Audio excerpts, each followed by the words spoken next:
Dynamics of Reason. Michael Friedman. The 1999 Kant Lectures at Stanford University. In memory of Carl Gustav Hempel, teacher, mentor, friend. Contents. Preface 11. Part 1, The Lectures.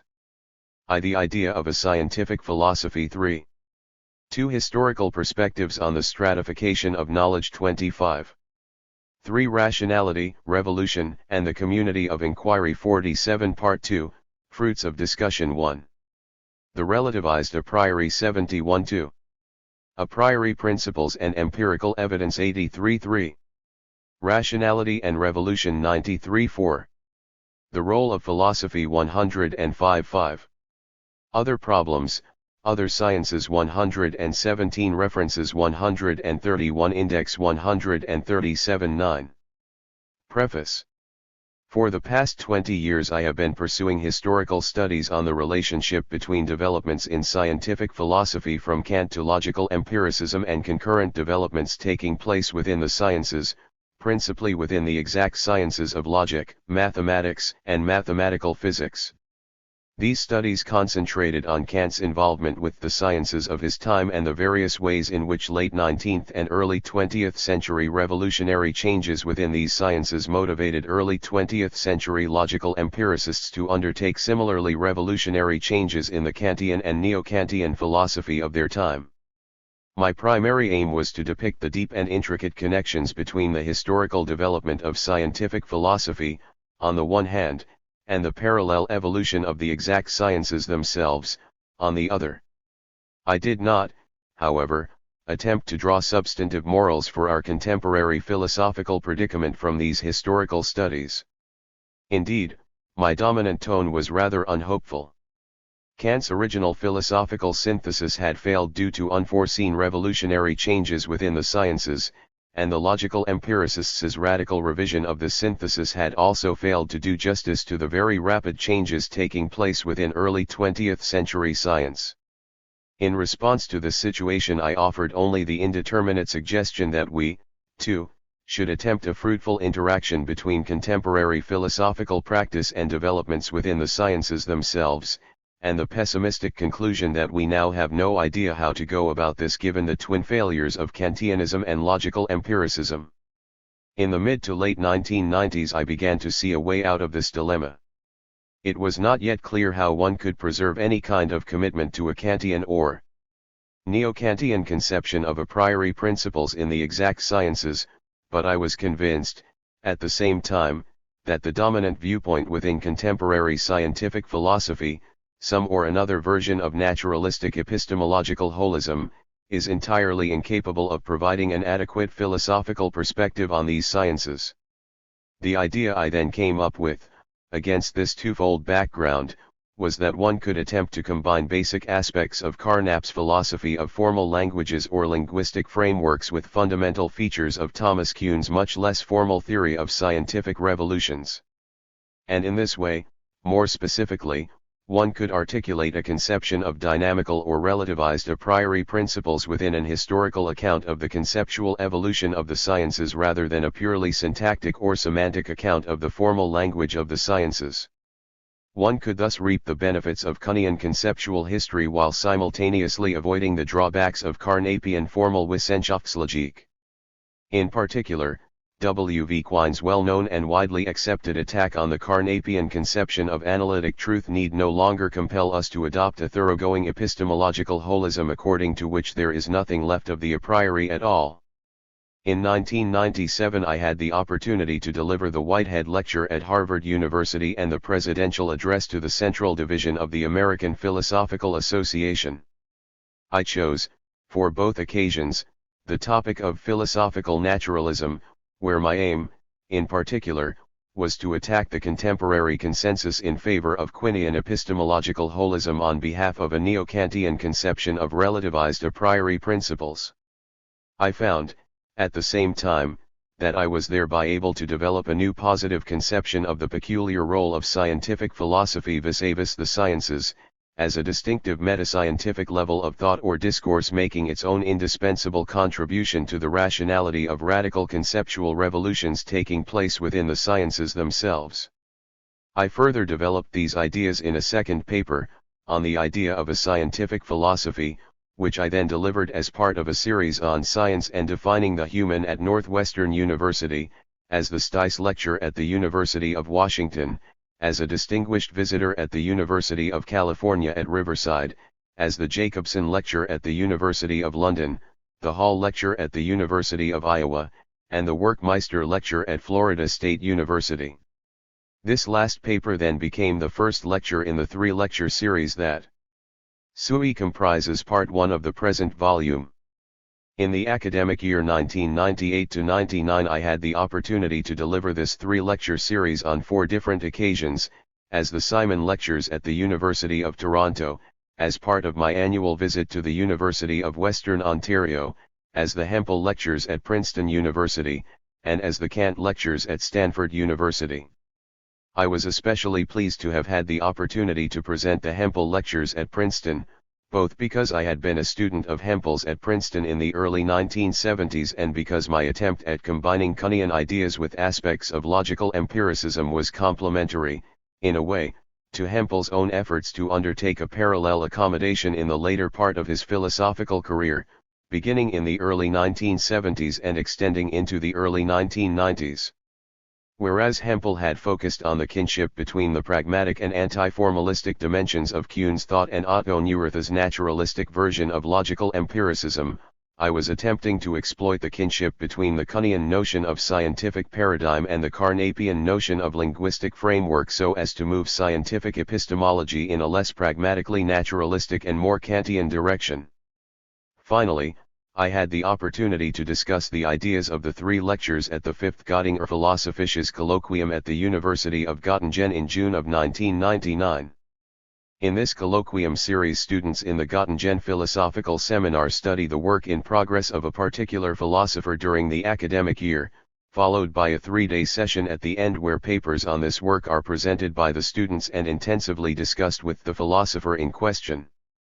On this occasion I had provided the 3 lectures, together with related materials such as Friedman and I am deeply indebted to the organizers of the colloquium, Felix Mailholzer and Olaf Muller, and, most especially, to the students who prepared papers on my work, Marita Hiebner, Lorenz Kohler, Tobias Klock, Christoph Mittel, Uwe Rose, Thomas Schmidt, Karsten Schmidt-Samoa, Frank Tchepka, and Regina Wenninger. I am particularly grateful for this kind of critical feedback, for the ideas presented in the lectures very much represent work in progress and have by no means gelled into final form. It is for this reason, above all, that I here offer the lectures together with the part 2 containing fruits of discussion. Whereas the lectures themselves are presented basically unchanged, part 2 attempts a new systematic development of the ideas of the lectures, motivated, in large part, by the many helpful comments I received at all the occasions noted above. At Harvard I am especially indebted to comments from Stanley Cavell, Warren Goldfarb, Christine Korsgaard, Tim Maudlin, Hilary Putnam, and Thomas Scanlon, at the University of Toronto to James Robert Brown and Ian Hacking, at the University of Western Ontario to William Demopoulos, Robert Dissal, William Harper, Wayne Mervold, John Nicholas, and Itamar Potosky, at Princeton to Frank Arnsenius, Gordon Bellot, Paul Benacerraf, John Burgess, Richard Jeffrey, Mark Johnston, Gideon Rosen, and B.A.S. Van Frassen, at Stanford to Michael Bratman, Eric Curiel, John Etchemendy, Solomon Fieferman, Peter Godfrey Smith, Yair Gutman, Richard Rorty, Patrick Supps, and Kenneth Taylor.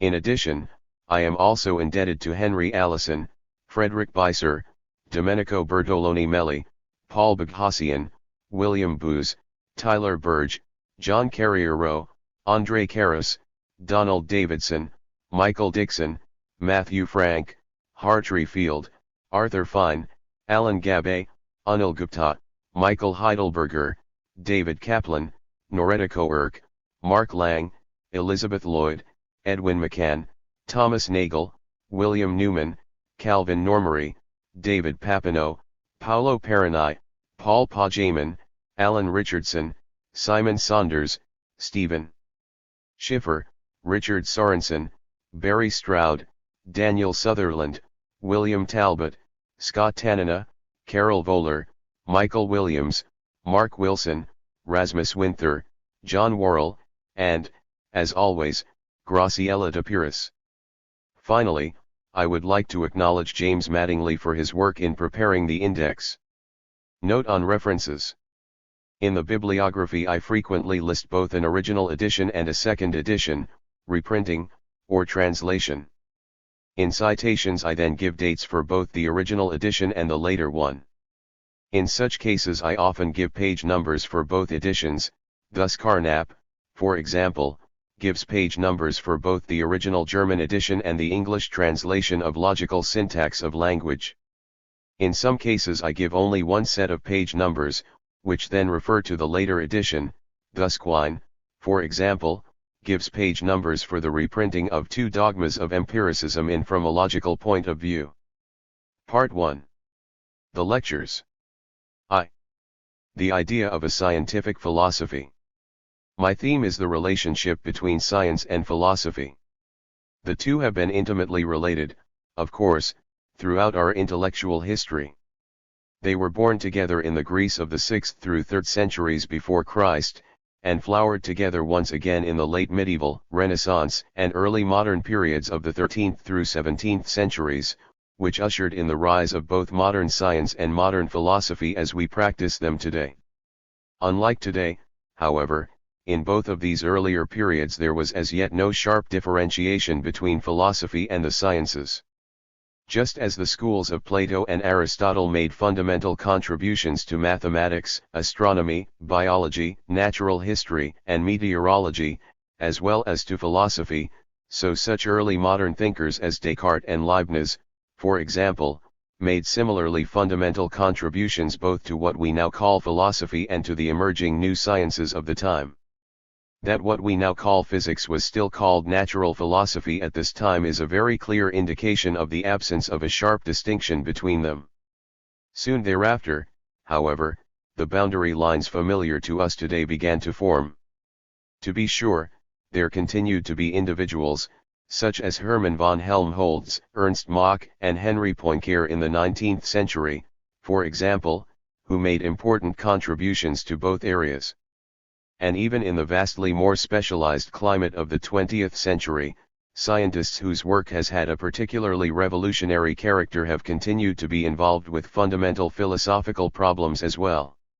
In the case of Albert Einstein, for example, there is a volume of the Library of Living Philosophers devoted to him, entitled Albert Einstein, Philosopher-Scientist. 1 Nevertheless, the professional boundaries were now clear. Helmholtz, Mach, and Poincaré were clearly professional scientists rather than professional philosophers, for example, as well as the intellectual boundaries. In the Library of Living Philosophers, Einstein's is the only volume entitled Philosopher-Scientist. With the formation of these now familiar boundary lines came new intellectual problems, particularly for those who were now professional philosophers. Since philosophy was now clearly demarcated from science, at least professionally, what should be its relation to the sciences? Should it continue to maintain very close relations to the natural and mathematical sciences, as it did in the time of Descartes and Leibniz, say, or should it rather forsake these ties in favor of closer connections to more humanistic disciplines such as history, politics, religion, or the arts? Should philosophy, despite its professional demarcation from the sciences, nevertheless strive to imitate them intellectually? Should it strive, for example, to assimilate itself within the sciences, as a branch of psychology, say, or mathematical logic? Or, failing this, should it at least strive to make itself scientific, by replacing the traditional endless strife of metaphysical systems with a new approach to philosophical problems capable of achieving the same degree of progress, and the same degree of consensus, that are found in the sciences themselves? By considering some of the key historical episodes in the development of this situation, these are the questions I hope to shed light on here. In particular, I will consider a number of answers that have been proposed to these questions within a tradition that became known as scientific philosophy. Although my focus is on the special relationship between philosophy and the sciences, our discussion will, I hope, have more general implications as well. For the question of such a relationship has become a troubling one within the humanities more generally during the same period, and for some of the same reasons. It was also in the context of the increasing specialization and professionalization of the late 19th century, for example, that the Rift piece no later characterized as an opposition between the two cultures first arose, in the differentiation, within Wissenschaft in general, between the Naturwissenschaften and the Geisteswissenschaften. And the sense of tension and unease in the relationship between these two areas of course persists today. For many in the humanities, for example, Thomas Kuhn's The Idea of a Scientific Philosophy. 5. Structure of scientific revolutions brought a welcome sense of relief and vindication. Since Kuhn has shown that science has no special or privileged intellectual standing after all, so the argument goes, but is simply one more disciplinary matrix or intellectual community within our culture, we in the humanities need no longer worry about the presence or absence of a scientific foundation for our own disciplines. Indeed, since it is we in the humanities who have culture for our particular object of study, it is we, and not the scientists themselves, who are most competent to discuss the question of the ultimate justification or legitimation of the sciences. This line of thought has of course led inevitably to the recent science wars, where even some scientists now feel themselves both intellectually and professionally on the defensive. The concept of a scientific philosophy first developed in the mid-19th century, as a reaction against what was viewed as the excessively speculative and metaphysical character of post-Kantian German idealism. One of the primary intellectual models of this movement was a celebrated address by Hermann von Helmholtz, Über das Sehen des Menschen, delivered at the dedication of a monument to Kant at Königsberg in 1855. Helmholtz begins by asking, on behalf of the audience, why a natural scientist like himself is speaking in honor of a philosopher. This question only arises, he says, because of the current deplorable climate of enmity and mutual distrust between the two fields, a climate which is due, in Helmholtz's opinion, to the entirely speculative system of nature philosophy that Schelling and Hegel have erected wholly independent of, and even in open hostility towards, the actual positive results of the natural sciences. What Helmholtz is now recommending, however, is a return to the close cooperation between the two fields exemplified in the work of Kant, who himself made significant contributions to natural science, and, in general, stood in relation to the natural sciences together with the natural scientists on precisely the same fundamental principles too. And it was this recommendation that was enthusiastically embraced within the emerging Back to Kant movement, where it led to the idea that all metaphysics should be replaced by the new discipline of epistemology or theory of knowledge or Kenntnis theory, so that philosophy itself would now become scientific. This movement then found its culmination in a new journal, the Viertelgerse für Wissenschaftliche Philosophik, founded in 1877.3. Now the charge that Helmholtz, and, following him, the rest of this Back to Kant movement for a scientific philosophy, leveled against the nature philosophy of the early 19th century is no doubt fundamentally unfair.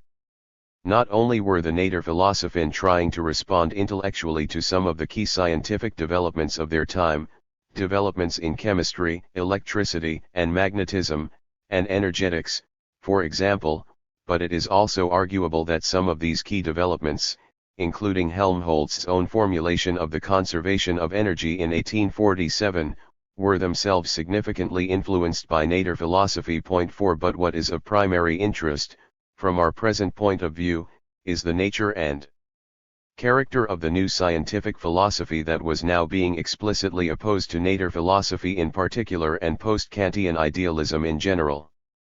What relation is philosophy now supposed to bear to the sciences, and what does it mean for philosophy to become scientific in this way? What exactly is being recommended when we are told that philosophy should stand in relation to the natural sciences together with the natural scientists on precisely the same fundamental principles? For Helmholtz himself, this means that philosophy, that is, epistemology or the theory of knowledge, should work in cooperation with the latest psychophysiological research in inquiring into the nature of the representations of our senses, and the relationship between these representations and the actual world to which they correspond. And it is for this reason that the body of his 1855 address is occupied almost exclusively with reporting on some of his own work in the psychophysiology of vision, which he had begun as a student under Johannes Müller in Berlin. As he makes clear in his most mature presentation of his epistemology in the Facts in Perception of 1878, it is Helmholtz's view that philosophy considers the relationship between our representations and the external world from the inside out, as it were, while natural science, in this case psychophysiology, considers the very same relationship from the outside in. Philosophy thus consider our knowledge. The idea of a scientific philosophy. 7. From the mental or psychological side, while natural science considers it from the physical or physiological side. The fundamental problem, which that time placed at the beginning of all science, was that of the theory of knowledge. What is truth in our intuition and thought? In what sense do our representations correspond to actuality? Philosophy and natural science encounter this problem from two opposite sides. It is a common task of both. The first, which considers the mental side, seeks to separate out from our knowledge and representation what originates from the influences of the physical world, in order purely to establish what belongs to the mind's own activity. Natural science, by contrast, seeks to separate off what is definition, designation, form of representation, and hypothesis, in order purely to retain what belongs to the world of actuality, whose laws it seeks. In both cases, however, our inquiry rests wholly and completely on the latest empirical findings of psychological and physiological research, and so, in the end, philosophy, for Helmholtz, is itself an empirical natural science, a branch of empirical psychology. In this way, Helmholtz anticipates the conception, popular in some circles today, that philosophy should become absorbed into cognitive psychology. Helmholtz is thus being somewhat disingenuous in invoking the authority of Kant, and, more particularly, in recommending that we return to the close relationship between philosophy and natural science as Kant envisioned it. For Kant himself held that philosophy has a special transcendental status that sharply differentiates it from all empirical science, including, and indeed especially, empirical psychology. For example, in leading up to a characterization of transcendental logic, another name for what he is here calling transcendental philosophy, Kant explains that logic as pure, has no empirical principles, and hence borrows nothing from psychology, which thus has no influence at all on the canon of the understanding. And a few pages later Kant makes a remark which, as he says, extends its influence over all the following considerations, and which one must bear well in mind. Every a priori cognition should be called transcendental, but only that through which we know that and how certain representations are applied wholly a priori, or are possible. Therefore, neither space nor any a priori geometrical determination thereof is a transcendental representation, but what can alone be called transcendental is the knowledge that these representations are not at all of empirical origin, and the possibility that they can nevertheless relate a priori to objects of experience. 6. Philosophy, as a transcendental inquiry, is not only distinct from all empirical science, but it is also distinct from those elements of pure a priori knowledge, such as geometry, for example, which are present in the sciences themselves. Whereas each of the first-level sciences, whether empirical or a priori, has its own characteristic objects, philosophy, as a second-level or meta-level discipline, has no such objects of its own, but rather concerns the nature and possibility of our representations of these objects. The distinctive subject matter of philosophy is thus our knowledge of these first-level objects.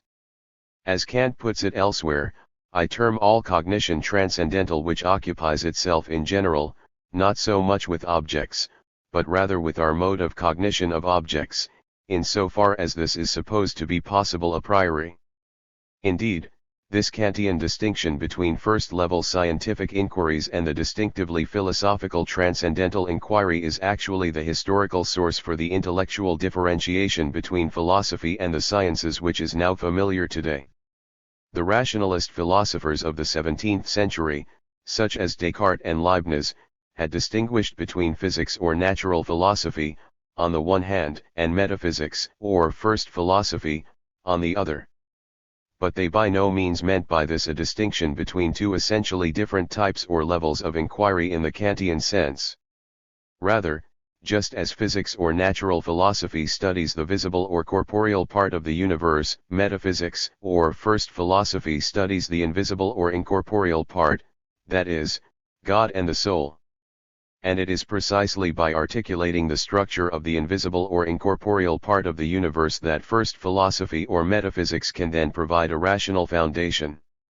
For physics, a rational foundation, that is, for the new mathematical natural philosophy to which these rationalist philosophers were themselves making vitally important contributions. In their intellectual enterprise, that of articulating the rational structure of the universe as a whole, first philosophy and natural philosophy are thus entirely continuous. Kant, by contrast, is breaking decisively with this tradition. For him, rational knowledge of incorporeal objects, and, in particular, of God and the soul, is completely impossible for us. The only possible objects of our human knowledge are appearances, that is, objects in space and time interacting with one another in accordance with the causal laws of the new mathematical natural science. So metaphysics or first philosophy in the sense of 17th century rationalism is also entirely impossible. What can replace this hopeless enterprise, however, is a new transcendental inquiry into the conditions of possibility of our first-level knowledge of objects in space and time supplied by mathematical natural science. In this way, by renouncing all claims on the supersensible, and redirecting our attention rather to the necessary conditions which make possible natural scientific knowledge, philosophy or metaphysics can finally leave behind the mock combats of the schools, and itself enter into the secure path of a science aid. In this way, too, philosophy can give a rational foundation, but in an entirely new sense, for the natural scientific knowledge whose conditions of possibility it investigates. Kant's new concern with what he calls conditions of possibility is fundamentally shaped by the scientific context of the 18th century, the age of the triumph of Newtonianism. The rationalist thinkers of the 17th century had acted as contributors, apologists, and propagandists for the mechanical natural philosophy, the inspiring vision, fueled by Copernicanism and the example of Galileo, of a precise mathematical description of all of the phenomena of nature under a single set of mathematical laws uniting the earth and the heavens, to be achieved by an atomistic or corpuscular theory of matter that reduced all natural changes to the motions and mutual impacts of the constituent particles. But the rationalist defense of the mechanical philosophy was also highly programmatic in character, in so far as nothing even approaching such a unified mathematical description was actually produced. Only with Newton, in fact, was even the very first step of this program, the synthesis, under a common set of dynamical laws, of celestial astronomy with aspects of terrestrial physics actually achieved. Yet this Newtonian synthesis also raised serious conceptual problems. In the first place, it portrayed gravitational interaction as an immediate action at a distance across arbitrarily large empty spaces, thereby breaking with the fundamental tenet of the mechanical philosophy that all action should take place by contact. So it appeared that we were either left with a commitment to just the kind of occult quality that the mechanical philosophy had dedicated itself to overcome, or forced to acquiesce in a merely empirical and phenomenological physics that renounced all inquiry into true causes.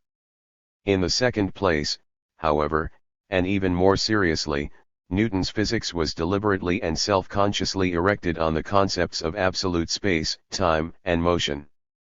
These concepts were also entirely unacceptable to the 17th century rationalism which fueled the mechanical philosophy, on the basis of the sharp division, noted above, between the visible or corporeal part of the universe and the invisible or incorporeal part. For absolute space and time appeared to occupy a completely untenable intermediate position, as incorporeal but nonetheless physical. In the 18th century, then, Newton's physics was an unqualified success in both mathematical and empirical terms, but there remained serious conceptual problems concerning whether and how this brilliantly successful theory actually made rational sense. Kant's problem, accordingly, was not to sketch a program for a new mathematical physics, but rather to explain how our actual mathematical physics, the mathematical physics of Newton, was itself possible in the first place. And his answer, in the briefest possible terms, is that the concepts of space, time, motion, action, and force do not function to describe a metaphysical realm of entities or true causes lying behind the phenomena. Nor are they simply abstractions from our experience, which we can then apply to the phenomena because we have already found them there. Rather, such concepts as space, time, motion, action, and force are a priori forms or constructions of our own, on the basis of which alone we can coherently order the phenomena of nature into a unified and law-governed spatio-temporal totality. Absolute space, for example, is not a metaphysical entity, a great empty container, existing behind the phenomena independently of all material content. Yet, as the success of Newton's physics dramatically shows, we cannot simply dispense with it either, as an empty concept with no empirical application. On the contrary, we apply this concept empirically in constructing approximations to a privileged frame of reference at absolute rest. As a first approximation, for example, Newton, in the Principii has himself constructed the center of mass frame of the solar system. 9 and action at a distance, despite its violation of the strictures of the mechanical philosophy, is a similarly necessary concept, in its realization by universal gravitation, for empirically establishing the temporal simultaneity of arbitrarily distant events. 10 For Kant, then, Newtonian physics is not simply a pragmatically successful scheme for ordering and predicting the phenomena. It also counts as a model or paradigm for the coherent rational comprehension of nature, because it injects a priori forms, constructions, or categories of our own, which, for Kant, express universal capacities of the human mind, into our experience of nature. It is in this way, and this way alone, for Kant, that we can rationally explain how such pragmatic empirical success is actually possible in the first place. And it is in this way, too, that we can finally set what was previously called metaphysics or first philosophy onto the secure path of a science, where we leave behind its former condition of random groping, mock combat and utter lack of unanimity. With respect to the question of unanimity among the adherents of metaphysics in their assertions, it is still so far from this that it is rather a battleground, which seems to be quite peculiarly destined to exert its forces in mock combats, and in which no combatant has ever yet been able to win even the smallest amount of ground, and to base on his victory an enduring possession. There is therefore no doubt that its procedure has, until now, been a merely random groping, and, what is worst of all, among mere concepts. 11 By renouncing all claims to a special, as it were, supernatural domain of objects of its own, and rather confining itself to the articulation of the necessary conditions of possibility of the natural and mathematical sciences, philosophy, although not itself a science in the same sense, can nevertheless achieve stable and definitive results, and thus finally become, in this sense, scientific. Let us now move forward to the year 1921, the centenary year of Hermann von Helmholtz's birth. Helmholtz's remarkable and wide-ranging scientific achievements, in energetics, physiological psychology, the foundations of geometry, electrodynamics, and epistemology, were celebrated in a variety of memorial addresses, journal issues, monographs, and the like, including an address given by the philosopher Moritz Schlick at the University of Berlin, entitled Helmholtz als Erkenntnistheoretiker.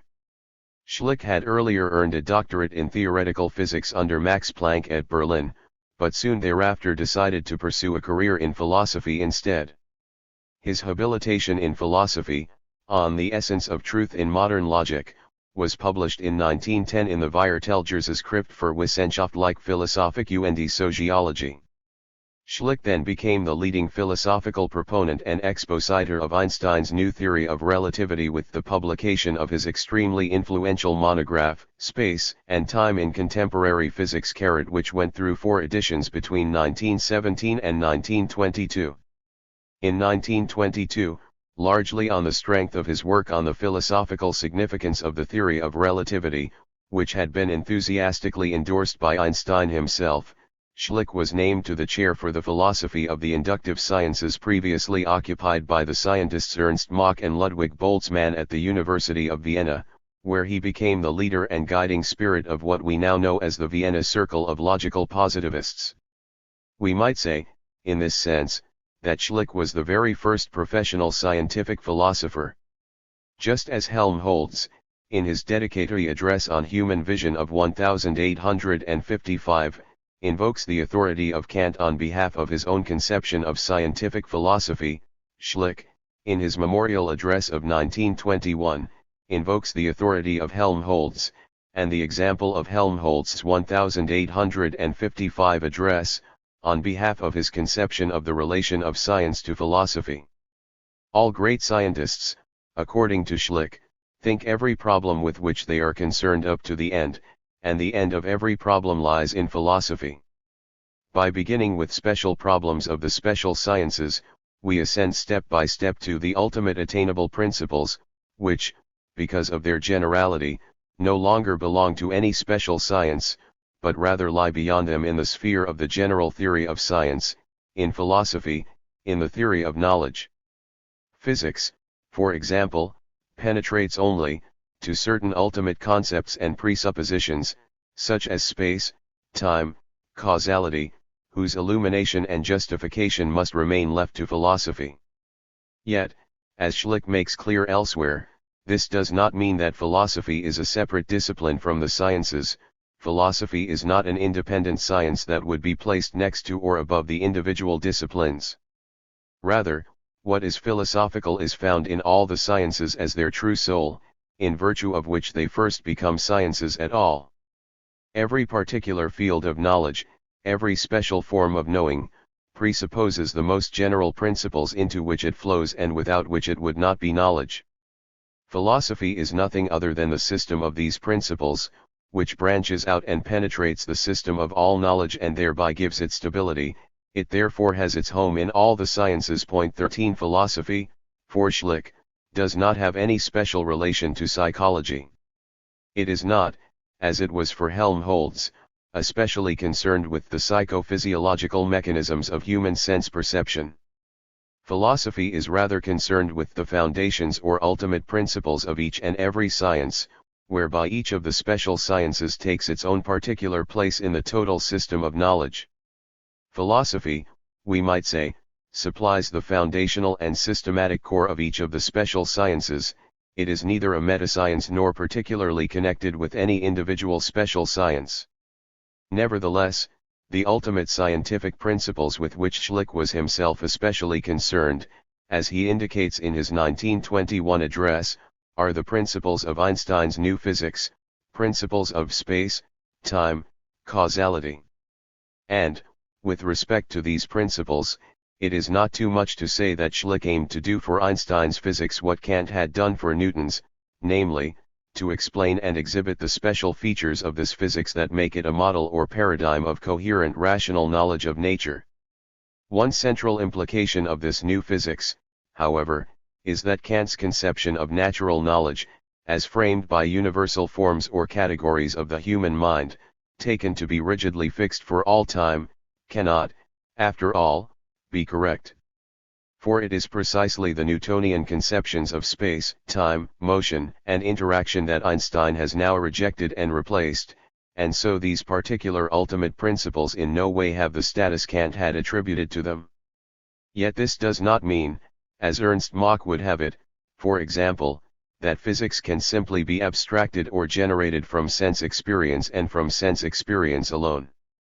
On the contrary, we still need superordinate and highly mathematical first principles in physics, principles that must be injected into our experience of nature before such experience can teach us anything at all. But these principles do not express a priori fixed features of the human mind, as Kant would have it.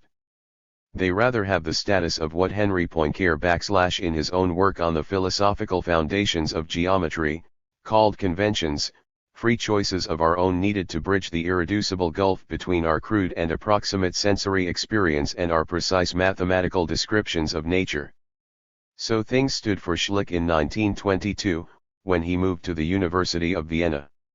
In the discussions of what we now know as the Vienna Circle, however, Schlick's earlier conception of philosophy, as the foundational core, as it were, of all the special sciences, underwent a radical transformation.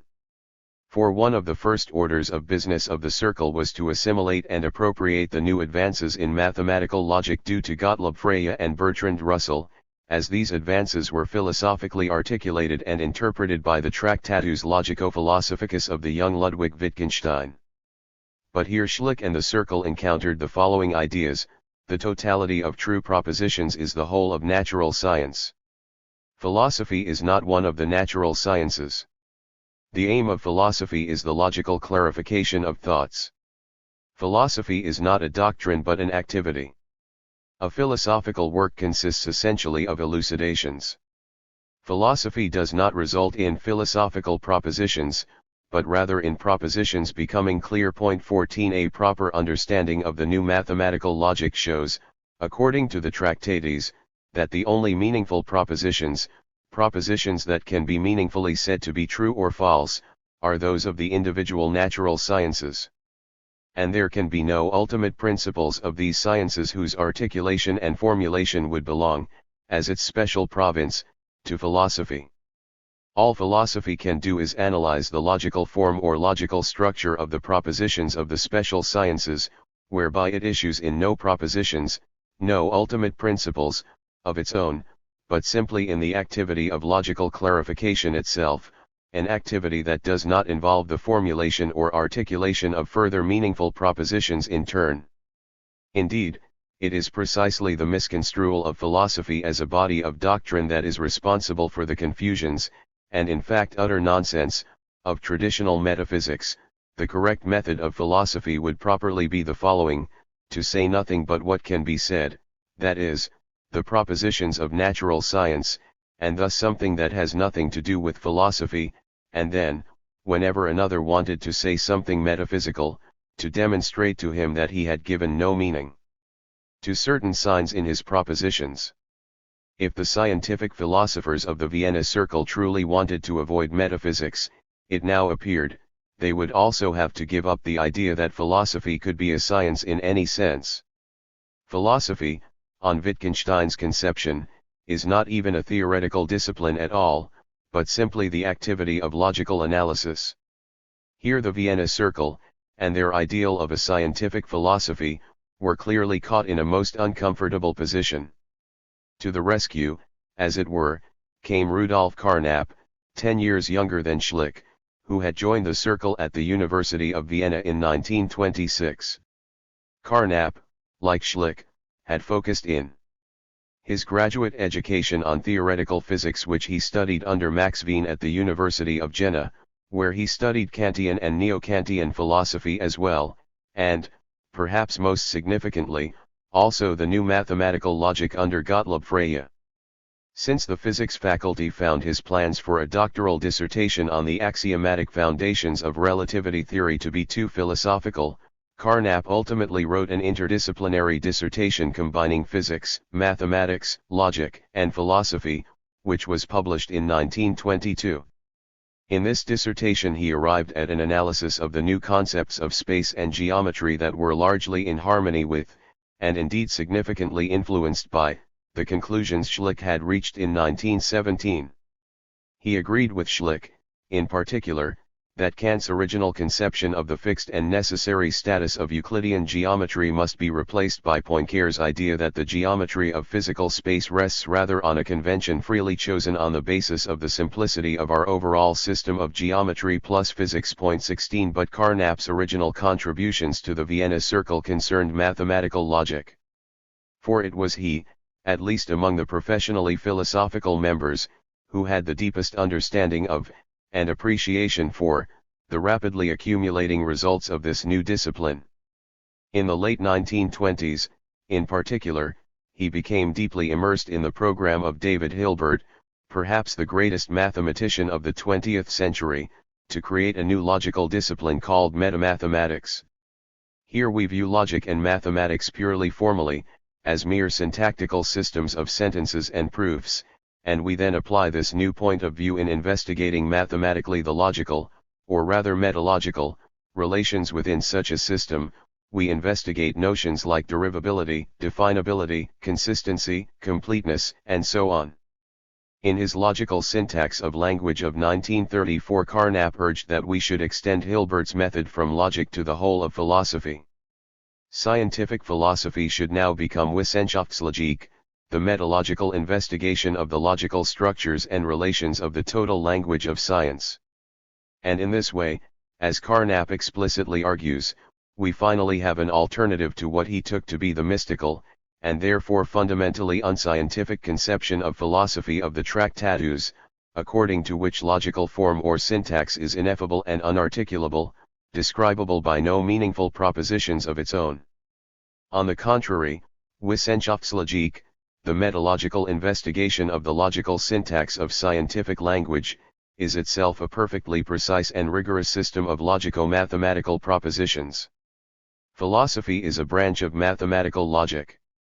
The alleged peculiarly philosophical point of view, from which the objects of science are supposed to be considered, is abolished, just as the alleged peculiarly philosophical stratum of objects was already previously eliminated.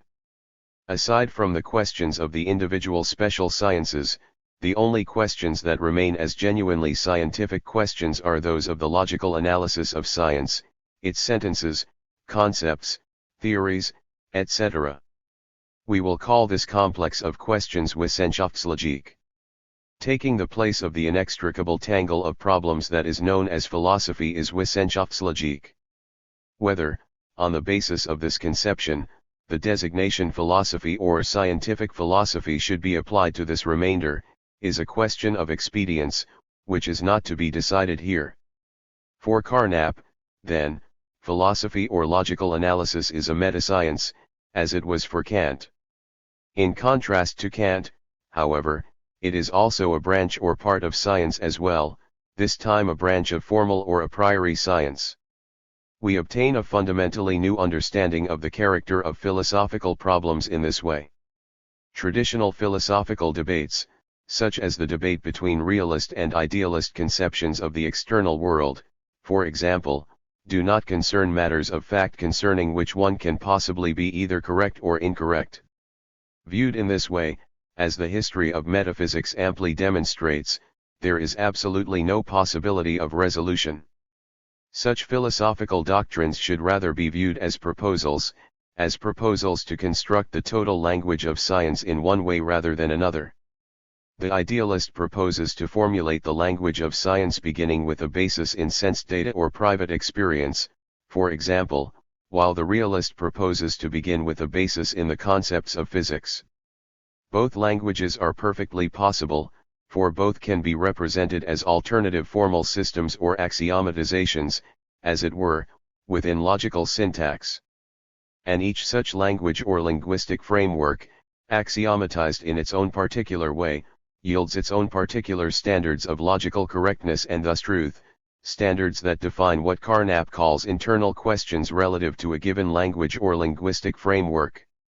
The question of which language or linguistic framework we should adopt, by contrast, is an external question. And here no question of correctness or truth can arise at all, but only purely conventional or pragmatic questions of suitability or appropriateness for one or another given purpose. Let us now move forward once again, this time to the year 1962. Many of the leading members of the logical positivist movement, including Carnap, have long since become established in the United States, where they emigrated to escape the Nazi regime in the mid to late 1930s. In the comfortable climate of American pragmatism and common-sense empiricism, however, the positivists lost much of their revolutionary fervor. No longer militantly crusading for a reform of philosophy as a whole, for a new type of scientific philosophy, they instead became respectable practitioners of a new subdiscipline called philosophy of science. And, despite the impressive gains in clarity of some of the logical analyses thereby produced, this subdiscipline had reached a relatively unexciting period of stasis by the late 1950s and early 1960s. In 1962, however, Carnap and the American pragmatist philosopher Charles Morris published, under their joint editorship, a new volume of the International Encyclopedia of Unified Science by the young American physicist turned historian of science, Thomas Kuhn.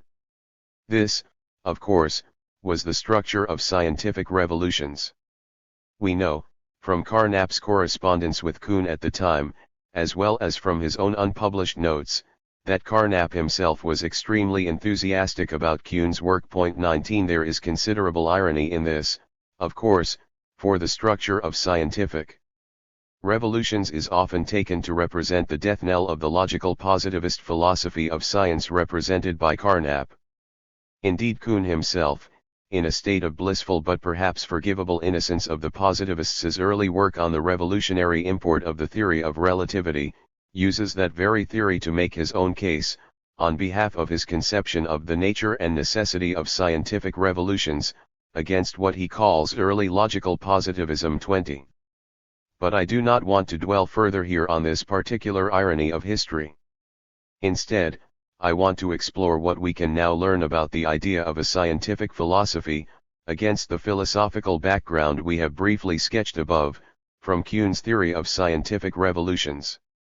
In particular, I want to use Kuhn's theory of scientific revolutions, supplemented by a parallel consideration of the concurrent developments taking place within the discipline of philosophy, to show that none of the conceptions of the relationship between philosophy and the sciences we have so far considered is fully satisfactory, although each, as we shall see, contains a part of the truth, and, taken together in this way, they can serve to point us in a more fruitful direction.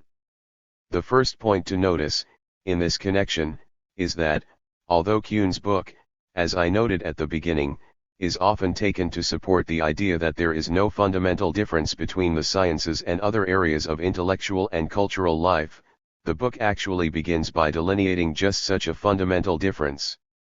In the first full chapter, entitled The Route to Normal Science, Kuhn outlines how the disciplines he calls sciences, or better, mature sciences, emerge from the pre-paradigm state. Such a transformation occurs, according to Kuhn, when a number of diverse and competing schools of thought within a discipline or area of inquiry are replaced by a single model or paradigm that is universally received within this area of inquiry as the basis for a firm research consensus, a consensus or agreement on a single set of rules of the game, as it were, which set the parameters of inquiry for all practitioners of the discipline from that point on. 21 It is only when such an at least relatively enduring consensus is achieved that we have what Kuhn calls normal science, and it is only against the background of such an already existing state of normal science that we can then have a scientific revolution, which occurs precisely when one such enduring stable consensus is replaced by a different one. Mathematics and astronomy, Kuhn suggests, reached this state of normal science in antiquity. What we now call mathematical physics, however, reached it only with the great events of the 16th and 17th centuries that culminated in the work of Newton. Chemistry achieved this status even later, biology still later, and so on. It remains an open question, Kuhn adds, what parts of social science have yet acquired such paradigms at all. And in the humanities, he scarcely needs to add, it is completely clear that a state of normal science is never achieved. Perpetual competition between mutually opposing schools of thought is the name of the game. I want now to consider the particular case, among the humanities, of philosophy. I want to consider, more specifically, how the historical evolution of philosophy as a discipline, although very different from that of the sciences, is nonetheless intimately connected with the development of the sciences. What I find unfortunately lacking in Kuhn is precisely such a parallel historical treatment of philosophy. Indeed, in Kuhn's book philosophy is treated quite ahistorically, and in an entirely partisan and polemical manner, as what everyone else supposedly thought before Kuhn himself arrived on the scene. 22 In philosophy, the most we ever achieve is temporary consensus on which figures or doctrines set the philosophical agenda, for the moment, that is, and within a relatively circumscribed setting. With the publication of the Critique of Pure Reason in 1781, for example, Kant set the agenda for German philosophy. This did not result, however, in anything like a paradigm in Kuhn's sense, a single set of generally agreed upon rules of inquiry. 23 On the contrary, we immediately saw the rise of differing, and mutually hostile interpretations of Kantian transcendental philosophy, culminating in new versions of such philosophy, the systems of post-Kantian German idealism, that radically revised and even rejected some of Kant's most basic principles. This movement, as we have seen, was then countered, in turn, by a reaction in favor of a new type of scientific philosophy aiming to return to what it took to be most important in Kant. And scientific philosophy itself fragmented once again, into neo-Kantianism, on the one side, and what then became logical positivism, on the other. Never, not even within this relatively circumscribed world of post-Kantian German philosophy, is anything like a stable consensus on a common paradigm attained. We see only a constantly shifting dialectic of thought, now fragmenting and dividing, now momentarily coalescing, between similarly shifting philosophical positions and schools.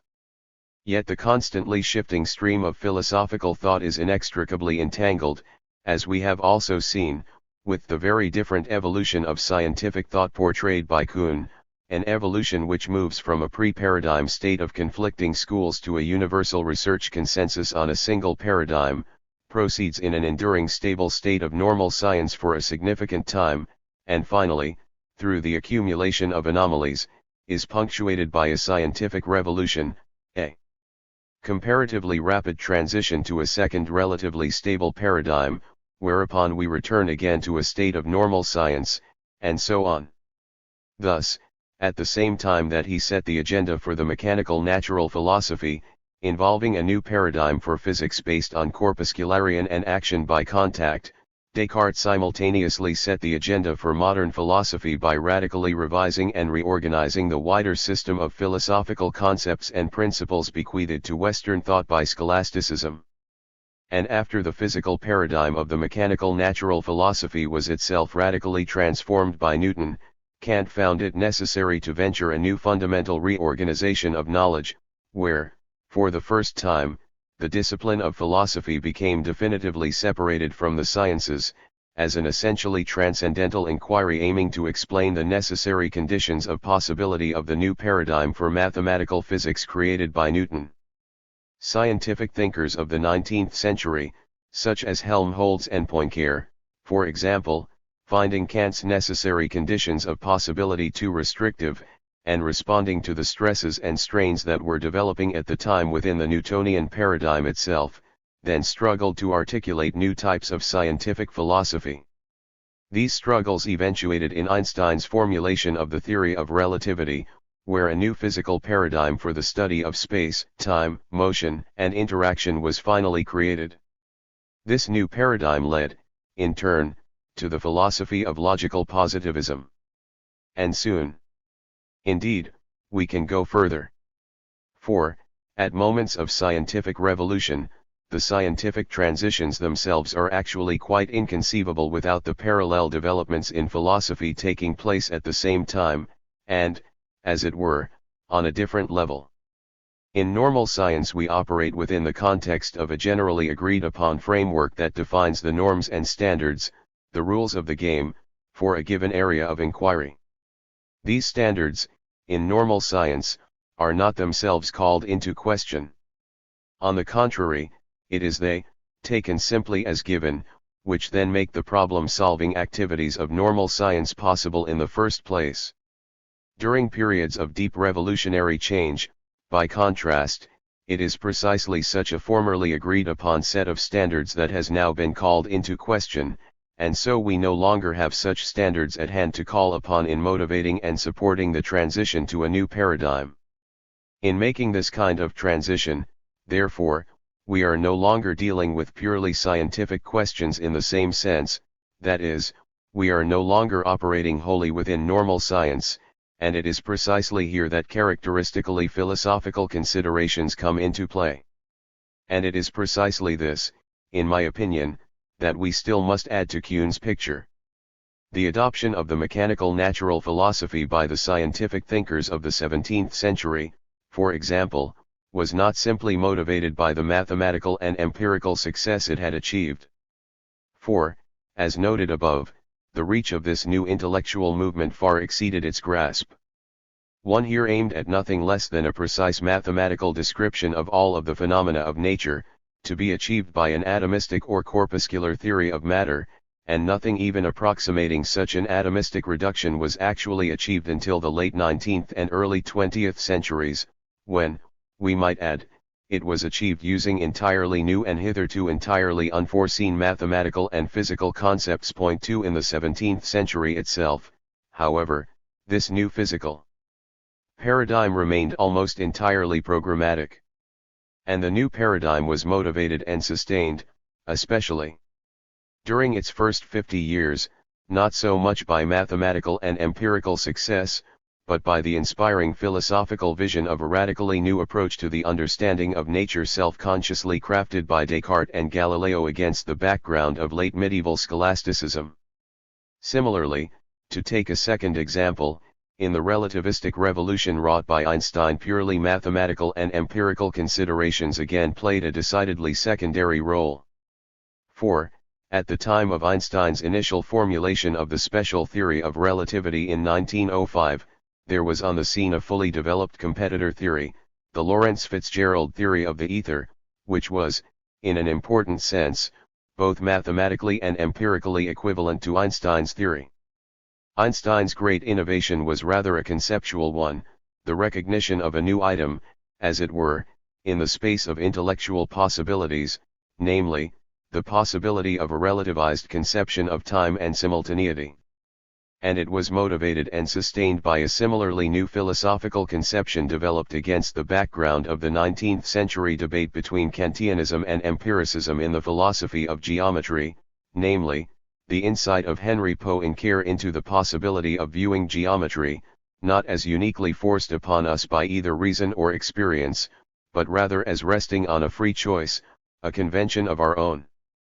Einstein, in the special theory of relativity, then applies this insight to the concepts of time and simultaneity. Point 27. Science, if it is to continue to progress through revolutions, therefore needs a source of new ideas, alternative programs, and expanded possibilities that is not itself scientific in the same sense, that does not, as do the sciences themselves, operate within a generally agreed upon framework of taken for granted rules.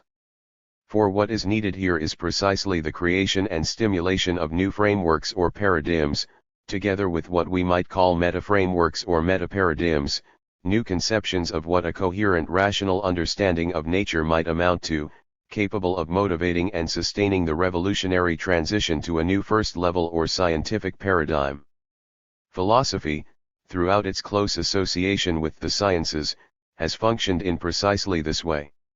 From this point of view, it is folly for philosophy to attempt to incorporate itself into the sciences, for its peculiar role is precisely to articulate and stimulate new possibilities, at the metascientific level, as it were, and it cannot, on pain of entirely relinquishing this role, itself assume the position of a normal science. For the same reason, it is also folly for philosophy to attempt to become scientific, in the sense of finally leaving behind the traditional conflict of opposing schools for a new stable consensus on generally agreed upon rules of inquiry. We never know in advance what new paradigms might be needed at a given moment of revolutionary science, and so, in philosophy, it is always to our advantage to let 1,000 flowers bloom.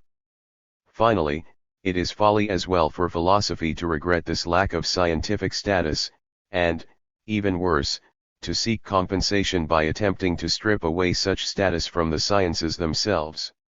We should rather rejoice, along with the sciences, in our fundamentally distinct, yet mutually complementary contributions to the total ongoing dialectic of human knowledge. 2. Historical perspectives on the stratification of knowledge. In Lecture I we observed that Kant's idea of a transcendental philosophy is the historical source for the differentiation between philosophy and the special sciences that has dominated the modern period. Philosophy, for Kant, no longer had a characteristic first-level subject matter or object of its own, such as the immaterial and invisible part of the universe, God, and the soul, for example, but functioned rather at a second or meta-level to describe what Kant called the conditions of possibility of first-level scientific knowledge. And the first-level scientific knowledge Kant had primarily in mind, as we also observed, was the Newtonian mathematical physics and astronomy that represented the paradigm of knowledge of nature throughout the 18th century. Kant frames his transcendental inquiry, accordingly, by the two questions: how is pure mathematics possible? And how is pure natural science possible? Where the first concerns above all, the possibility of Euclidean geometry, and the second concerns the possibility of fundamental laws of Newtonian mechanics such as conservation of mass, inertia, and equality of action and reaction. These two questions as to the possibility of pure mathematics and pure natural science are two particular specifications of what Kant calls the general problem of pure reason, namely, how are synthetic a priori judgments possible? 29. This problem has been bequeathed to us by David Hume, Kant suggests, who first emphasized, in opposition to traditional rationalism, that no substantive knowledge of the empirical spatio-temporal world could possibly be provided by purely logical or analytic judgments, by what Hume termed relations of ideas. For it is never simply self-contradictory to deny that any such spatio-temporal relation actually obtains. Kant cannot follow Hume, however, in a general skepticism about rational or a priori knowledge of such relations. For Kant takes it as self-evident that certain basic parts of Newtonian physics, Euclidean geometry and the fundamental laws of mechanics, obviously have a special a priori status. These parts of Newtonian physics are not derived empirically, by any kind of inductive extrapolation from our experience of nature. On the contrary, the possibility of any such inductive extrapolation presupposes that the more fundamental laws of geometry and mechanics are already in place. The general problem of pure reason is therefore solved, for Kant, by the idea that, whereas synthetic a priori knowledge is not, as Hume saw, straightforwardly logically or analytically true, it nevertheless functions as the presupposition or condition of possibility of all properly empirical knowledge. It must be conceded, I believe, that Kant has the upper hand in this 18th century philosophical debate with Hume. For, in this context, there are pure natural science found in the metaphysical foundations of natural science. For an extended discussion of Kant's theory of pure natural science and its relation to Newtonian physics, see Friedman. Simply no conceivable alternatives to Euclidean geometry and Newtonian mechanics. If one wants an empirical science of nature at all in the 18th century, then one simply has no option, as Kant incisively argues, but to presuppose Euclidean geometry and the laws of mechanics as given, on the basis of which one can then proceed to elaborate empirical laws of nature such as the law of universal gravitation. 31 In this context, although Hume, like everyone else, of course takes universal gravitation as the paradigm of natural science, the rather meager picture of empirical inquiry that emerges from Hume's account cannot possibly do justice to Newton's actual argument, to the startling conclusion, in particular, that the law of gravitation holds with absolutely strict universality. By contrast, Kant, as I suggested in Lecture I, has a deep and penetrating account of the Newtonian argument, which, in particular, clarifies fundamental conceptual difficulties surrounding concepts like absolute space and action at a distance.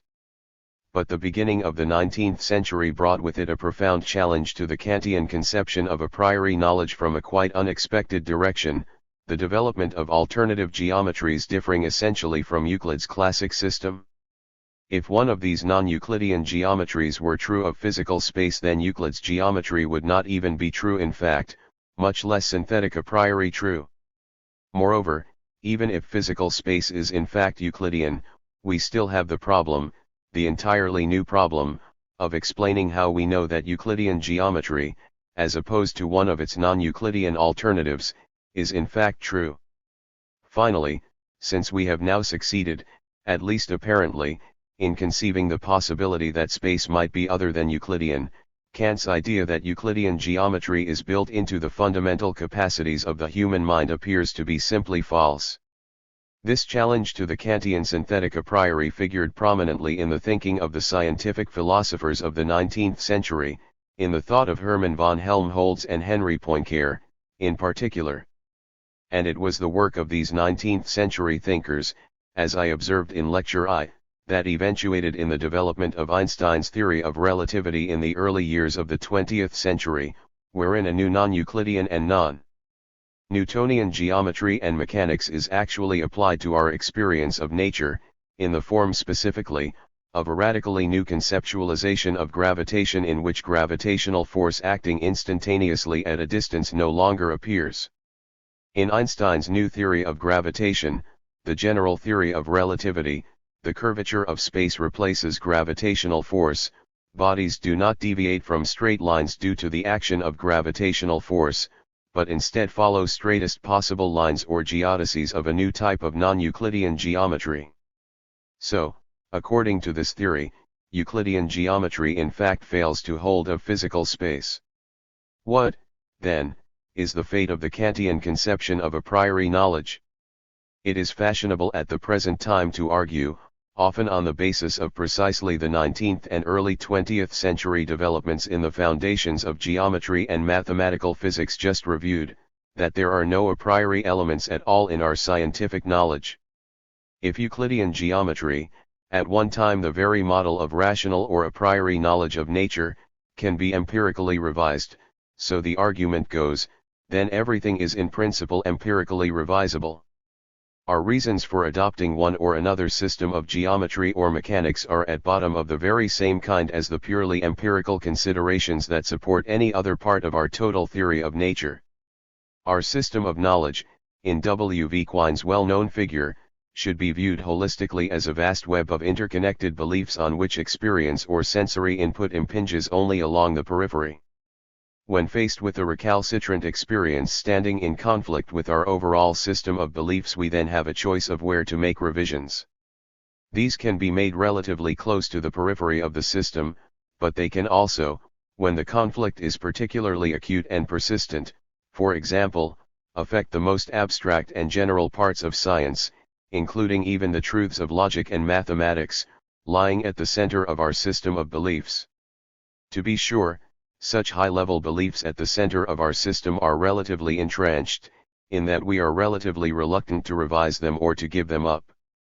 Nevertheless, and this is the crucial point, absolutely none of our beliefs is forever immune to revision in light of experience, the totality of our so-called knowledge or beliefs, from the most casual matters of geography and history to the profoundest. A man-made fabric which impinges on experience only along the edges. Or, to change the figure, total science is like a field of force whose boundary conditions are experience. A conflict with experience at the periphery occasions readjustments in the interior of the field. But the total field is so underdetermined by its boundary conditions, experience, that there is much latitude of choice as to what statements to re-evaluate in the light of any single contrary experience. If this view is right, it becomes folly to seek a boundary between synthetic statements, which hold contingently on experience, and analytic statements, which hold come what may.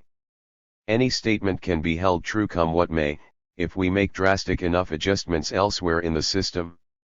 Even a statement very close to the periphery can be held true in the face of recalcitrant experience by pleading hallucination or by amending certain statements of the kind called logical laws. Conversely, By the same token, no statement is immune to revision.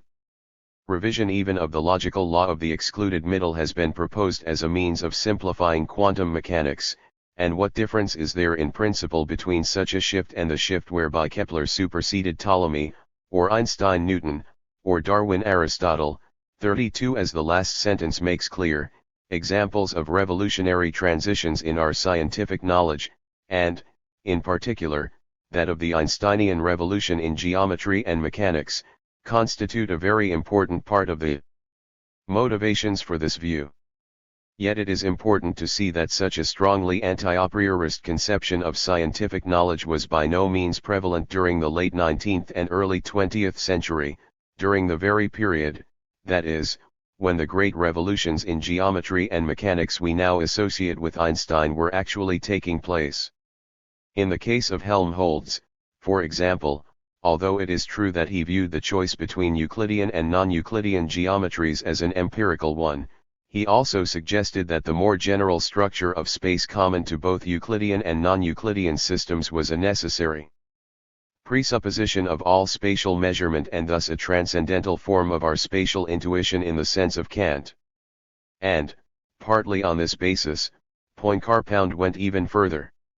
Although no particular geometry, neither Euclidean nor non-Euclidean, is an a priori condition of our spatial intuition, it does not follow that the choice between such geometries is an empirical one. For there remains an irreducible gulf between our crude and approximate sensory experience and our precise mathematical descriptions of nature. Establishing one or another system of geometry, Poincaré argued, therefore requires a free choice, a convention of our own, based, in the end, on the greater mathematical simplicity of the Euclidean system. 33 Nor was such a strongly anti-a priorist conception of scientific knowledge adopted by the first scientific thinkers enthusiastically to embrace Einstein's new theory. These thinkers, the logical empiricists, of course rejected the synthetic a priori in Kant's original form.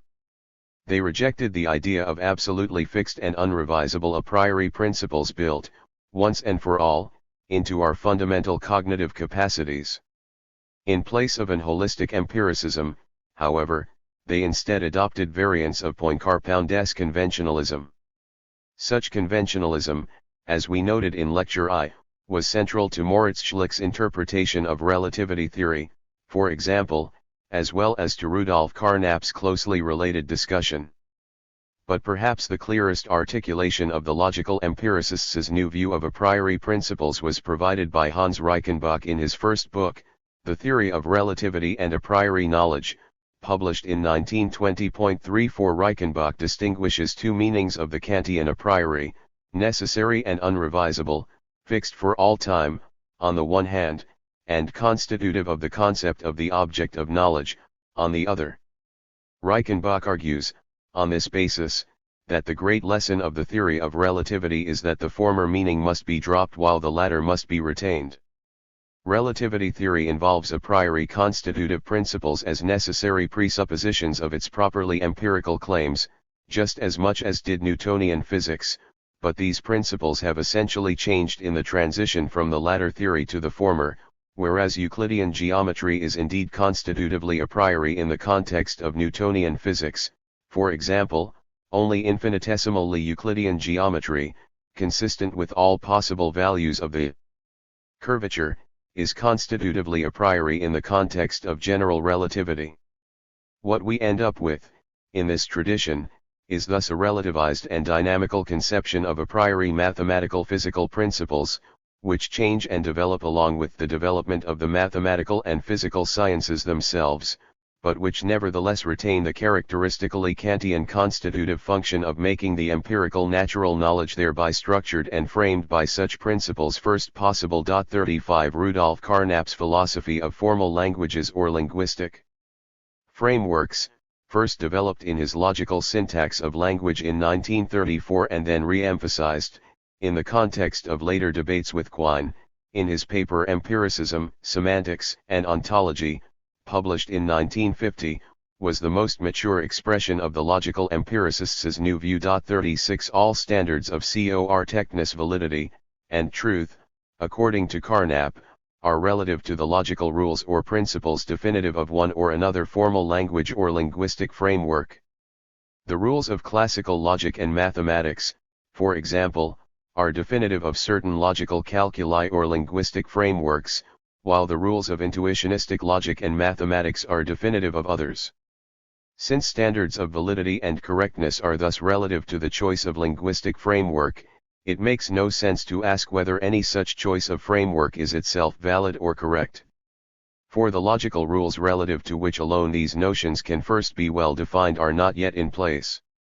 Such rules are constitutive of the concepts of validity and correctness, relative to one or another choice of linguistic framework, of course, and are in this sense a priori rather than empirical.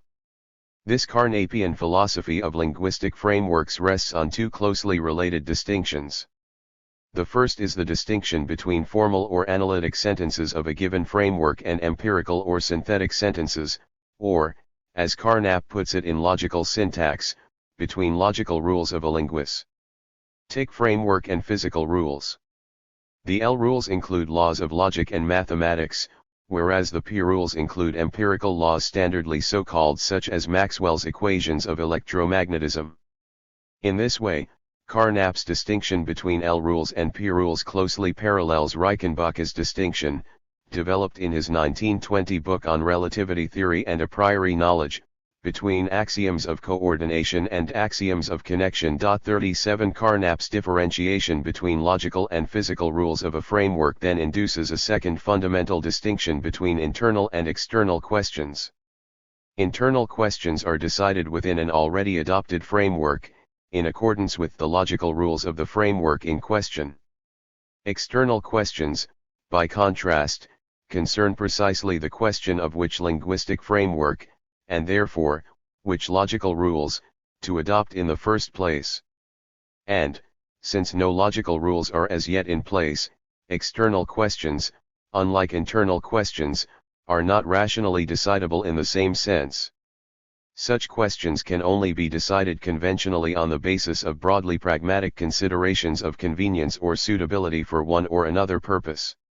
An overriding desire for security against the possibility of contradiction, for example, may prompt the choice of the weaker rules of intuitionistic logic and mathematics, whereas an interest in ease of physical application may prompt the choice of the stronger rules of classical logic and mathematics. Now it was precisely this Carnapian philosophy of linguistic frameworks that formed the background and foil for Quine's articulation of a radically opposed form of epistemological holism, according to which no fundamental distinction between a priori and a posteriori, logical and factual, analytic and synthetic can in fact be drawn. Indeed, it was in Quine's 1951 paper Two Dogmas of Empiricism, where his challenge to the analytic/synthetic distinction was first made widely known, that the holistic figure of knowledge as a vast web of interconnected beliefs also first appeared. And it is important to see here that it is Quine's attack on the analytic/synthetic distinction, and not simply the idea that no belief whatsoever is forever immune to revision, that is basic to Quine's new form of epistemological holism. For Carnap's philosophy of linguistic frameworks is predicated on the idea that logical or analytic principles, just as much as empirical or synthetic principles, can be revised in the progress of empirical science. 38 Indeed, as we have seen, Reichenbach's initial formulation of this new view of constitutive a priori principles was developed precisely to accommodate the revolutionary changes in the geometrical and mechanical framework of physical theory wrought by Einstein's development of the theory of relativity. The difference between Quine and Carnap is rather that the latter persists in drawing a sharp distinction between changes of language or linguistic framework, in which constitutive principles definitive of the very notions of validity and correctness are revised, and changes in ordinary empirical statements formulated against the background of such an already present constitutive framework. And this distinction, for Carnap, ultimately rests on the difference between analytic statements depending solely on the meanings of the relevant terms and synthetic statements expressing contentful assertions about the empirical world. Quine's attack on Carnap's version of the analytic/synthetic distinction, and thus on Carnap's version of the distinction between a priori and empirical principles, is now widely accepted, and I have no desire to defend Carnap's particular way of articulating this distinction here. I do want to question, however, whether Quinian epistemological holism is really our only option, and whether, in particular, such epistemological holism represents our best way of coming to terms with the revolutionary changes in the historical development of science that are now often taken to support it. Quine's epistemological holism pictures our total system of science as a vast web or conjunction of beliefs which face the tribunal of experience as a corporate body. Quine grants that some beliefs, such as those of logic and arithmetic, for example, are relatively central, whereas others, such as those of biology, say, are relatively peripheral. But this means only that the former beliefs are less likely to be revised in case of a recalcitrant experience at the periphery, whereas the latter are more likely to be revised. Otherwise, from an epistemological point of view, there is simply no relevant distinction to be made here. Suppose an experiment has yielded a result contrary to a theory currently held in some natural science. The theory comprises a whole bundle of conjoint hypotheses, or is resoluble into such a bundle. The most that the experiment shows is that at least one of these hypotheses is false, it does not show which. It is only the theory as a whole, and not any of the hypotheses, that admits of evidence or counter-evidence in observation and experiment. And how wide is a theory? No part of science is quite isolated from the rest. Parts as disparate as you please may be expected to share laws of logic and arithmetic, anyway, and to share various common-sense generalities about bodies in motion. Legalistically, one could claim that evidence counts always for or against the total system, however looseknit, of science. Evidence against the system is not evidence against any one sentence rather than another, but can be acted on rather by any of various adjustments. Thus suppose from a combined dozen of our theoretical beliefs a scientist derives a prediction in molecular biology, and the prediction fails.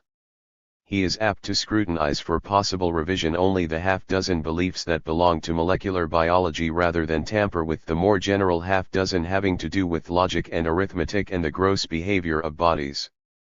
This is a reasonable strategy, a maxim of minimum mutilation. But an effect of it is that the portion of theory to which the discovered failure of prediction is relevant seems narrower than it otherwise might. 39 Strictly speaking, then, empirical evidence, either for or against, spreads over all the elements of the vast conjunction that is our total system of science, wherein all elements whatsoever equally face the tribunal of experience. And it is in this precise sense, for Quine, that all beliefs whatsoever, including those of logic and mathematics, are equally empirical. But can this beguiling form of epistemological holism really do justice to the revolutionary developments within both mathematics and natural science that have led up to it? Let us first consider the Newtonian revolution that produced the beginnings of mathematical physics as we know it, the very revolution, as we have seen, Kant's original conception of synthetic a priori knowledge was intended to address. In constructing his mathematical physics, Newton created, virtually simultaneously, three revolutionary advances: a new form of mathematics, the calculus, for dealing with infinite limiting processes and instantaneous rates of change, new conceptions of force and quantity of matter embodied and encapsulated in his three laws of motion, and a new universal law of nature, the law of universal gravitation.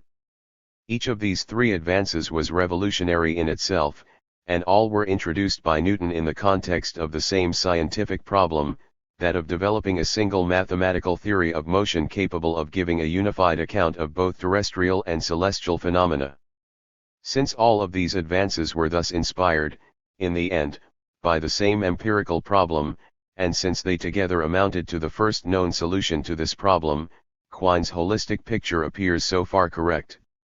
All elements in this web or conjunction of scientific knowledge, mathematics, mechanics, gravitational physics, appear equally to face the tribunal of experience together. Nevertheless, there are fundamental asymmetries in the way in which the different elements of this Newtonian synthesis actually function. Consider, for example, the relationship between the mathematics of the calculus and the Newtonian formulation of the laws of mechanics.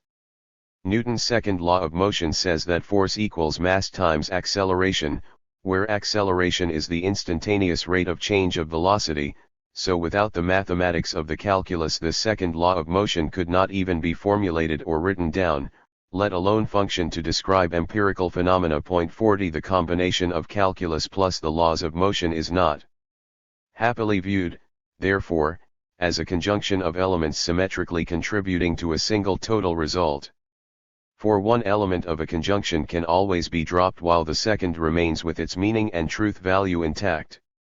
In this case, however, the mathematics of the calculus does not function simply as one more element in a larger conjunction, but rather as a necessary presupposition without which the rest of the putative conjunction has no meaning or truth value at all.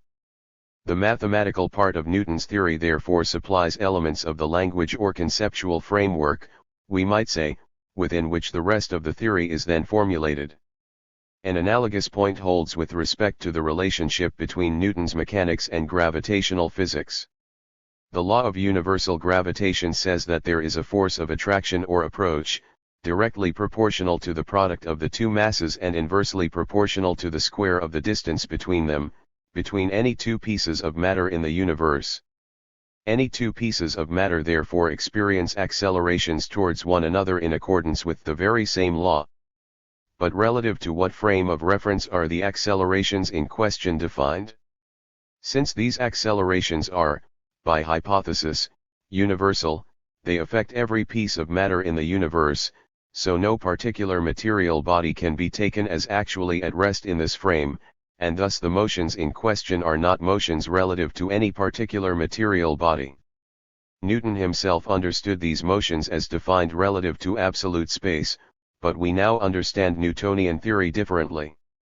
The privileged frame of reference in which the law of gravitation is defined is what we now call an inertial frame, where an inertial frame of reference is simply one in which the Newtonian laws of motion hold. It follows that without the Newtonian laws of mechanics the law of universal gravitation would not even make empirical sense, let alone give a correct account of the empirical phenomena. For the concept of universal acceleration that figures essentially in this law would then have no empirical meaning or application, we would simply have no idea what the relevant frame of reference might be in relation to which such accelerations are defined. 41. Once again, Newton's mechanics and gravitational physics are not happily viewed as symmetrically functioning elements of a larger conjunction, the former is rather a necessary part of the language or conceptual framework within which alone the latter makes empirical sense. Now it was just such an analysis of Newton's mathematical physics, we have suggested, that inspired Kant's original conception of synthetic a priori knowledge. It was for precisely these reasons that Kant took the mathematical part of Newton's theory, as well as the laws of motion or mechanics, to have a fundamentally different status than the empirical parts of the theory such as the law of gravitation. The former, according to Kant, constitute the necessary presuppositions or conditions of possibility of the latter. 42 Moreover, since, in Kant's day, the Newtonian system was the only mathematical physics the world had ever seen, Kant also took these necessary conditions of the possibility of Newtonian physics to be absolutely fixed conditions of all future empirical science in general. The development of non-Euclidean geometries and Einsteinian relativity theory of course then demolishes this second aspect of Kant's original doctrine.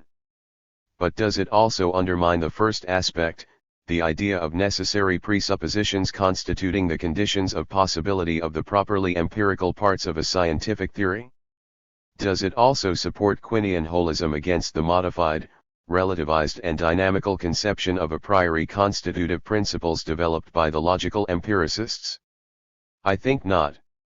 The general theory of relativity, like Newton's original theory of gravitation, can be seen as the outcome of three revolutionary advances: the development of a new field of mathematics, tensor calculus, or the general theory of manifolds, Einstein's principle of equivalence, which identifies gravitational effects with the inertial effects formerly associated with Newton's laws of motion, and Einstein's equations for the gravitational field, which describe how the curvature of space-time is. modified by the presence of matter and energy so as to direct gravitationally affected bodies along the straightest possible paths or geodesies of the space-time geometry in the relevant region. Once again, each of these three advances was revolutionary in itself, and all three were marshaled together by Einstein to solve a single empirical problem, that of developing a new description of gravitation consistent with the special theory of relativity and also capable, it was hoped, of solving well-known anomalies in Newtonian theory such as that involving the perihelion of Mercury. And the three advances together, as marshaled and synthesized by Einstein, in fact succeeded in solving this empirical problem for the first time.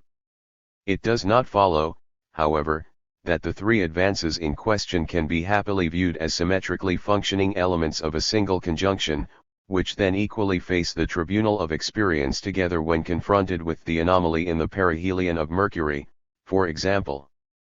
Consider first the relationship between the first two advances. The principle of equivalence depicts the space-time trajectories of bodies affected only by gravitation as geodesies or straightest possible paths in a variably curved space-time geometry, just as the Newtonian laws of motion, when viewed from this same space-time perspective, depict the trajectories of bodies affected by no forces at all as geodesies or straightest possible paths in a flat or Euclidean space-time geometry. But the whole notion of a variably curved geometry itself only makes sense in the context of the revolutionary new mathematics of the general theory of manifolds recently created by Riemann. In the context of the mathematics available in the 17th and 18th centuries, by contrast, the idea of a variably curved space-time geometry could not even be formulated or written down, let alone function to describe empirical phenomena. And, once again, a closely analogous, but also more subtle point holds for the relationship between the second and third advances. Einstein's field equations describe the variations in curvature of space-time geometry as a function of the distribution of mass and energy. Such a variably curved space-time structure would have no empirical meaning or application, however, if we had not first singled out some empirically given phenomena as counterparts of its fundamental geometrical notions, here the notion of geodesic or straightest possible path. The principle of equivalence does precisely this, however, and without this principle the intricate space-time geometry described by Einstein's field equations would not even be empirically false, but rather an empty mathematical formalism with no empirical application at all. 44 Just as in the case of Newtonian gravitation theory, therefore, the three advances together comprising Einstein's revolutionary theory should not be viewed as symmetrically functioning elements of a larger conjunction. The first two function rather as necessary parts of the language or conceptual framework within which alone the third makes both mathematical and empirical sense. It will not do, in either of our two examples, to view what one am calling the constitutively a priori parts of our scientific theories as simply relatively fixed or entrenched elements of science in the sense of Quine, as particularly well-established beliefs which a reasonable scientific conservatism takes to be relatively difficult to revise. When Newton formulated his theory of gravitation, for example, the mathematical part of his theory, the new calculus, was still quite controversial, to such an extent, in fact, that Newton disguised his use of it in the Principia in favor of traditional synthetic geometry. 45 Nor were Newton's three laws of motion any better entrenched, at the time, than the law of universal gravitation.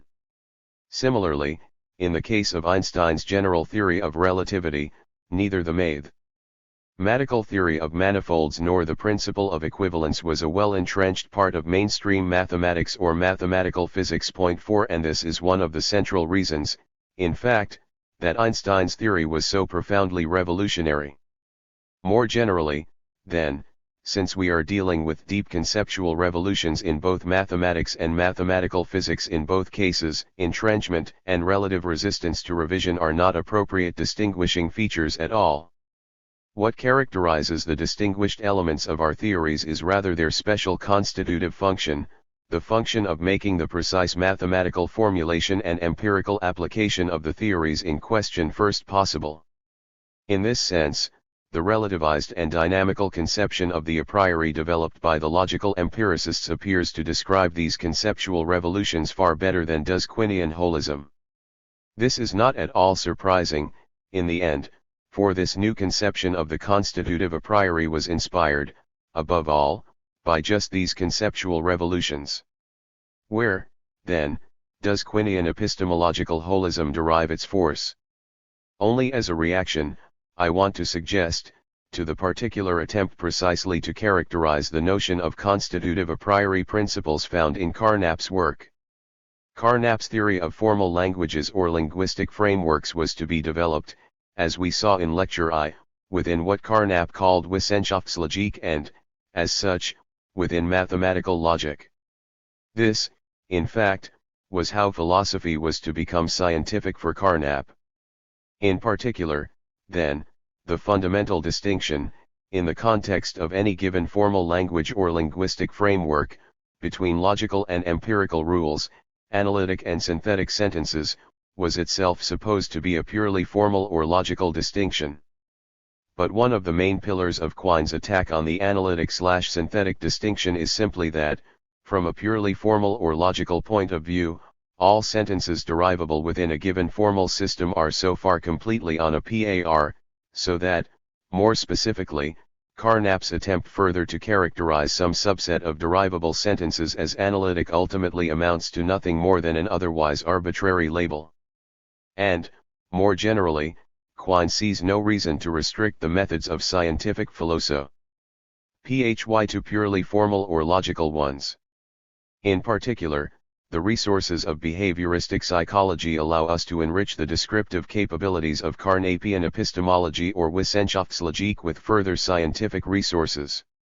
Within this enlarged point of view, the point of view Quine calls epistemology naturalized, we then see that all that remains of the a priori is precisely relative centrality or entrenchment. Some sentences are more likely than others to be revised under prompting by sensory stimulation. So, from a strictly scientific point of view, Quine concludes, we must accept epistemological holism. 49 My own conclusion, however, is quite different. Quine is correct that pure formal logic is insufficient to characterize the relativized and dynamical, yet still constitutive notion of a priori principles Carnap was aiming at. Quine is also correct that behavioristic psychology, the study of the input-output relations of the human organism, is also quite insufficient for this purpose, for all we have, from this point of view, is the notion of relative entrenchment or resistance to revision. Yet, as we have seen, careful attention to the actual historical development of science, and, in particular, to the profound conceptual revolutions that have in fact led to our current philosophical predicament, shows that relativized a priori principles of just the kind Carnap was aiming at are central to our scientific theories. Although Carnap may have failed in giving a precise logical characterization or explication of such principles, it does not follow that the phenomenon he was attempting to characterize does not exist. On the contrary, everything we know about the history of science, I want to suggest, indicates that precisely this phenomenon is an absolutely fundamental feature of science as we know it, and a fundamental feature, in particular of the great scientific revolutions that have eventually led, in our time, to the Carnap-Quine debate. I take this last idea to be strongly confirmed by the circumstance that in Thomas Kuhn's theory of the nature and character of scientific revolutions we find an informal counterpart, in effect, of the relativized conception of constitutive a priori principles developed by the logical empiricists. Thus, Kuhn's central distinction between change of paradigm or revolutionary science, on the one side, and normal science, on the other, closely parallels the Carnapian distinction between change of language or linguistic framework and rule-governed operations carried out within such a framework. Just as, for Carnap, the logical rules of a linguistic framework are definitive or constitutive of the notion of correctness or validity relative to this framework, so a particular paradigm governing a given state or episode of normal science, for Kuhn, yields generally agreed upon rules definitive or constitutive of what counts as a valid or correct solution to a problem within the state of normal science. Just as, For Carnap, external questions concerning which linguistic framework to adopt are not similarly governed by logical rules, but rather require a much less definite appeal to conventional and/or pragmatic considerations. So changes of paradigm in revolutionary science, for Kuhn, do not proceed in accordance with generally agreed upon rules as in normal science, but rather require something more akin to a conversion experience. It is no wonder, then, as I indicated in Lecture I, that Carnap, in his capacity as editor of the volume of the Encyclopedia of Unified Science in which the structure of scientific revolutions first appeared, wrote to Kuhn with warm enthusiasm about his then projected work: "Dear Professor Kuhn, thank you very much for sending me your manuscripts. I have read them with great interest, and on their basis I am strongly in favor of your writing a monograph for the encyclopedia, as you lined out in your letter to Morris of February 13th. I hope that you will find it possible to write your first draft this summer. I believe that the planned monograph will be a valuable contribution to the encyclopedia. I am myself very much interested in the problems which you intend to deal with, even though my knowledge of the history of science is rather fragmentary.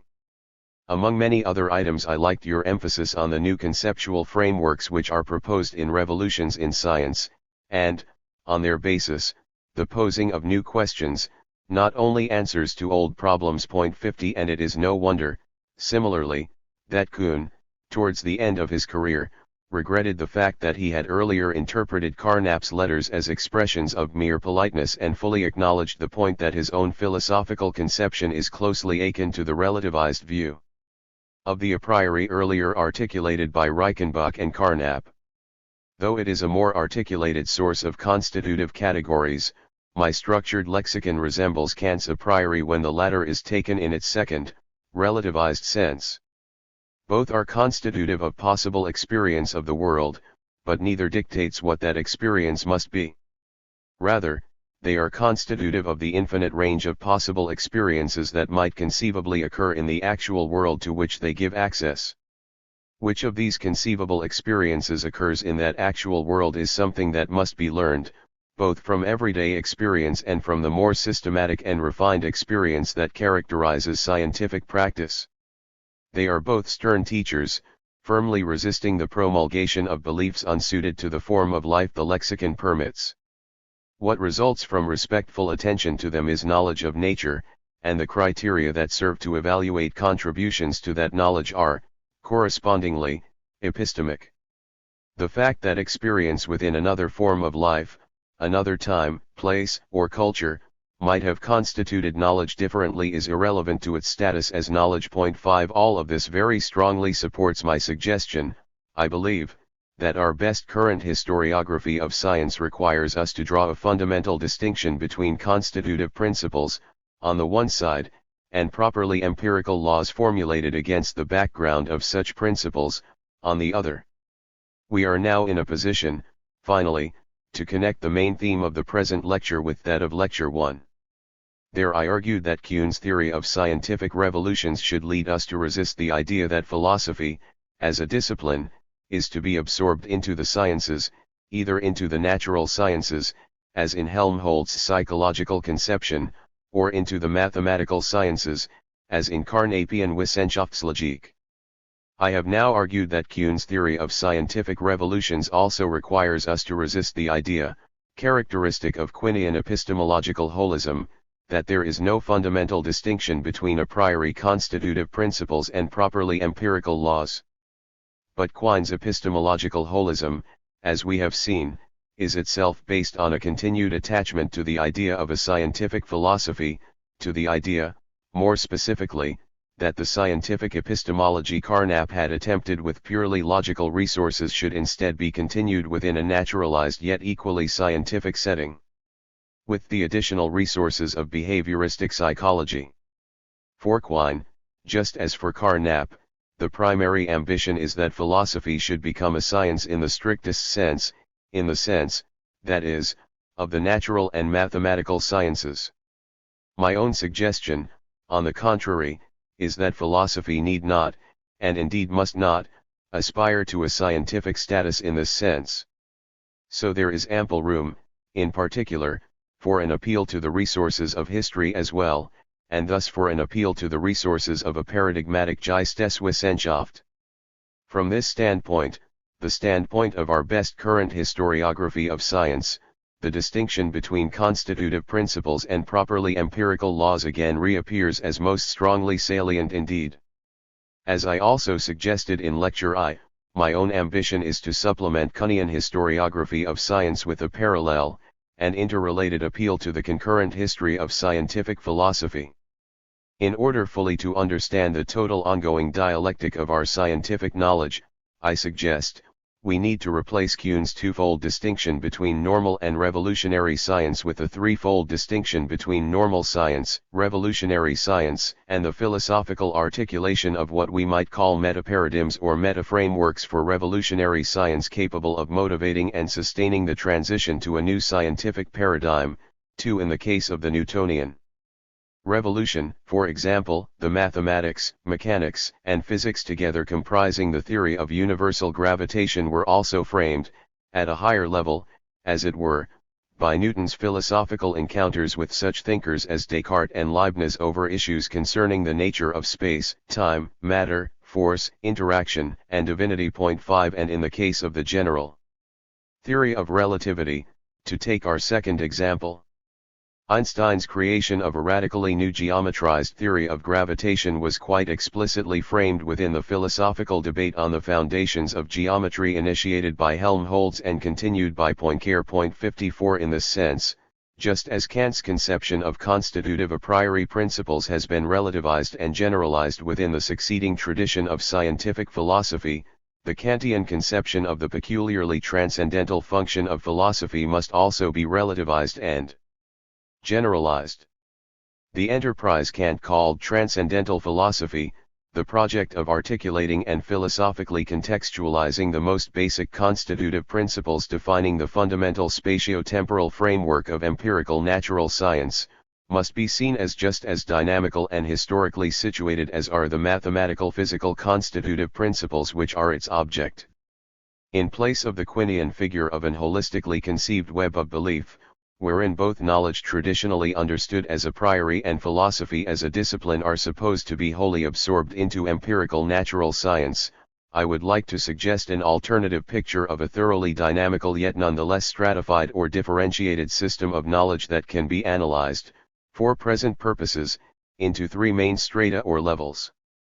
At the base level, as it were, are the concepts and principles of empirical natural science properly so called, empirical laws of nature, such as the Newtonian law of universal gravitation or Einstein's equations for the gravitational field, which squarely and precisely face the tribunal of experience via a rigorous process of empirical testing. At the next or second level are the constitutively a priori principles, basic principles of geometry and mechanics, for example, that define the fundamental spatio-temporal framework within which alone the rigorous formulation and empirical testing of first or base-level principles is then possible. These relativized a priori principles constitute what Kuhn calls paradigms, at least relatively stable sets of rules of the game, as it were, that define or make possible the problem-solving activities of normal science, including, in particular, the rigorous formulation and testing of properly empirical laws. In periods of deep conceptual revolution it is precisely these constitutively a priori principles which are themselves subject to change under intense pressure, no doubt, from new empirical findings and especially anomalies. It does not follow, however, that such second-level constitutive principles are empirical in the same sense as are the first-level principles. On the contrary, since here, by hypothesis, a generally agreed upon background framework is necessarily missing, no straightforward process of empirical testing, in periods of deep conceptual revolution, is then possible. 55 And it is precisely here, in fact, that our third level, that of philosophical metaparadigms or meta-frameworks, plays an indispensable role, by serving as a source for suggestions and guidance, for orientation, as it were, in motivating and sustaining the transition from one paradigm or conceptual framework to another. 56 None of these three levels are fixed and unrevisable, and the distinctions I am drawing have nothing to do, in particular, with differing degrees of certainty or epistemic security. Indeed, the whole point of the present conception of relativized and dynamical a priori principles is to accommodate the profound conceptual revolutions that have repeatedly shaken our knowledge of nature to its very foundations. It is precisely this revolutionary experience, in fact, that has revealed that our knowledge has foundations in the present sense, subject-defining or constitutive paradigms whose revision entails a genuine expansion of our space of intellectual possibilities, to such an extent, in periods of radical conceptual revolution, that a straightforward appeal to empirical evidence is then no longer directly relevant. And it is at this point, moreover, that philosophy plays its own distinctive role, not so much in justifying or securing a new paradigm where empirical evidence cannot yet do so, but rather in clarifying and articulating the new space of intellectual possibilities and making the serious consideration of the new paradigm a reasonable and responsible option. The various strata or levels in our total evolving and interacting system of beliefs are thus not distinguished by differing degrees of epistemic security at all, neither by differing degrees of centrality and entrenchment in the sense of Quine nor by differing degrees of certainty in the more traditional sense, but rather by their radically different functions or roles within the never-ending and often entirely unpredictable advance of science as a whole. Rationality, revolution, and the community of inquiry. Towards the end of Lecture 3 suggested that a dynamical and relativized version of the Kantian conception of a priori constitutive principles, as organizing and making possible properly empirical knowledge of nature, is very strongly supported by what I called our best current historiography of science, namely, Thomas Kuhn's theory of the nature and character of scientific revolutions. Kuhn's notion of a paradigm governing a particular stage or episode of normal science functions precisely as a language or conceptual framework within which the problem-solving activities of this kind of science then proceed. In Rudolf Carnap's terminology, normal science is occupied exclusively with internal questions, which are answerable, at least in principle, by means of what Carnap calls the logical rules definitive of the framework in question. In periods of revolutionary science, by contrast, it is precisely such a conceptual framework that is now in question, so that we have no generally agreed upon system of logical rules capable, at least at the time, of settling the issue. A transition to a new paradigm or conceptual framework thus definitely exceeds the bounds of normal science. In Carnap's terms, it involves us with an external question concerning which form of language or system of logical rules we should now adopt. Until the new conceptual framework itself becomes well established, therefore, we must proceed entirely without the benefit of the generally agreed upon and taken for granted rules definitive of normal science. This close parallel between what I am calling the relativized, yet still constitutive a priori, on the one side, and Kuhn's theory of scientific revolutions, on the other, implies, however, that the former gives rise to the same problems and questions concerning the ultimate rationality of the scientific enterprise that are all too familiar in the post-Kuhnian literature in history, sociology, and philosophy of science. For, on the one hand, since there appear to be no generally agreed upon logical rules governing the transition to a revolutionary new scientific paradigm or conceptual framework, there would seem to be no sense left in which such a transition can still be viewed as rational, as based on good reasons. Non-rational factors, having more to do with persuasion or conversion than rational argument, must necessarily be called in to explain the transition in question. And, on the other hand, since only such a non-rational commitment of the scientific community as a whole can explain the acceptance of a particular scientific paradigm at a given time, it would appear that the only notion of scientific rationality we have left is a relativized, sociological one according to which all there ultimately is to scientific rationality, and thus to scientific knowledge, is the otherwise arbitrary commitment of some particular social community or group to one particular paradigm or framework rather than another. The underlying source of this post-Kuhnian predicament, as we have seen, is the breakdown of the original Kantian conception of the a priori. Kant takes the fundamental constitutive principles framing Newtonian mathematical science as expressing timelessly fixed categories and forms of the human mind. Such categories and forms, for Kant, are definitive of human rationality as such, and thus of an absolutely universal rationality governing all human knowledge at all times and places. Moreover, as we have also seen, this conception of an absolutely universal human rationality realized in the fundamental constitutive principles of Newtonian science made perfectly good sense in Kant's own time, when the Newtonian conceptual framework was the only paradigm for what we now call mathematical physics the world had yet seen. Now that we have irretrievably lost this position of innocence, however, it would appear that the very notion of a truly universal human rationality must also be given up. It would appear that there is now no escape from the currently fashionable slogan "all knowledge is local."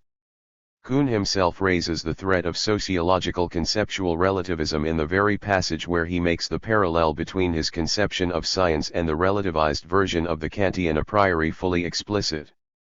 Thus, in the passage to which note 51 above is appended, Kuhn observes that his structured lexicon resembles Kant's a priori, in its second, relativized sense in being constitutive of possible experience of the world.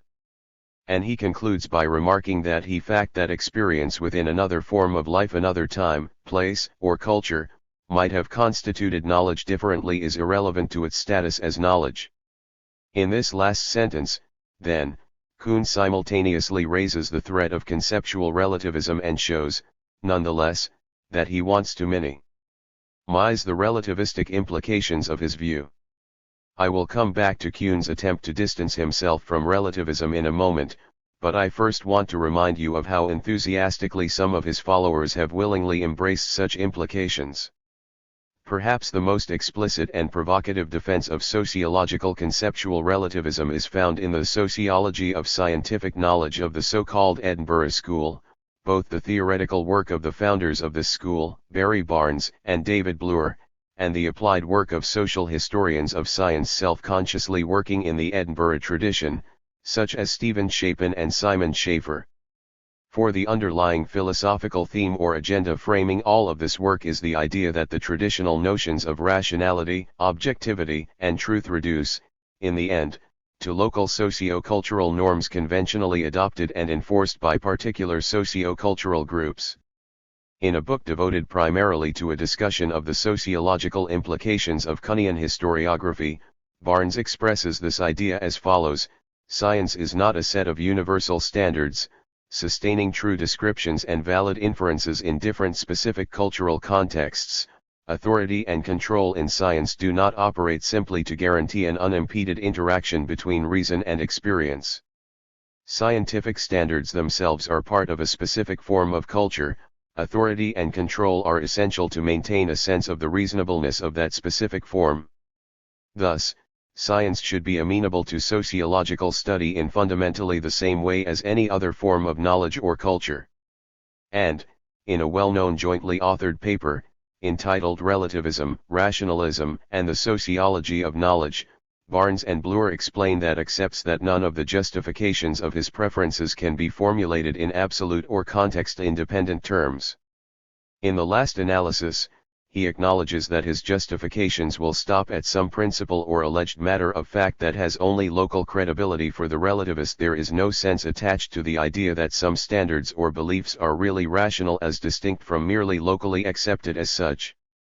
Because he thinks that there are no context-free or supercultural norms of rationality, he does not see rationally and irrationally held beliefs as making up two distinct and qualitatively different classes of things. 39 Thus the two fundamental principles of the Edinburgh Programme for a Sociology of Scientific Knowledge, that scientific knowledge as such is amenable to sociological study and that both rational and irrational beliefs should be explained symmetrically, are directly based on a version of philosophical conceptual relativism derived from Kuhn.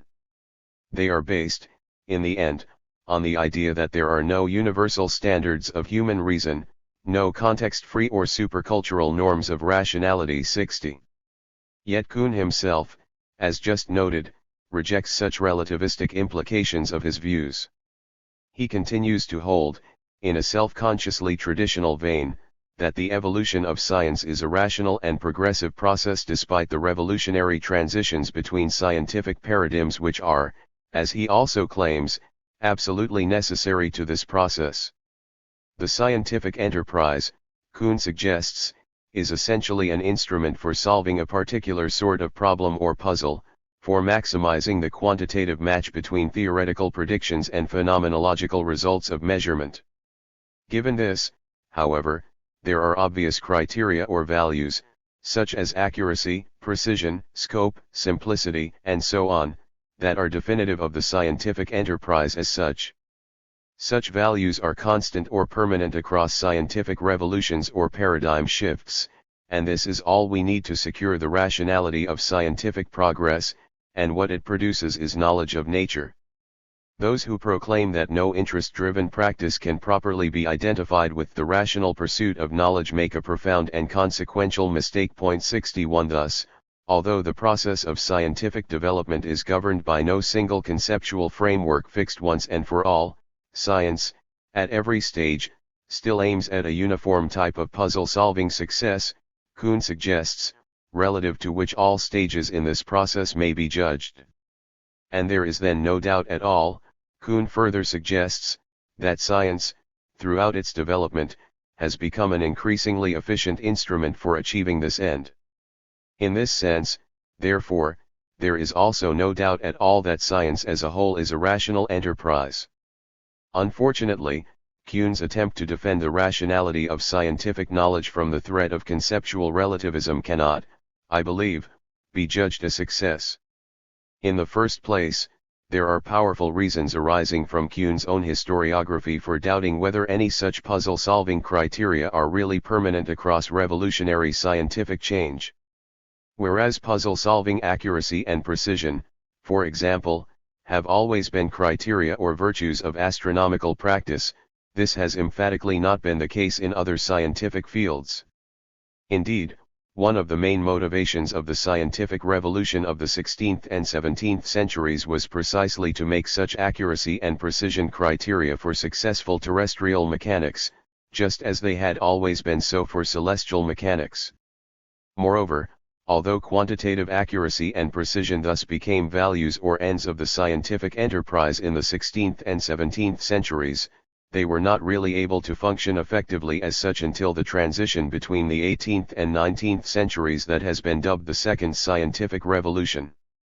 For it was not until this time, as a matter of fact, that anything like quantitative accuracy of predictions in such fields as chemistry, electricity, magnetism, heat, and so on could actually be achieved. Here one suspects that Rohn is using a rather anachronistic characterization of the term science that is itself by no means constant or permanent across the entire developmental process his historiography aims to describe. In the second place, even if we admit that there are constant or permanent criteria or values definitive of scientific success, it remains entirely obscure how there can be an uncommitted or paradigm-independent standpoint for rationally assessing the satisfaction of such criteria. Different paradigms, according to Kuhn, represent different conceptual frameworks or languages. Practitioners of one paradigm use a framework of concepts and principles incommensurable or non-intertranslatable with that of another paradigm, and it is only relative to one paradigm or another that the practitioners in question can coherently describe and experience their respective worlds. How can the practitioners of one framework even understand the claim, therefore, that another framework better satisfies the criteria or values of scientific success? Consider the choice between special relativity and the classical ether-based theory developed by Lorentz, for example. Both theories are quantitatively accurate to the same degree.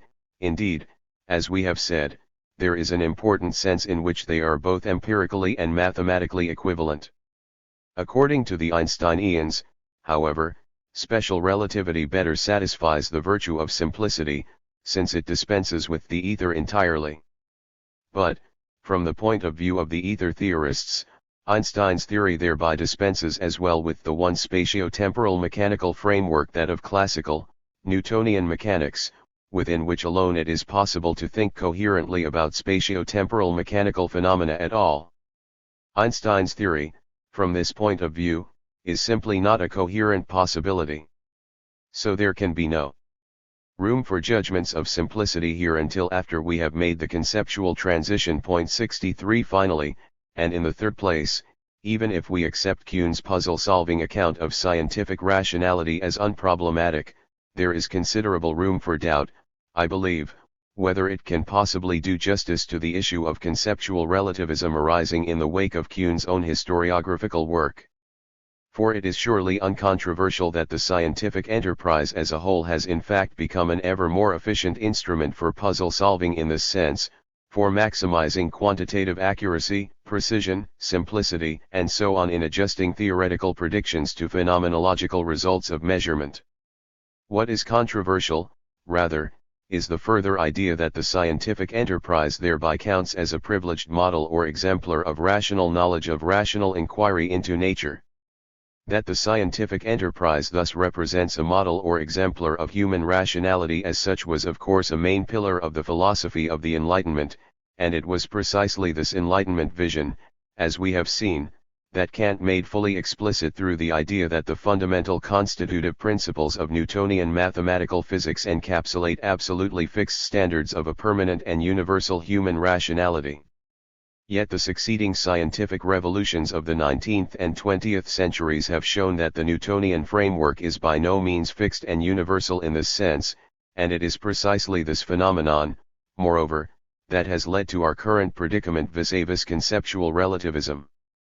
Pointing to the obvious fact that science has nonetheless continued to increase its quantitative accuracy, precision, and so on appears to be a quite inadequate response to the full force of this relativistic challenge. Point 64. The inadequacy of Kuhn's response rests, in the end, on a failure clearly to distinguish between two very different aspects of human rationality. Following terminology introduced by Georgian Habermas, I will call the first, instrumental rationality, and the second, communicative rationality. If we proceed from the non-communicative employment of propositional knowledge in goal-directed actions, we find a prior decision in favor of that concept of cognitive instrumental rationality, which, in empiricism and beyond, has strongly influenced the self-understanding of modernity. It carries the connotations of successful self-maintenance, made possible by informed mastery of, and intelligent adaptation to, conditions of a contingent environment. By contrast, if we proceed from the communicative employment of propositional knowledge in linguistic actions, we find a prior decision in favor of a wider concept of rationality tied to the older representation of logos. This concept of communicative rationality carries connotations that ultimately trace back to the central experience of the non-coercively uniting, consensus-creating power of argumentative speech, in which different participants overcome their initially subjective points of view, and, thanks to the commonality of reasonably motivated convictions, assure themselves simultaneously of the unity of the objective world and the intersubjectivity of their context of life. Point 65. Instrumental rationality thus refers to our capacity to engage in effective means-ends deliberation or reasoning aimed at maximizing our chances of success in pursuing an already set end or goal. It takes the goal in question as given, and it then attempts to adjust itself to environmental circumstances in bringing this desired state of affairs into existence in the most efficient way possible. This is the sense of rationality David Hume had in mind, of course, in his famous dictum that reason is, and ought only to be, the slave of the passions. Communicative rationality, by contrast, refers to our capacity to engage in argumentative deliberation or reasoning with one another aimed at bringing about an agreement or consensus of opinion. It starts with the idea that disagreement about some particular matter of mutual interest is problematic or undesirable, and that resolution of such disagreement must appeal to patterns of argument or reasoning acceptable to all parties in the dispute. Then, on the basis of precisely such mutually recognized principles of reasoning, it attempts to reach consensus, or at least mutual understanding, yielding a resolution of the dispute acceptable to all. The Enlightenment faith in human rationality, as expressed most explicitly by Kant, for example, is rooted in the idea that this kind of rationality, communicative rationality, provides access to absolutely universal principles of reasoning common to all human beings as such. Instrumental rationality is in an important sense private or subjective. It takes one or another end or goal as given, and it then inquires into the best means for achieving this goal. Human ends, however, are notoriously diverse and variable, and so there can be no ground for a truly universal rationality within purely instrumental reason. This, for example, is why Kuhn's attempt to find permanent criteria or values held constant throughout the development of science necessarily fails. Quantitative accuracy and precision were not widespread ends of inquiry within Aristotelian scholastic natural philosophy, and, even though they became such ends with the scientific revolution of the 16th and 17th centuries, they did not become meaningful widespread ends of inquiry, that is, practically achievable such ends, until the second scientific revolution of the late 18th and early 19th centuries. Simplicity, I would argue, only became a central and effective end of inquiry with the relativistic revolution of the early 20th century, and so on. Point 66. Communicative rationality, by contrast, is essentially public or intersubjective. It aims, by its very nature, at an agreement or consensus based on mutually acceptable principles of argument or reasoning shared by all parties in a dispute. This is the kind of rationality underwritten by a given scientific paradigm or conceptual framework, whose function is precisely to secure an agreement on fundamental constitutive principles, in Kuhn's words, a firm research consensus that is universally received within a particular scientific community. Normal science, for Kuhn, is then entirely based on this kind of firm research consensus. 67. But it is precisely because there is also revolutionary science, radical transitions between incommensurable or non-intertranslatable conceptual frameworks, that the idea of a truly universal rationality is now threatened. In contrast to Kuhn's failure clearly to distinguish between these two quite different concepts of rationality, Carnap's philosophy of formal languages or linguistic frameworks centrally involves a very sharp distinction between them. Internal questions, for Carnap, are answerable, at least in principle, by reference to the logical rules of one or another given framework. Here we have genuine theoretical questions where notions of correct and incorrect, true and false clearly and unproblematically apply. Investigators who share a given linguistic framework can then engage in genuinely cognitive or theoretical disputes about precisely such internal questions. But external questions are not genuinely rational in the sense that is, in Habermas's terminology, they are not similarly communicatively rational. Here, for Carnap, we are faced with merely pragmatic or instrumental questions about the suitability or appropriateness of one or another framework for some or another given purpose. This means, first, that the answers to external questions cannot be judged by yes/no dichotomies such as correct and incorrect, true and false, but rather always involve matters of degree, and it also means, second, that the answers to external questions are necessarily relative to the given ends or goals of particular investigators. Unfortunately, however, although Carnap thus clearly separates instrumental from communicative rationality, he does not address the threat of conceptual relativism afflicting the latter concept of rationality that directly flows from his own embrace of the relativized conception of constitutive a priori principles, principles defining what correct and incorrect, true and false mean relative to one or another linguistic framework. Carnap's relativism is explicitly addressed, rather, to the dissolution of what he takes to be fruitless disputes within philosophy as a discipline, and he nowhere considers seriously the relativistic predicament arising in the wake of Kuhn's work on scientific revolutions. If pressed, he would probably respond that the sciences can here, as elsewhere, take care of themselves. Yet we post-Kuhnians, I fear, cannot rest content with such a response, especially when an explicitly relativistic philosophical agenda now informs a significant segment of research in the history, sociology, and philosophy of science. It is true that the sciences can take care of themselves. but we in philosophy are nonetheless faced with a radically new question as to how this is possible. We are faced with radically transformed versions, that is, of Kant's original questions: how is pure mathematics possible? And how is pure natural science possible? For our problem is clearly and responsibly to address such questions in an intellectual environment where Kant's original conception of an absolutely fixed and universal communicative rationality constitutively framing the properly empirical advance of natural science has unequivocally broken down once and for all.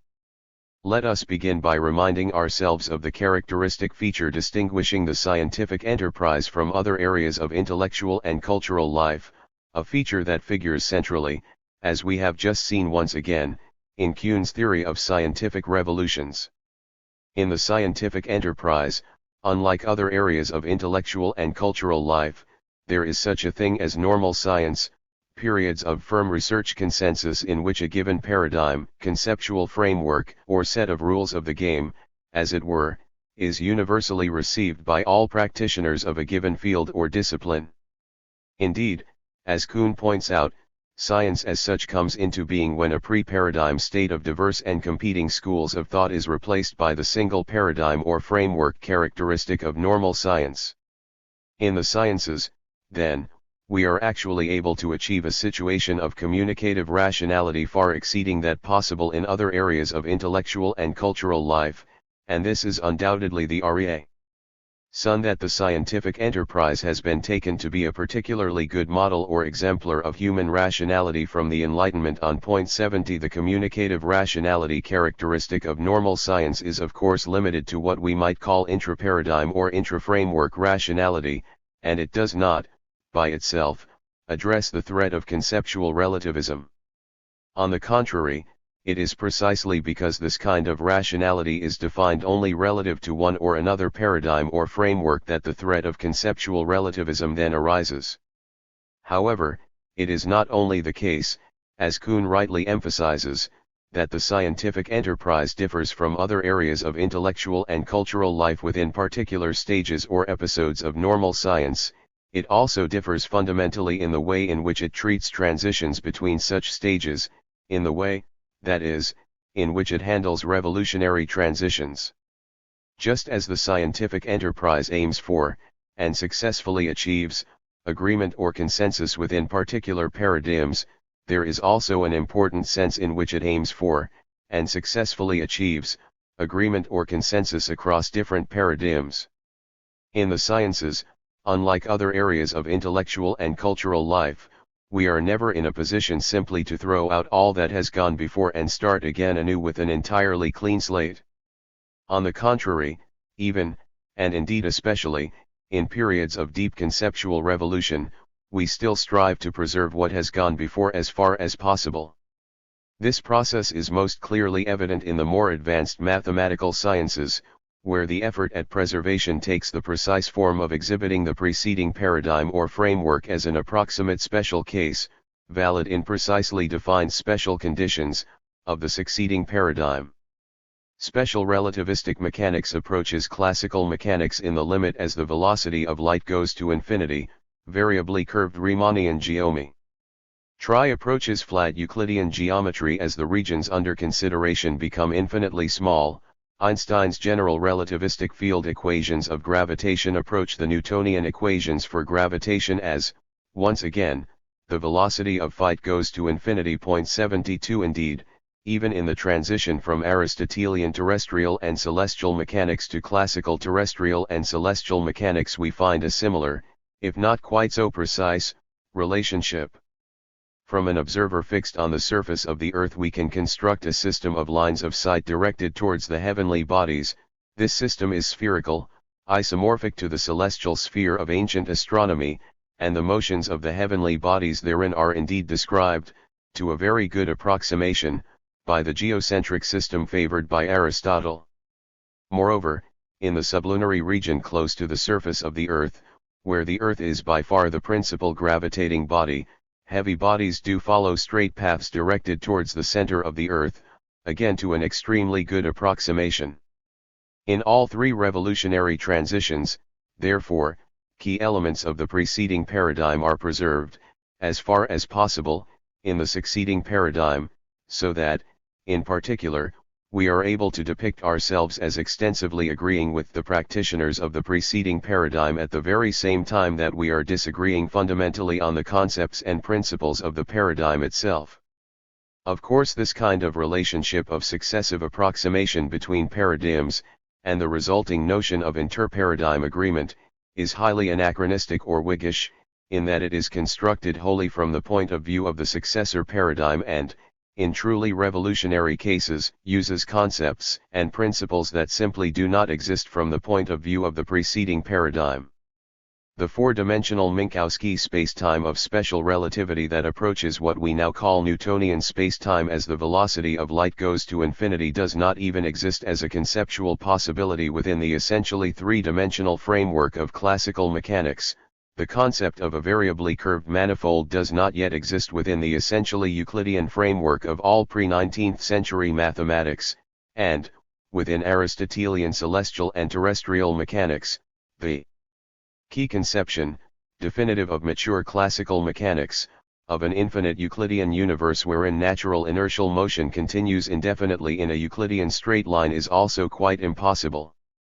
Practitioners of the earlier paradigm are thus not even in a position to understand the agreement claimed by practitioners of the later paradigm, and this is why, from an historical point of view, such retrospective reconstructions are quite inadequate for properly understanding the earlier conceptual framework itself.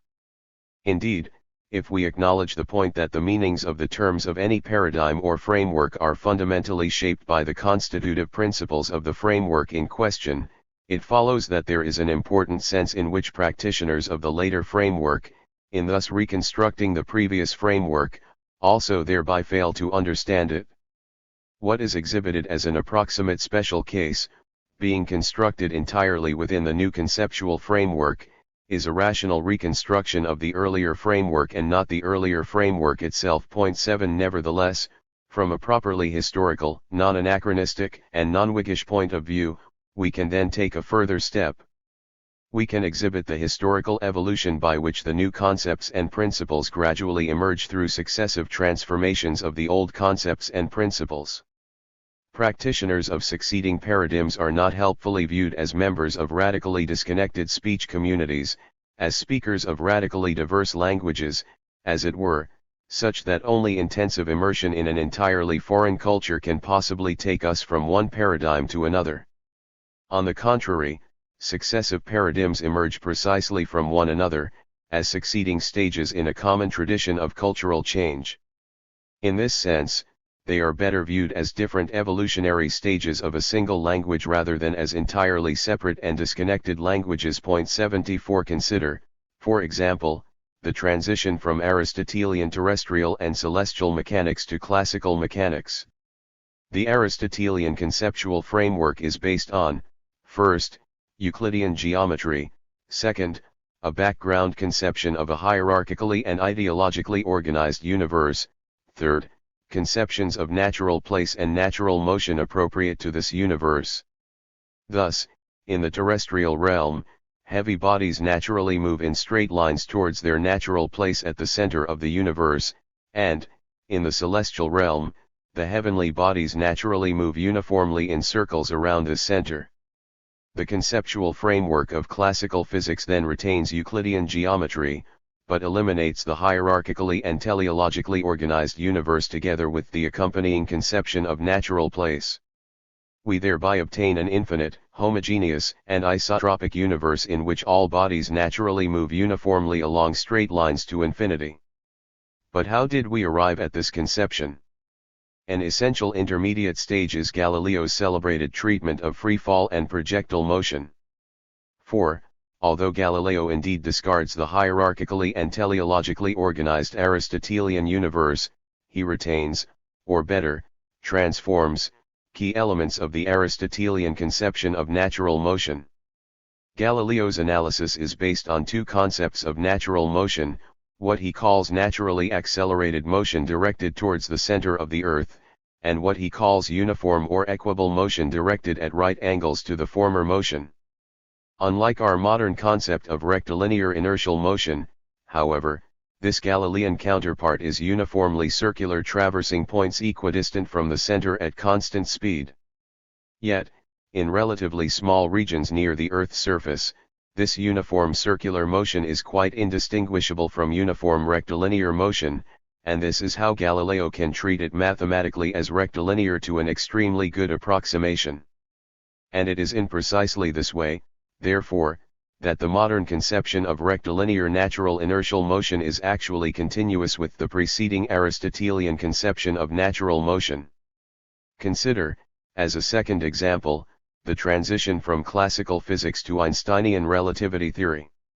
This example is considerably more complex, and a proper treatment would have to attend, in addition, to the so-called second scientific revolution bridging the transition from the 18th to the 19th century. I can perhaps say enough here, however, to indicate some of the essential steps. Relativity theory, as I have suggested more than once, emerges not only from the late 19th and early 20th century work on the electrodynamics of the ether associated with the names of Lorentz, Fitzgerald, and Poincare but also from revolutionary work throughout the 19th century on the foundations of geometry. The former yielded, well before Einstein, what we now know as the Lorentz group, which gives the mathematical form of the transformations between frames of reference moving relatively to one another and to the ether. These transformations comprise the mathematical core of special relativity as well, and this is the sense, as I have also suggested, in which special relativity is both empirically and mathematically equivalent to the preceding ether theory. But Einstein's revolutionary move lies in his interpretation of these transformations, as not simply representing special dynamical properties of electromagnetically constructed objects as they move relative to the ether, but rather as constitutive of the fundamental geometrical kinematical framework of what we now call Minkowski spacetime. For Einstein, we might say, the Lorentz transformations change from being properly empirical laws governing a particular variety of force to geometrical kinematical constitutive principles articulating a radically new type of spacetime structure, a spacetime structure which, from a classical point of view, is simply incoherent. How was it possible for Einstein to make this revolutionary move? Here 19th century work on the foundations of geometry, especially that of Poincare, was absolutely crucial. We know that Einstein was intensively reading Poincare's Science and Hypothesis immediately before his revolutionary breakthroughs in 1905. In this work, as is well known, Poincare not only deals incisively with the current situation in electrodynamics, he also formulates an entirely original perspective on the 19th century development of non-Euclidean geometries. Poincare rejects the view, defended by Helmholtz, that the choice between Euclidean and non-Euclidean geometries is empirical, for he continues to maintain, following Kant, that geometry functions rather as a constitutive framework making properly empirical discoveries first possible. We now know, however, that there is more than one such constitutive framework, and so the choice between them, Poincare argues, is based on a convention. It rests, in the end, on the greater mathematical simplicity of the Euclidean system. Einstein, we might say, then applies this very same point of view to the situation in electrodynamics. Just as there is no longer a single, uniquely privileged geometrical framework, there is also no single, uniquely privileged geometrical kinematical framework. In particular, we are now free to adopt a new convention, again based on mathematical simplicity, that replaces the classical constitutive framework with the special relativistic one. In this way, Einstein's introduction of a radically new constitutive framework for space, time, and motion again grew naturally out of, and is thus quite continuous with, the preceding framework it replaced. Moreover, although I cannot discuss the transition to general relativity here, this step also grows naturally out of the 19th century tradition in the foundations of geometry. When read in the context of the new mechanics of the special theory, the key move to a non-Euclidean geometry of variable curvature in fact results from applying the Lorentz contraction to the geometry of a rotating disk, as Einstein simultaneously delicately positions himself within the geometrical debate between Helmholtz and Poincare. So far we have made two consequential observations about interparadigm relations, at least insofar as the most abstract and general constitutive principles of geometry and mechanics are concerned. First, from a point of view internal to the development of these sciences, we see that earlier constitutive frameworks are exhibited as limiting cases, holding approximately in certain precisely defined special conditions, of later ones. Second, from a properly historical point of view, we see also that, although there is indeed an important sense in which succeeding paradigms are incommensurable or non-intertranslatable, the concepts and principles of later paradigms still evolve continuously, by a series of natural transformations, from those of earlier ones. Now, putting these two observations together, we are in a position to add, from a philosophical point of view, that we can thus view the evolution of succeeding paradigms or frameworks as a convergent series, as it were, in which we successively refine our constitutive principles in the direction of ever greater generality and adequacy. When we move from the Aristotelian framework to that of classical physics, we retain Euclidean geometry intact, discard the hierarchically and teleologically organized spherical universe, and modify the Aristotelian conception of natural motion, in such a way that we retain the idea, in particular, that there is a fundamental state of natural motion following privileged paths of the underlying geometry.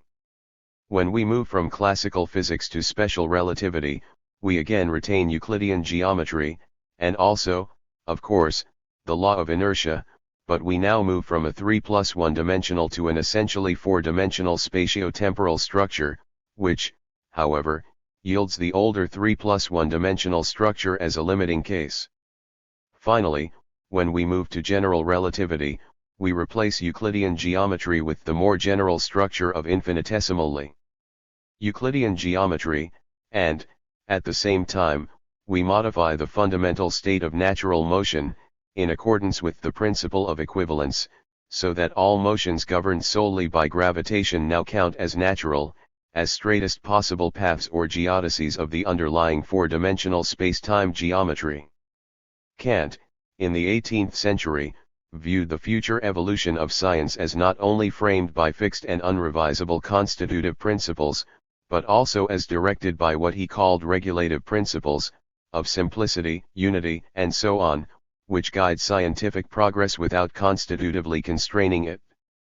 In this way science approaches an ideal state of completion, but only as a focus imaginarius, or regulative ideal of reason, for which there is no guarantee at all that it will ever be actually achieved. 7 Indeed, we can never take our actual science to have reached this ideal, for this would halt scientific progress dead in its tracks, and, at the same time, we are always under the obligation to keep seeking it, for failing to do so would again make science as we know it impossible.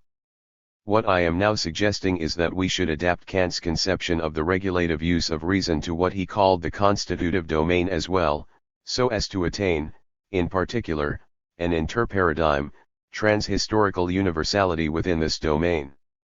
Since deep conceptual revolutions or paradigm shifts are a fact of scientific life, we are never in a position to take our present constitutive principles as truly universal principles of human reason, as fixed once and for all throughout the evolution of science.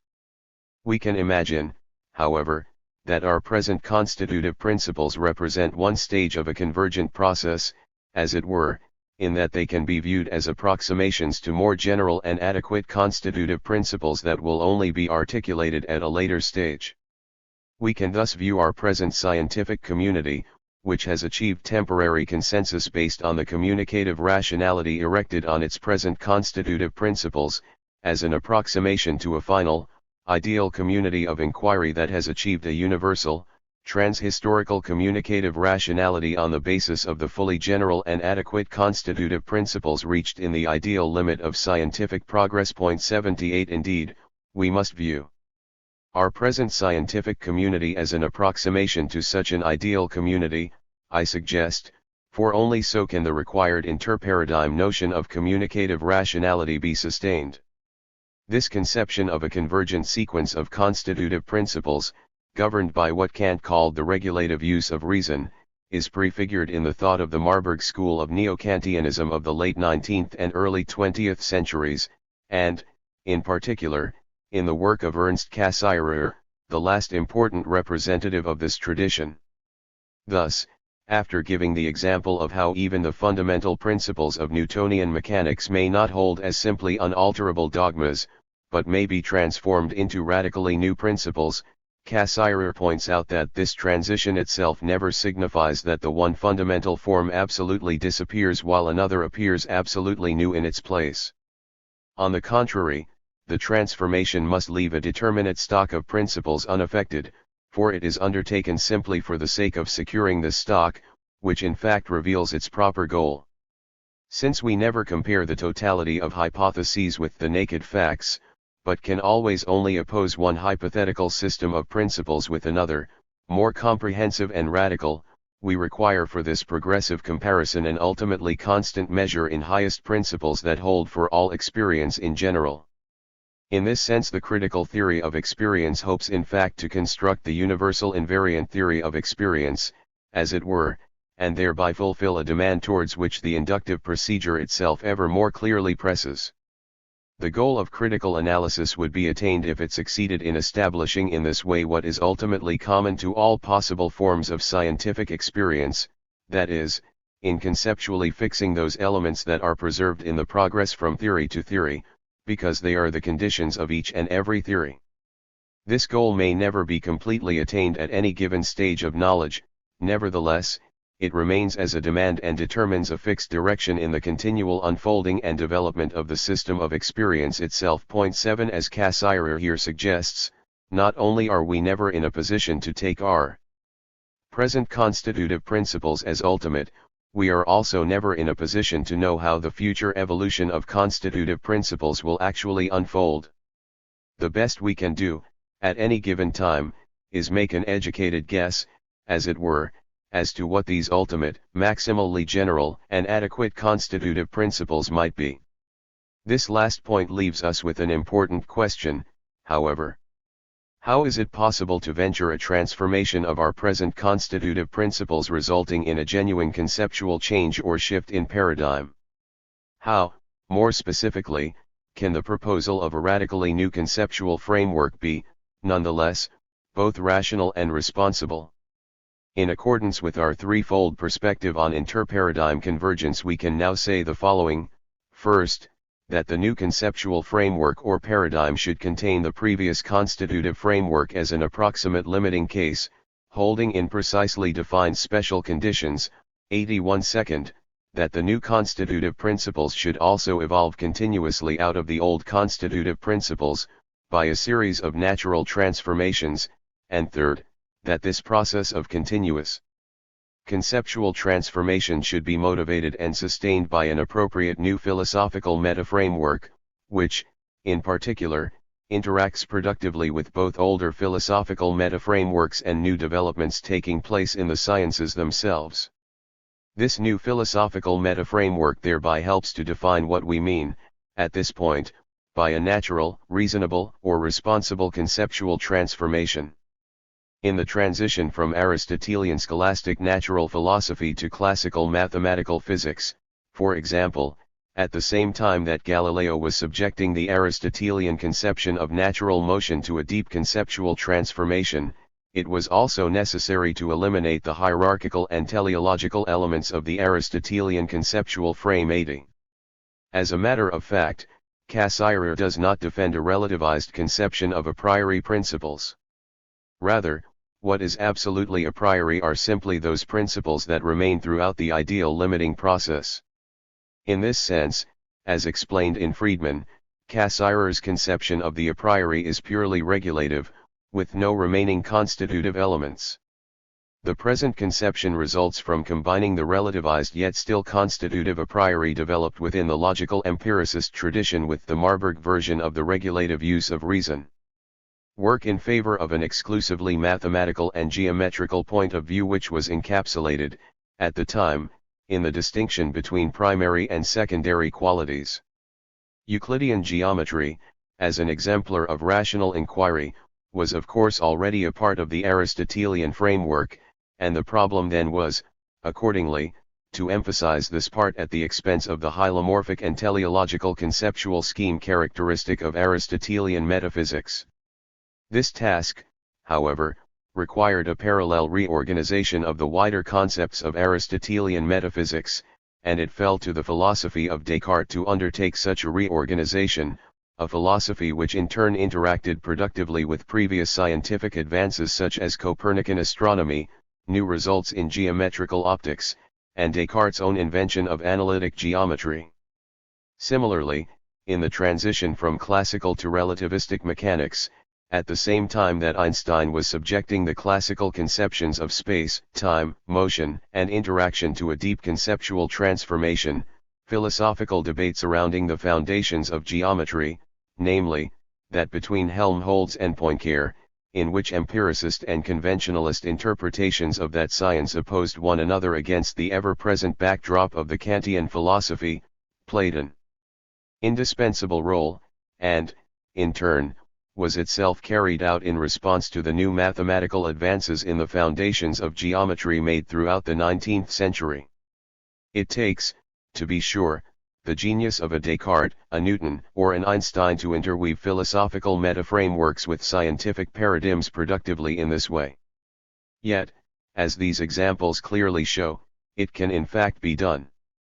The present conception of a convergent sequence of successive frameworks or paradigms, approximating in the limit an ideal state of maximally comprehensive communicative rationality in which all participants in the ideal community of inquiry agree on a common set of truly universal, trans-historical constitutive principles, need not imply a second and further conception of convergence, according to which successive scientific theories are viewed as ever better approximations to a radically external world existing entirely independently of the scientific enterprise itself.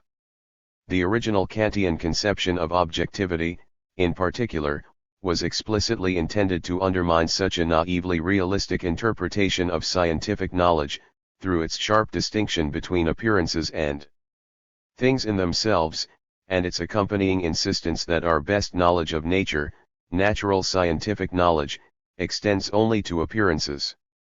So the way is similarly open, on our modified Kantian conception, simply to define scientific truth, in a Peircean vein, as whatever the ideal community of inquiry eventually agrees to. Or, in the even more radical, logical idealist tradition of the Marburg school, we might characterize the actual empirical world as that limiting mathematical structure towards which the progress of natural science is in fact converging. 83 Finally, and by the same token, the present conception of scientific rationality need not imply the elimination of all genuine contingency from scientific progress, in the sense that there is a single preordained route through the set of all possible constitutive principles, as it were, which the evolution of science necessarily follows at each stage. On the contrary, we can, if we like, imagine a branching tree structure at every point, so that alternative future evolutions of our fundamental constitutive principles are always possible. Scientific rationality, from the present point of view, does not require the existence of a single fixed route through this structure, any more than it requires a single set of constitutive principles fixed once and for all. What we require, rather, is that any reasonable route through the tree be convergent, for it is this, and no more, that is implied by the notion that our present scientific community is an approximation to an ideal limiting community of inquiry acknowledging similarly ideal standards of universal, trans-historical communicative rationality. The aim of our modified version of Kantianism, as we pointed out at the end of Lecture 2, has nothing to do with certainty or epistemic security at all. It aims, rather, at precisely such universal rationality, as our reason grows increasingly self-conscious and thereby takes responsibility for itself. Part 2. Fruits of discussion. 1. The relativized a priori. The notion of a relativized yet still constitutive a priori, as developed especially in Lecture 2, is central to the modified version of a Kantian philosophy of science I am attempting to articulate.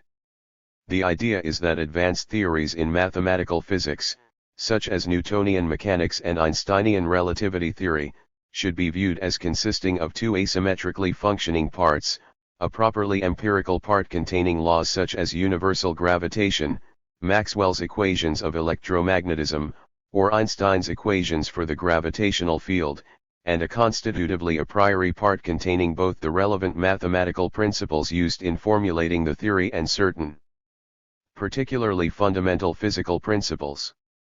Although we explicitly acknowledge that what we are here calling a priori principles change and develop along with the continual progress of empirical natural science, and in response to empirical findings, we still insist, against Quinian epistemological holism, that these principles should nonetheless be seen as constitutively a priori in something very like the original Kantian sense. This idea is of course prima facie quite puzzling in our post-Quinian philosophical environment. What can it possibly mean to call principles a priori that change and develop in response to empirical findings? According to the traditional conception of the a priori, in which it means justified independently of experience, it would seem that any principle correctly characterized as a priori would perforce have to hold entirely independently of all empirical findings and would thus have to hold come what may. Once we grant that principles of geometry and mechanics, say, are by no means unrevisable, then it would appear that there is no sense left in calling such principles a priori. To be sure, in perfect accordance with Bohemian Quinian holism, we can hold such principles come what may if, for whatever reason, we then decide to do so. But this type of unrevisability or independence from experience applies equally to all principles of natural science, including those we are here calling properly empirical laws. The first point to make, in response to this kind of objection, is that the concept of the relativized a priori, as originally formulated within the tradition of logical empiricism, was explicitly intended to prize apart two meanings that were discerned within the original Kantian conception, necessary and unrevisable, true for all time, on the one hand, and constitutive of the concept of the object of knowledge, on the other.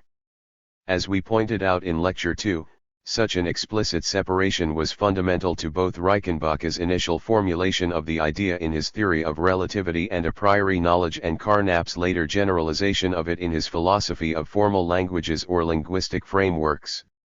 Indeed, in section 82 of his Logical Syntax of Language, Carnap emphatically asserts that any sentence of the language of mathematical physics, including the L-rules or analytic sentences, may be revised in light of a recalcitrant protocol sentence, and he also explicitly embraces Bohemian holism in the empirical testing of synthetic sentences.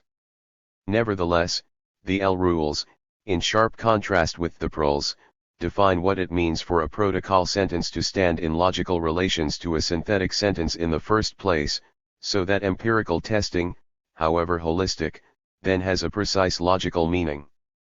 In this sense, analytic sentences, or L-rules, cannot themselves be logically tested by experience, although, on purely pragmatic grounds, they can be revised in response experience. This separation of two meanings of the a priori is prefigured within the original Kantian conception by Kant's own novel understanding of a priori truth. Although Kant of course took it for granted that principles he viewed as a priori were necessary, unrevisable, apodictically uncertain, and so on, his characteristic explanation of the possibility of such principles rather highlighted their constitutive function with respect to a posteriori or empirical truths, the function of making the empirical cognition of such truths first possible.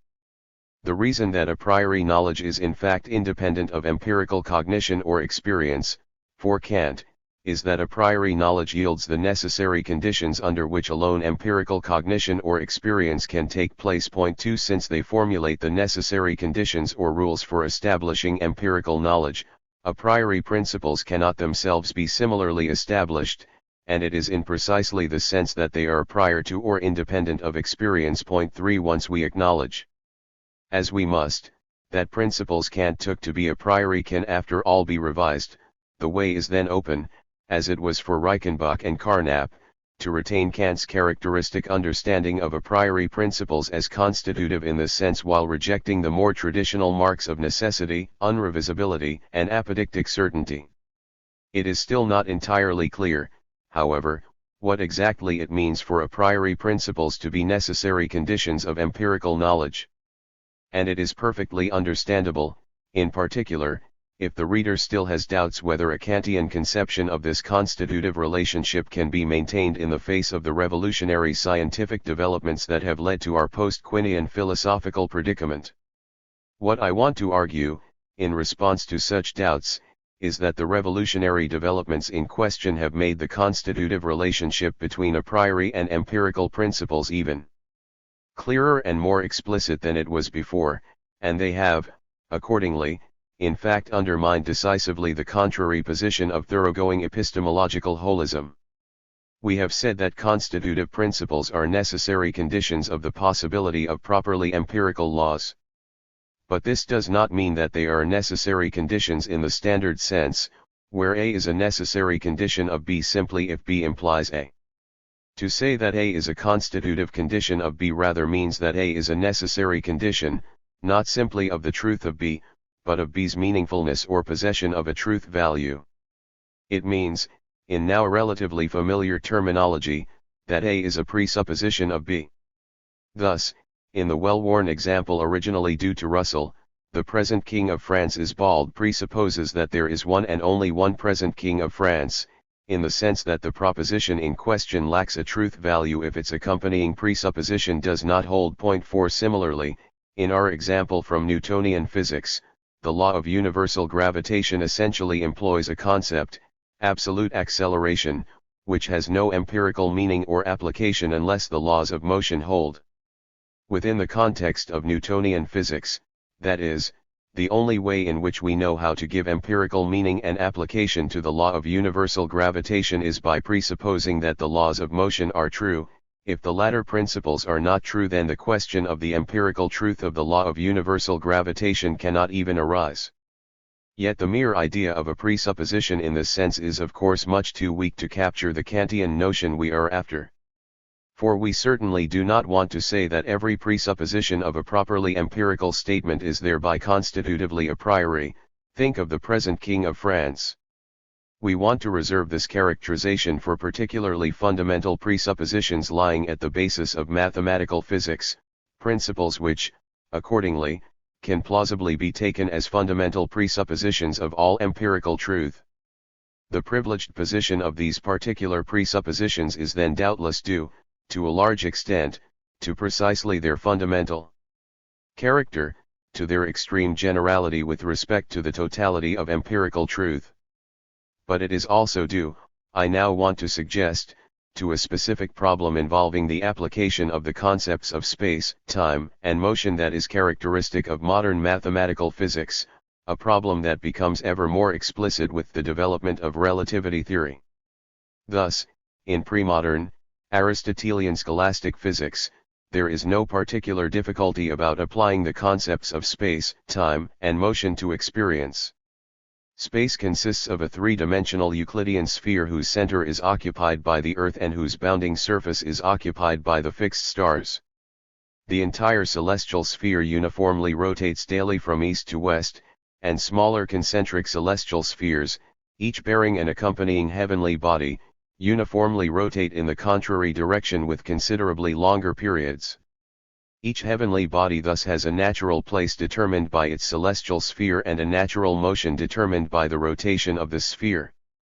Moreover, in the sublunary or terrestrial region contained within the innermost celestial sphere centered on the Earth, the four elements each have their natural places ranging concentrically from the center to the periphery, as well as a characteristic state of natural motion in a straight line from whatever unnatural place in which they might find themselves back to their natural places. The point, in our present context, is that our theoretical concepts of space, time, and motion fit together smoothly and unproblematically with the world as it presents itself to sense experience. The scientific image is a straightforward systematization of the manifest image. By contrast, in the modern mathematical physics of the 16th and 17th centuries that culminated in the work of Newton, this unproblematic fit between physical theory and sense experience is irretrievably lost. Instead of a finite three-dimensional Euclidean sphere, space now consists of the whole of three-dimensional Euclidean extension, infinite in all directions, which, for this very reason, no longer contains any privileged positions at all.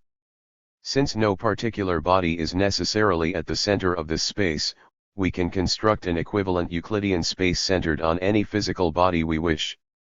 We can distinguish, that is, an infinite variety of relative spaces, none of which has so far been privileged. As a result, our new fundamental concept of natural motion, given by the law of inertia, is also essentially ambiguous. Bodies acted on by no external forces uniformly traverse Euclidean straight lines to infinity, but relative to which relative space is this supposed to hold? Finally, since the uniform passage of time is no longer directly given by any observable physical motion, but rather by a natural state of inertial motion that is never actually observed, the notion of time is essentially ambiguous in a precisely parallel sense. Neither space nor time nor motion has an unequivocal relation to our experience. One way to describe this fundamental problem is that the mathematical representations employed in modern physics have become increasingly abstract in relation to concrete sensory experience. Infinite Newtonian space is not sensibly given like finite Aristotelian space, nor is natural inertial motion given like natural Aristotelian motion, uniform Newtonian time like uniform Aristotelian time. For precisely this reason, however, there is a new problem of somehow coordinating our new mathematical representations with concrete sensible experience before we are even in a position to be fully explicit about what our new physical theory actually says. This problem was not definitively solved until Newton formulated the laws of motion in the Principia.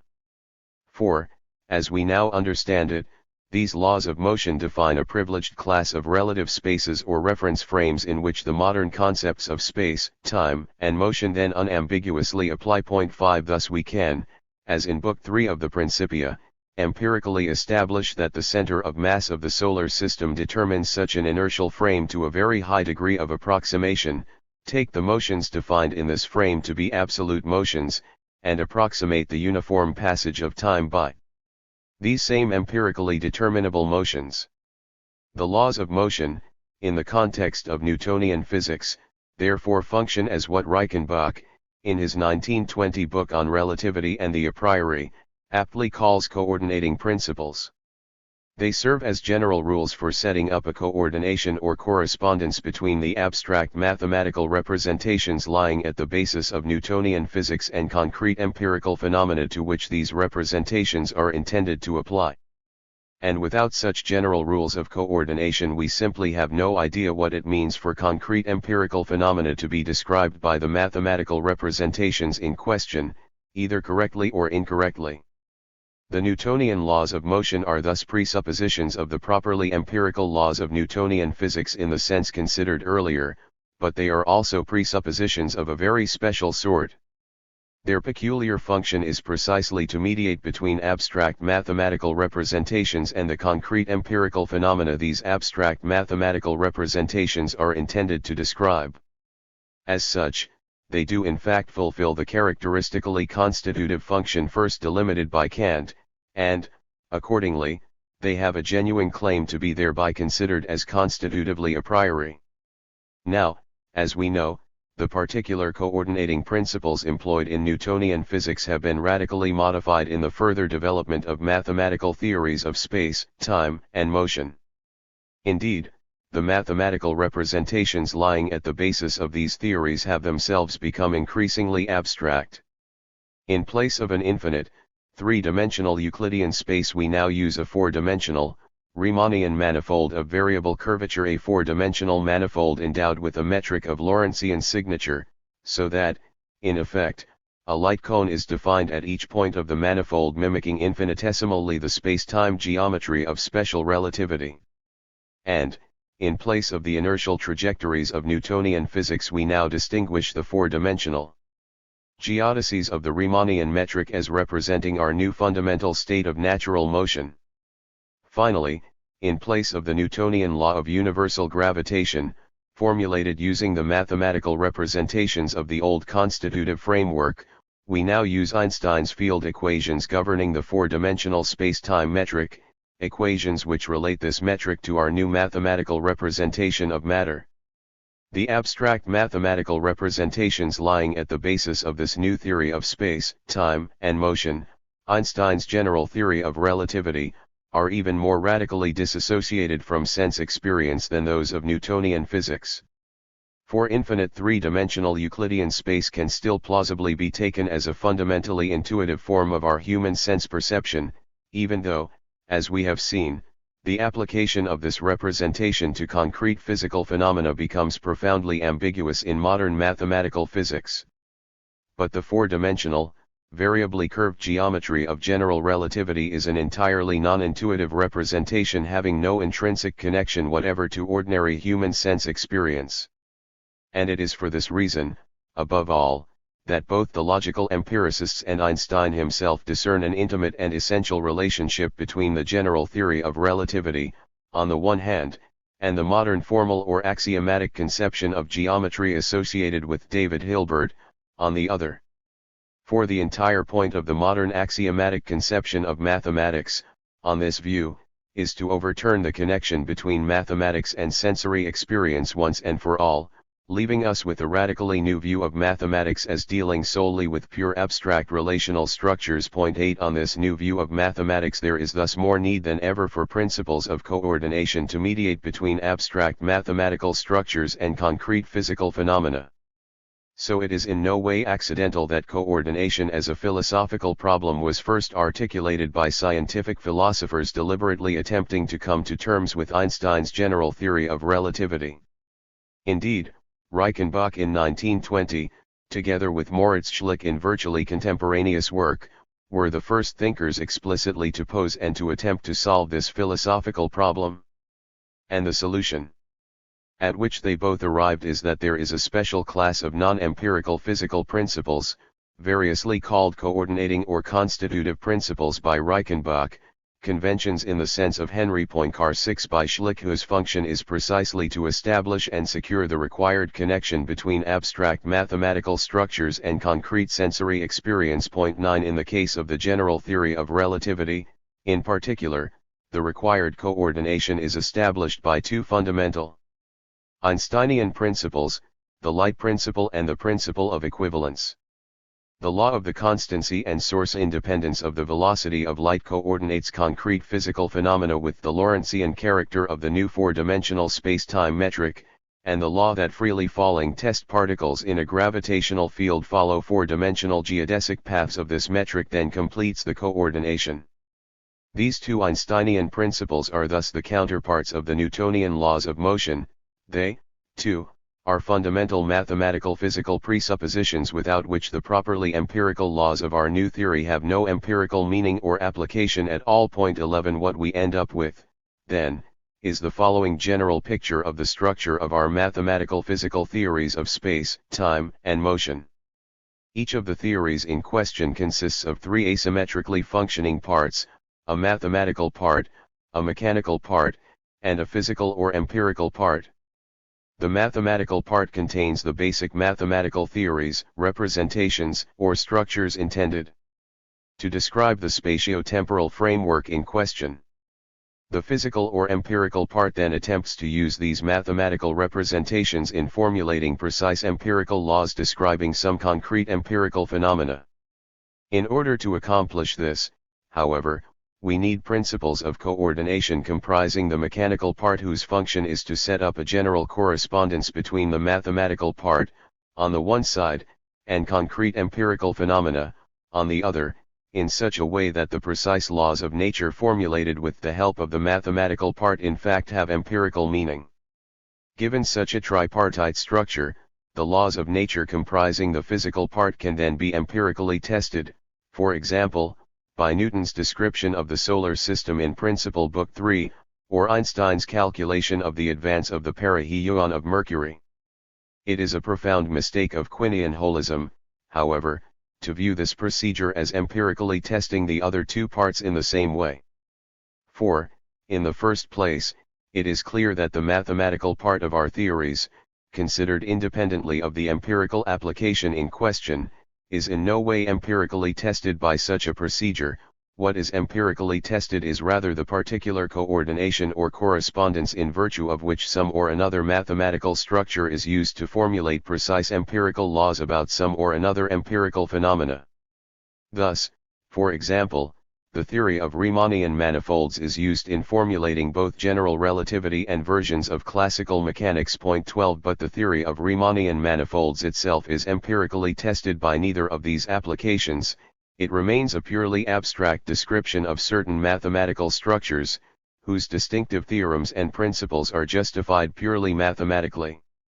Similarly, and in the second place, it is also a mistake to view the coordinating principles comprising the mechanical part as being empirically tested by the same procedure. For, as we have emphasized repeatedly, the procedure in question could not even be set up in the first place without some or another coordinating principle already in place.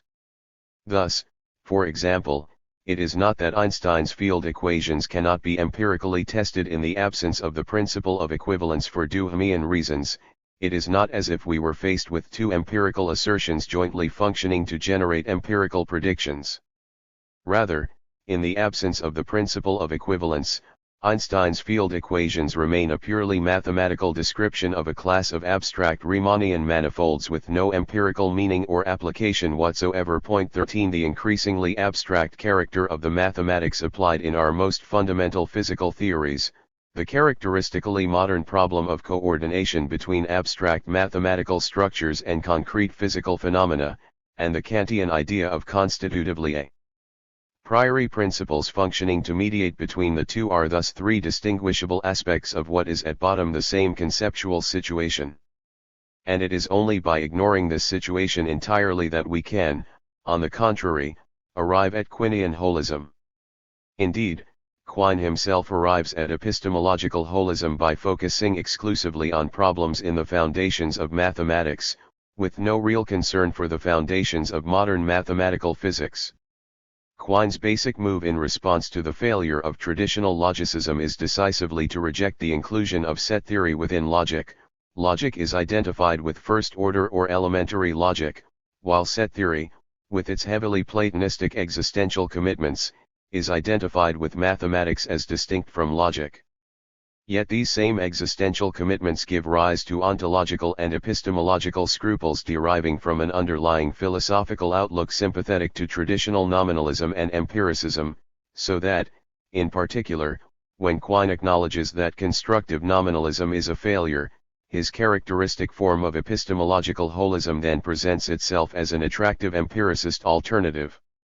For we can now view our total system of natural science as a conjunction of set theory with various scientific theories ordinarily so called, a system which is tested as a whole by the deduction of various empirical consequences within this total system. The ontological commitments of set theory are thus empirically justified to the same extent, and in the same way, as are our posits of any other theoretical entities in natural science. The present discussion has made it clear, I hope, that, whatever motivations it might have in the context of recent debates in the foundations of mathematics, this view serves only to obscure the situation entirely in the foundations of modern mathematical physics. On the view of theories in mathematical physics outlined above, the role of what I am calling constitutively a priori principles is to provide the necessary framework within which the testing of properly empirical laws is then possible. Without a constitutive framework, the putatively empirical laws would have no empirical content after all, but would simply belong to the domain of pure mathematics. With a constitutive framework already in place, however, properly empirical laws can be confronted with sensory experience and the empirical world in a particularly clear and direct fashion. One can compare calculated values of various physical magnitudes and parameters with actually observed and measured values and thereby obtain an exact quantitative estimate of the fit between theory and experience. What makes such a calculation count as evidence either for or against the theory is a prior acceptance of the constitutive framework that secures the empirical content of the theory. This view of empirical evidence differs from a purely pragmatic or instrumental conception of theory testing, according to which theories are essentially instruments for accurate prediction and are acceptable or not to the extent to which they succeed in this pragmatic task. Both a Newtonian and an Einsteinian physicist, for example, can and must agree that general relativity yields more accurate predictions for the advance of the perihelion of Mercury. From the Newtonian physicist's point of view, however, general relativity can only be accepted as a pragmatically acceptable device for prediction. It cannot be a true description of empirical reality. For, from the Newtonian point of view, the constitutive framework of general relativity is not even possible or coherent, and there is thus no sense in which Einstein's field equations can actually be empirically true. Only when the constitutive framework of general relativity is already in place is it possible for the field equations to be empirically true, and it is only within the context of this already accepted framework, therefore, that Einstein's calculation of the perihelion of Mercury can then count as genuine empirical evidence, again either for or against. A constitutive framework thus defines a space of empirical possibilities, and the procedure of empirical testing against the background of such a framework then functions to indicate which empirical possibilities are actually realized. Moreover, just as in the original Kantian conception of the a priori, the relevant notion of possibility here has two distinguishable aspects. On the one hand, there is what we might call a purely logical notion of possibility given by the mathematical part of our constitutive framework. Without the Riemannian theory of manifolds, we might say, the space-time structure of general relativity is not even logically possible, and so, a fortiori, it is empirically impossible as well. On the other hand, however, mere logical possibility in this sense is clearly not sufficient for empirical possibility. We need, in addition, the coordinating principles of our theory, and it is precisely these principles, then, that define what we might call real possibility. Einstein's field equations are thus logically possible as soon as we have Riemannian manifolds available within pure mathematics, but they are only really possible when these abstract mathematical structures have been successfully coordinated with some or another empirical reality. Point 17. In logic, a space of possibilities is associated with what Wilfrid Sellars calls a logical space of reasons, a network of logical relationships between the logical possibilities that defines what can count as a logical reason or justification for any such logical possibility. Point 18. Similarly, in the case of the broader notion of empirical possibility developed here, a constitutive framework for a mathematical physical theory gives rise to what we might call an empirical space of reasons, a network of inferential evidential relationships, generated by both logical mathematical principles and physical coordinating principles, that defines what can count as an empirical reason or justification for any given real possibility. It is precisely in virtue of such a network of already accepted inferential relationships, for example, generated by both the Riemannian theory of manifolds and the Einsteinian coordinating principles, that the advance of the perihelion of Mercury can then count as an empirical reason or justification for accepting Einstein's field equations, which is essentially stronger, as we have seen, than a merely pragmatic or instrumental reason for employing the general theory of relativity as a black box predictive device. This distinction between logical and real possibility, as a counterpart to the original Kantian notion of constitutivity, helps to illuminate the sense in which our conception of empirical testing and evidence is also essentially stronger than the traditional hypothetico-deductive account. For the hypothetico-deductive account appeals only to inferential relations defined by formal logic, and, unless special measures are employed, it is therefore easily vulnerable to Duhamian and Quinian holism. Theoretical propositions relate to the empirical evidence they logically imply simply as parts of a logical conjunction, and the evidence in question can then only be viewed as a test of this conjunction as a whole. In our present conception, by contrast, physical coordinating principles are just as much essential parts of the network of empirical evidential relationships as are the principles of logic and mathematics. An empirical test of Einstein's field equations by the advance of the perihelion of Mercury therefore counts as an empirical reason. In the present sense, for accepting these field equations as empirically true, but it does not count, in the same sense, as an empirical reason for accepting the principle of equivalence. Indeed, as we have seen, if the principle of equivalence is not already accepted prior to this procedure, it cannot generate empirical evidence for Einstein's equations at all, which rather, without the principle of equivalence, revert to being merely logically possible. It may seem, however, that the principle of equivalence can itself be empirically tested. In particular, it appears to be straightforwardly tested by the well-known experiments of Laurent von Eötvös, which compare the accelerations due to gravity on plumb bobs of different materials, with the result that these accelerations are always essentially the same, in perfect conformity with the demand of the principle of equivalence that all bodies fall along the same trajectories in a gravitational field. And, for that matter, it appears that the other great principle of relativistic physics, the light principle, is empirically testable in an analogous fashion. The famous interferometer experiments of Michelson and Morley, for example, which result in no detectable influence of the motion of the Earth on the velocity of light, seem to supply as good an empirical test as can be imagined for the invariance of the velocity of light in different inertial frames, and thus for the light principle as it is first introduced in the special theory of relativity. If these two relativistic principles, which I am especially singling out as constitutively a priori, can thus be empirically tested, then what real point is served by sharply distinguishing, as I want to do, between principles of this type and properly empirical laws? What real point is served by continuing to characterize such principles as a priori? These questions obviously raise fundamental issues for the view of a priori principles I am here attempting to develop. They also involve fundamental issues concerning the empirical testability of, and empirical evidence for, Einstein's theory of relativity. It will be well worth our while, then, to consider them in some detail. If I am not mistaken, however, it turns out that the present view of dynamical constitutive principles, and, more generally, of scientific conceptual revolutions, is clarified and confirmed in a particularly striking way. It must certainly be acknowledged, at the outset, that the principles in question do have empirical content. If the Eötvös experiments had detected a difference in the accelerations due to gravity in different materials, the principle of equivalence could not simultaneously be maintained. If the Michelson-Morley experiments had not had a null result, the relativistic light principle would perforce be empirically untenable. And something similar must hold, more generally, for all coordinating principles. There must always be empirical presuppositions in any such case.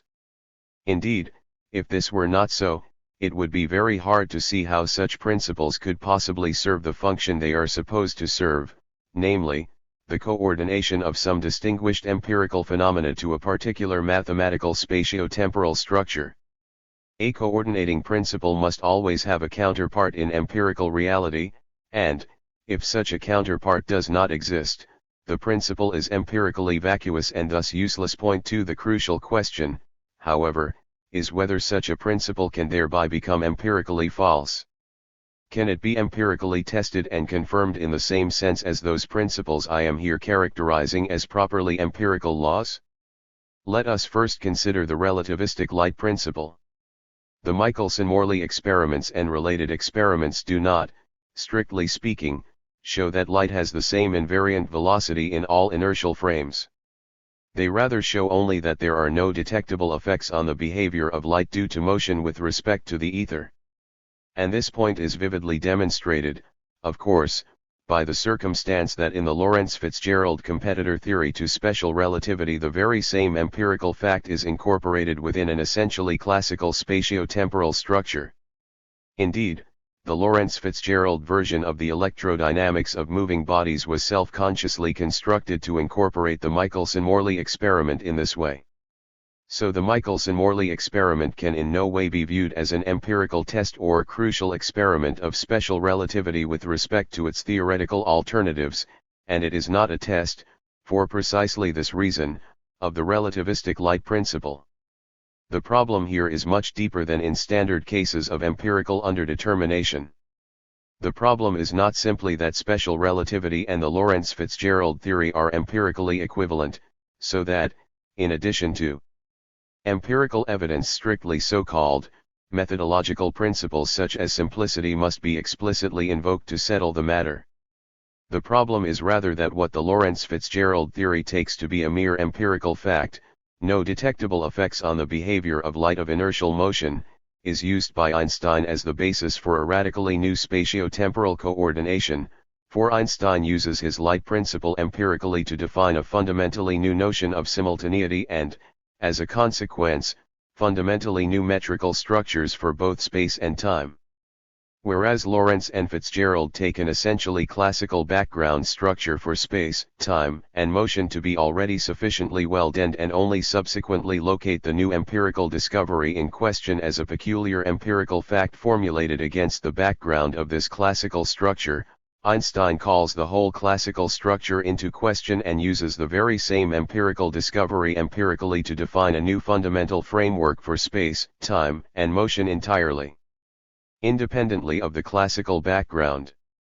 It is in precisely this way, as writers under the influence of Poincare are fond of putting it, that Einstein has elevated an empirical law to the status of a convention, or, as I myself would prefer to put it, to the status of a coordinating or constitutive principle. Point 22. It is precisely here that an essentially non-empirical element of decision must intervene, for what is at issue, above all, is giving a radically new space-time structure a determinate empirical meaning without which it is not even empirically false but simply undefined.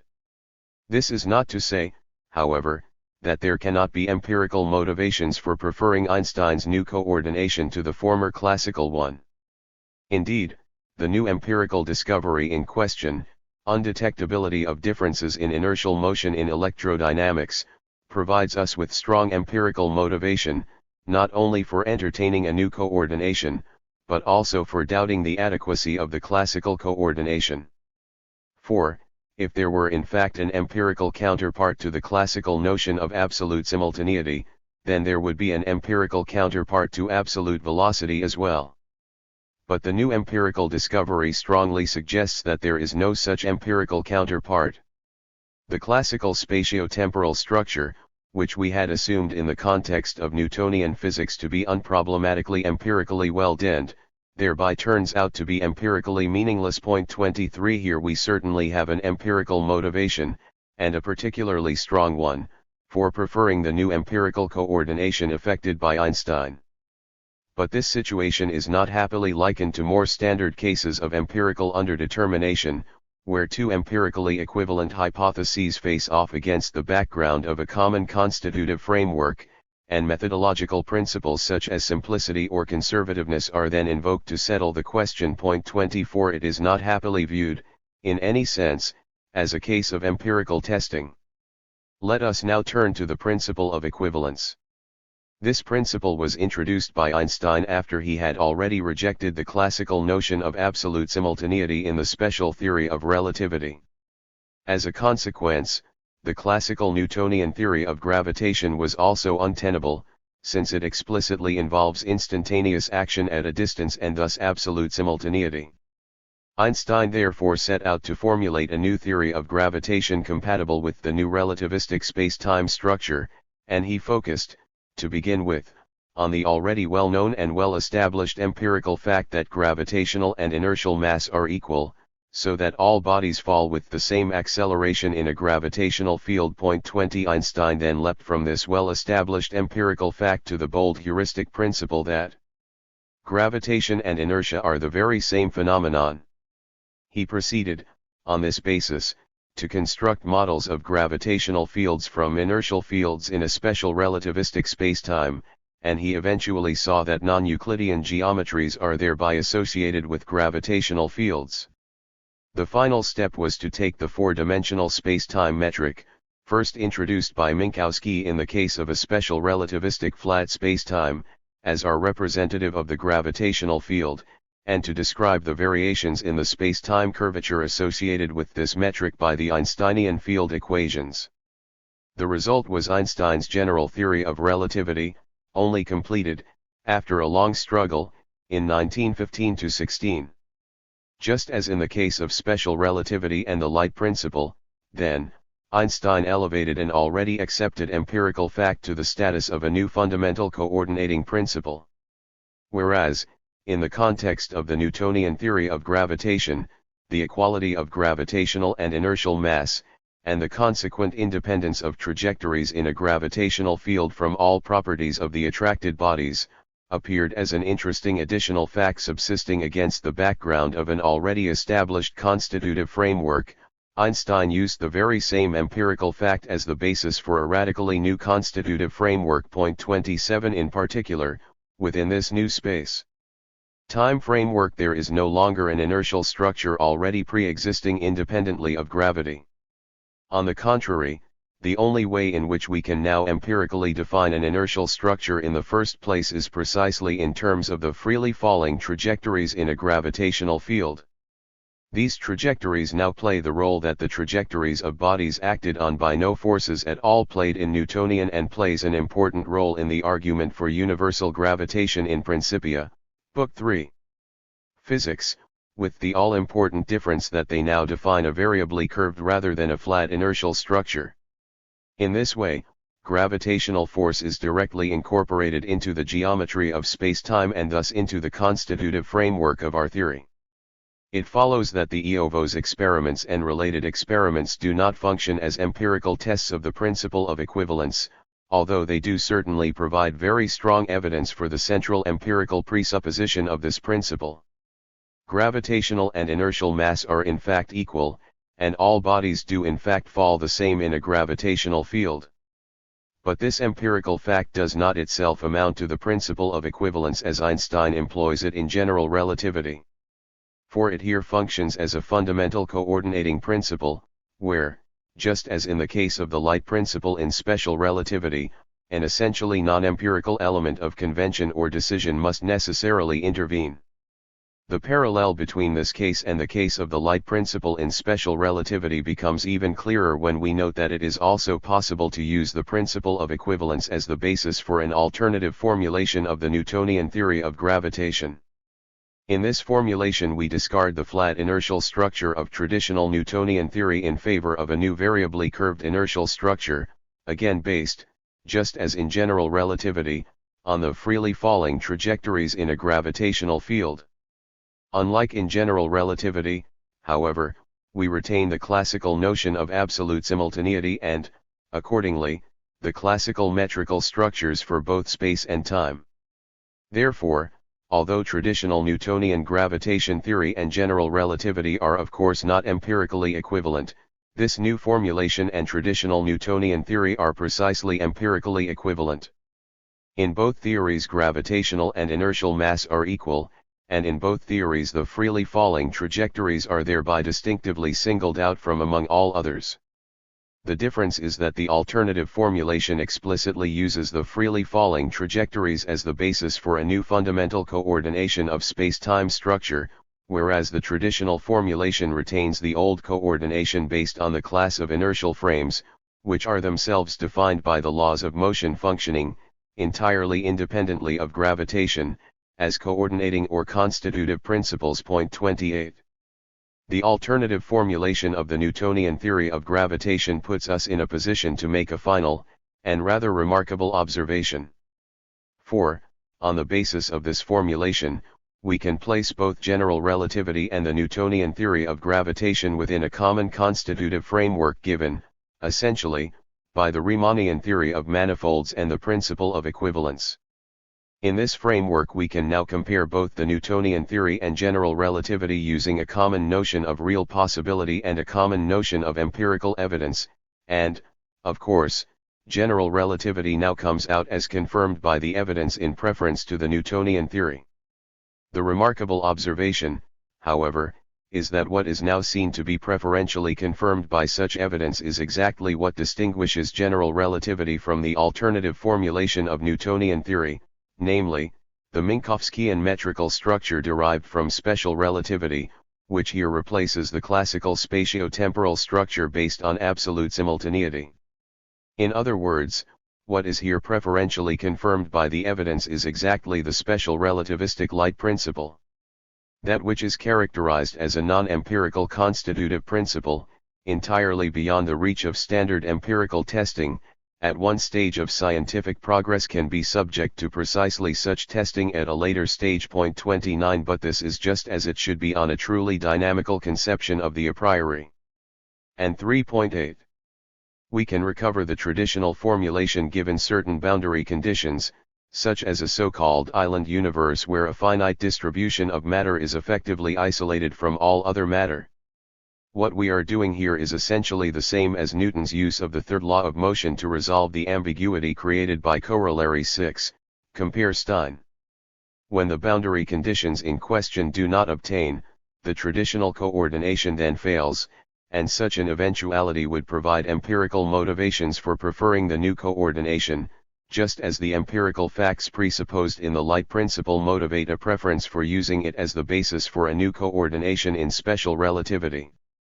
Given the classical boundary conditions, however, both the traditional coordination and the new coordination are equally well defined. Unlike the case of the light principle, therefore, the principle of equivalence does not by itself give us an empirical reason for rejecting or questioning the traditional classical coordination. Lecture 3 outlined a conception of scientific rationality and applied it to the debates about this notion that have sprung up in the wake of Thomas Kuhn's theory of scientific revolutions. I argued that Kuhn's own attempt to defend a more traditional universalistic conception of scientific rationality against the threat of conceptual relativism others have seen as directly arising from his work does not succeed, and I then attempted to articulate a rather different defense based on the notion of communicative rationality derived from the philosopher Georgian Habermas. In particular, I argued that Kuhn's defense fails by relying on what Habermas calls instrumental, as opposed to communicative rationality, and I suggested that the real problem arising from Kuhn's theory of scientific revolutions concerns this latter notion. Different constitutive frameworks or paradigms employ different, and even incommensurable or non-intertranslatable, standards of communicative rationality and precisely thereby raise the threat of conceptual relativism. This point has been clarified, I hope, by the discussion at the beginning of Section 2. Standards of communicative rationality are given by what I there call an empirical space of possibilities or space of reasons, in that agreement on the constitutive principles definitive of such an empirical space of possibilities yields agreement on what can count as an empirical reason or justification for any given empirical possibility. A shared constitutive framework thereby facilitates shared mutually comprehensible rational argumentation, although, of course, it does not guarantee that agreement or consensus on the results of such argumentation will also necessarily be reached. Point 3 Thus, for example, those who share enough of the new Einsteinian constitutive framework can agree that the advance of the perihelion of Mercury counts, in principle, as an empirical test of Einstein's new theory of gravitation vis-a-vis the Newtonian theory of universal gravitation. But there is still room for doubt, of course, about whether this test is truly decisive. Possible systematic errors and various competing hypotheses can still be invoked in support of the Newtonian theory.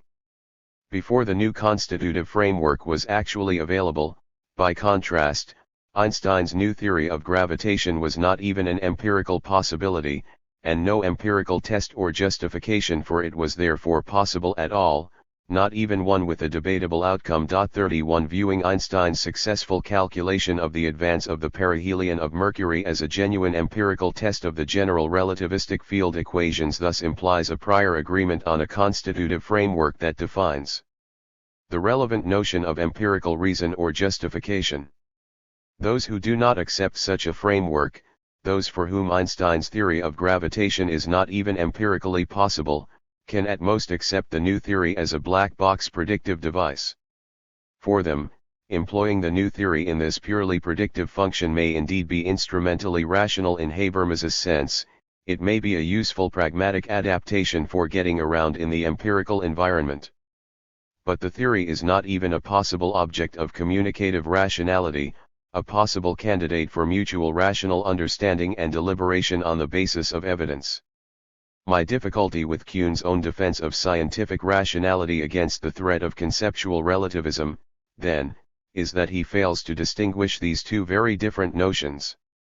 In particular, When Kuhn speaks of an unproblematic increase of puzzle-solving success across scientific revolutions or paradigm shifts, he can only be referring, in my terms, to the purely pragmatic or instrumental success to which both the Newtonian and the Einsteinian physicist must necessarily march.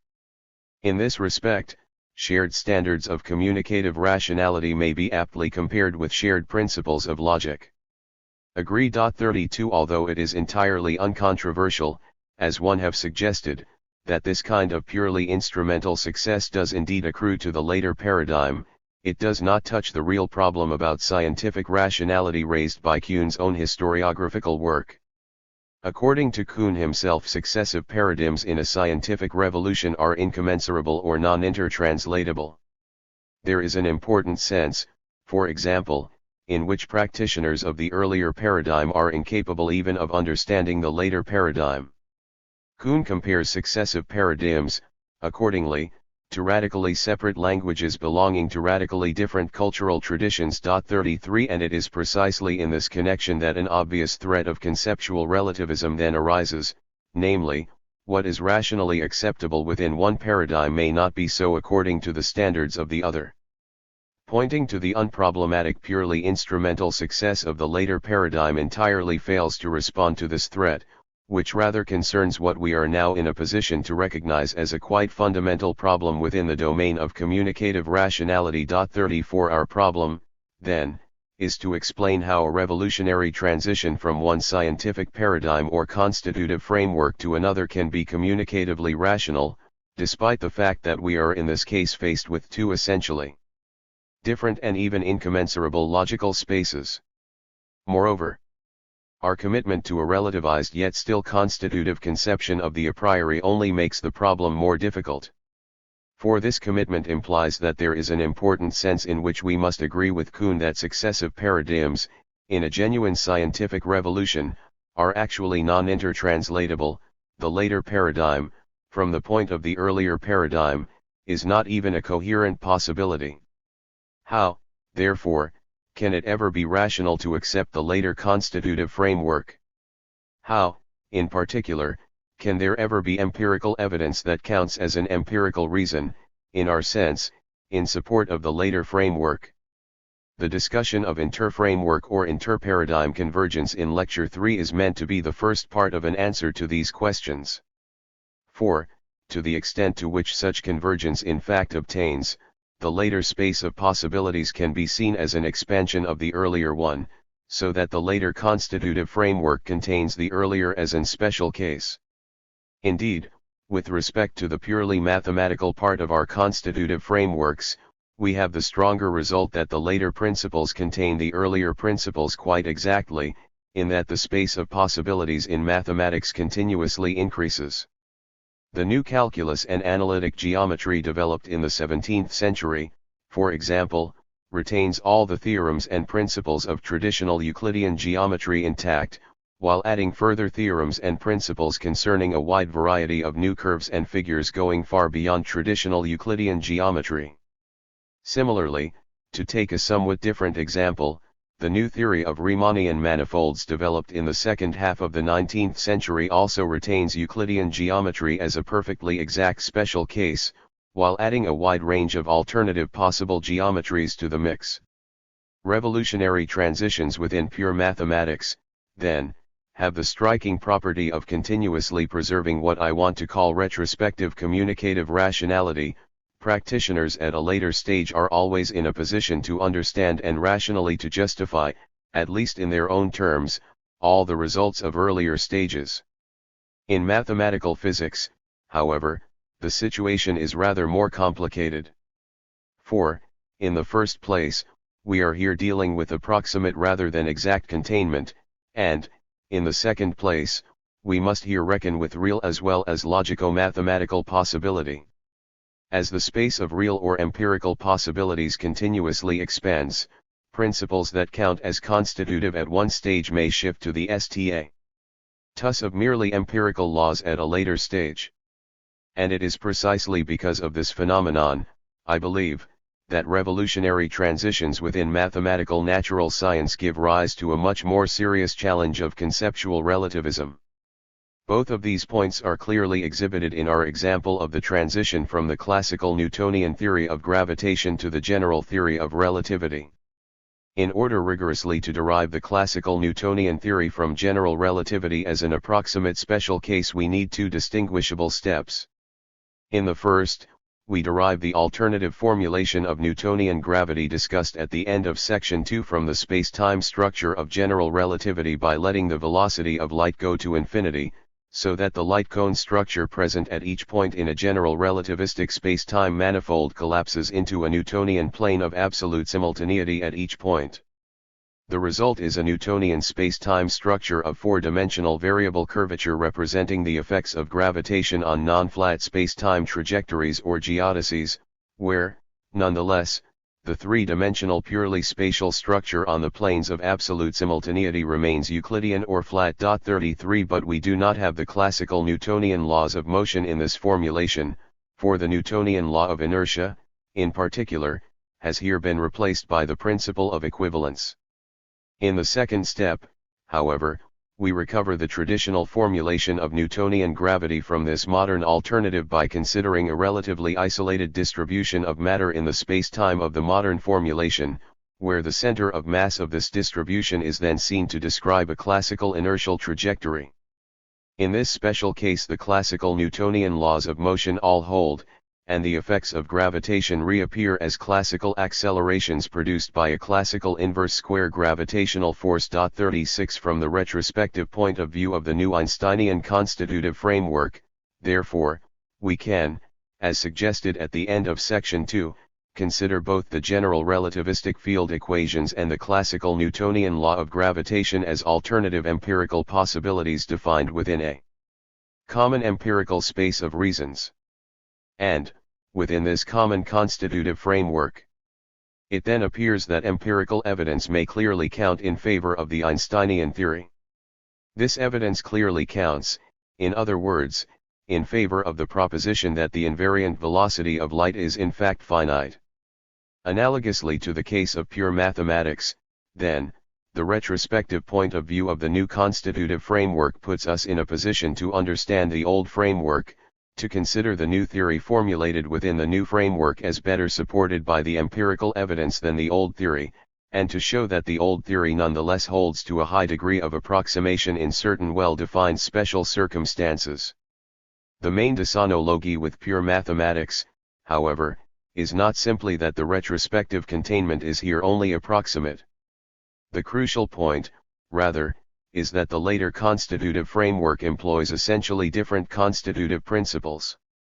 In particular, the post-Einsteinian reconstruction of Newtonian gravitation theory is based on the principle of equivalence as its central coordinating principle, whereas the original formulation of Newtonian theory is of course based on the classical laws of motion. Further, whereas the classical laws of motion are constitutively a priori coordinating principles in the original formulation of Newtonian theory, in which the principle of equivalence appears as an additional, non-constitutive empirical fact, what is similarly constitutively a priori in the post-Einsteinian reconstruction is precisely the principle of equivalence, and the classical laws of motion now appear as mere empirical conditions holding in certain special empirical circumstances. What we have in fact recovered, therefore, is not the classical constitutive framework as such, but only an empirical counterpart to this classical framework formulated within an entirely different constitutive framework. The limiting procedure therefore fails to preserve constitutivity, even as an approximate special case. We have here captured the sense, I believe, in which the Kuhnian claims of incommensurability and non-intertranslatability between successive frameworks in a scientific revolution are correct. The later framework is not translatable into the earlier framework, of course, simply because the concepts used in formulating the later framework have not yet come into existence. Before the invention of non-Euclidean geometries, for example, there is no way even to formulate the idea that space might have variable curvature, and this much, as the same example shows, is also true for revolutionary transitions in pure mathematics. In pure mathematics, however, there is a very clear sense in which an earlier conceptual framework is always translatable into a later one. In the case of coordinating principles in mathematical physics, however, the situation is quite different.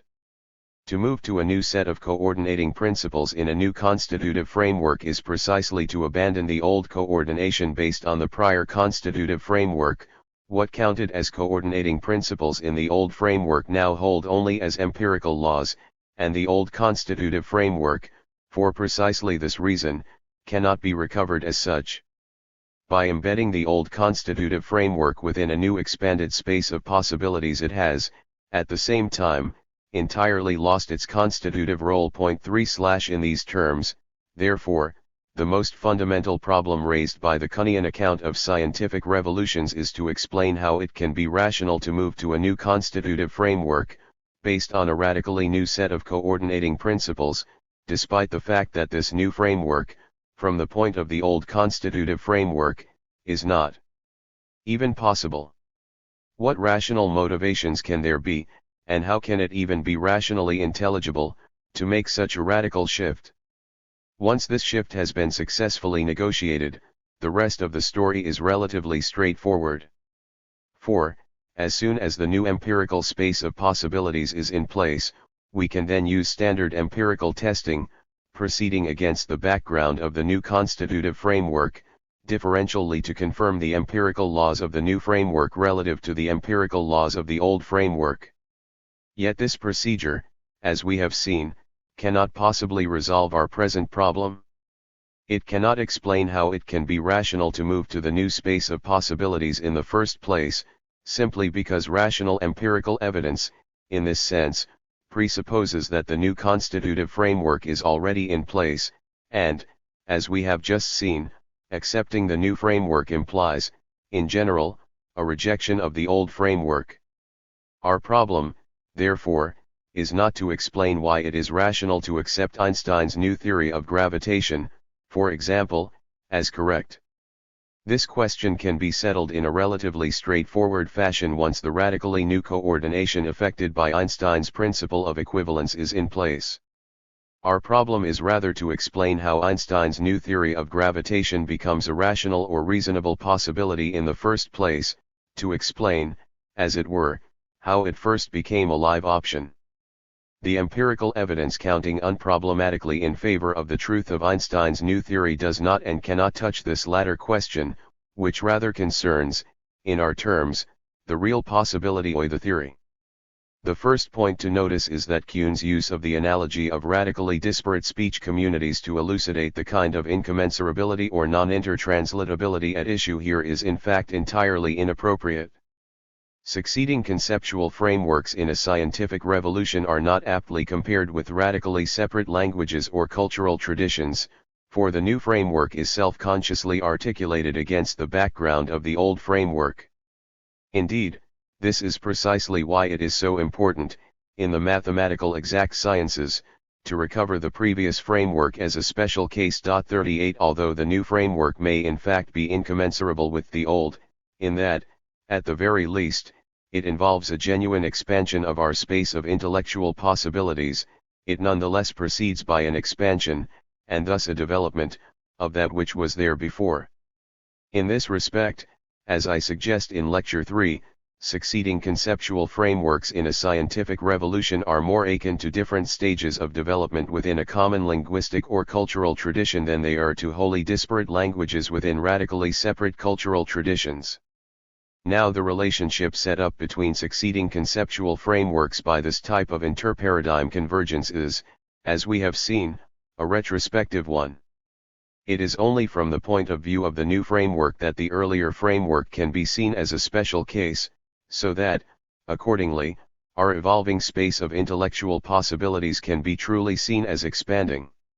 What we now need, as the second piece of our puzzle, is a perspective account of interparadigm rationality suitable for explaining how, from the point of view of the earlier framework, there can still be some kind of rational route leading to the later framework. The above observation about different stages of development within a common linguistic or cultural tradition has already put us on the right track, I believe, for what we are now in a position to add to the purely retrospective notion of convergence is the idea that the concepts and principles of the new constitutive framework do not only yield the concepts and principles of the old framework as a special case, but they also develop out of, and as a natural continuation of, the old concepts and principles. In this way, the new constitutive framework is a quite deliberate modification or transformation of the old constitutive framework, developed against the backdrop of a common set of problems, conceptualizations, and concerns. Despite the fact that practitioners of the new framework indeed speak a language incommensurable or non-intertranslatable with the old, they are nonetheless in a position rationally to appeal to practitioners of the older framework, and to do this, moreover, using empirical and conceptual resources that are already available at precisely this earlier stage. Thus, Einstein's introduction of the radically new coordinating principles at the basis of the general theory of relativity was self-consciously effected against the background of the quite different constitutive framework of classical mathematical physics, and it is entirely unintelligible without this background. Einstein's original introduction of the light principle in the special theory, for example, took for granted not only the immediately preceding work in the tradition of Lorentzian electrodynamics of moving bodies but also the late 19th century work on the concept of inertial reference frame that definitively clarified the status of the question of absolute versus relative motion in classical Newtonian mechanics. Einstein's introduction of the light principle was thus inextricably connected with what he calls the principle of relativity, and it thereby was seen to be a natural continuation, as it were, of the long tradition of reflection on the question of absolute versus relative motion extending back to the 17th century. Moreover, as we pointed out in section 2, Einstein here took an already well-established empirical fact and elevated it to the status of a convention or coordinating principle. What he saw, which no one did before, was that this already well-established empirical fact can indeed provide the basis for a radically new coordination of spatial and temporal structure and, at the same time, that it also calls into question the traditional classical coordination, which everyone before Einstein had simply taken for granted. In the case of the principle of equivalence we have a similar story. That physics must employ a fundamental state of natural motion, such that deviations from this natural state are to be explained by external forces, is an ancient idea going back to Aristotle. We have seen, moreover, how classical physics arrived at its own conception of natural motion by a continuous transformation, in the work of Galileo, of the preceding Aristotelian conception.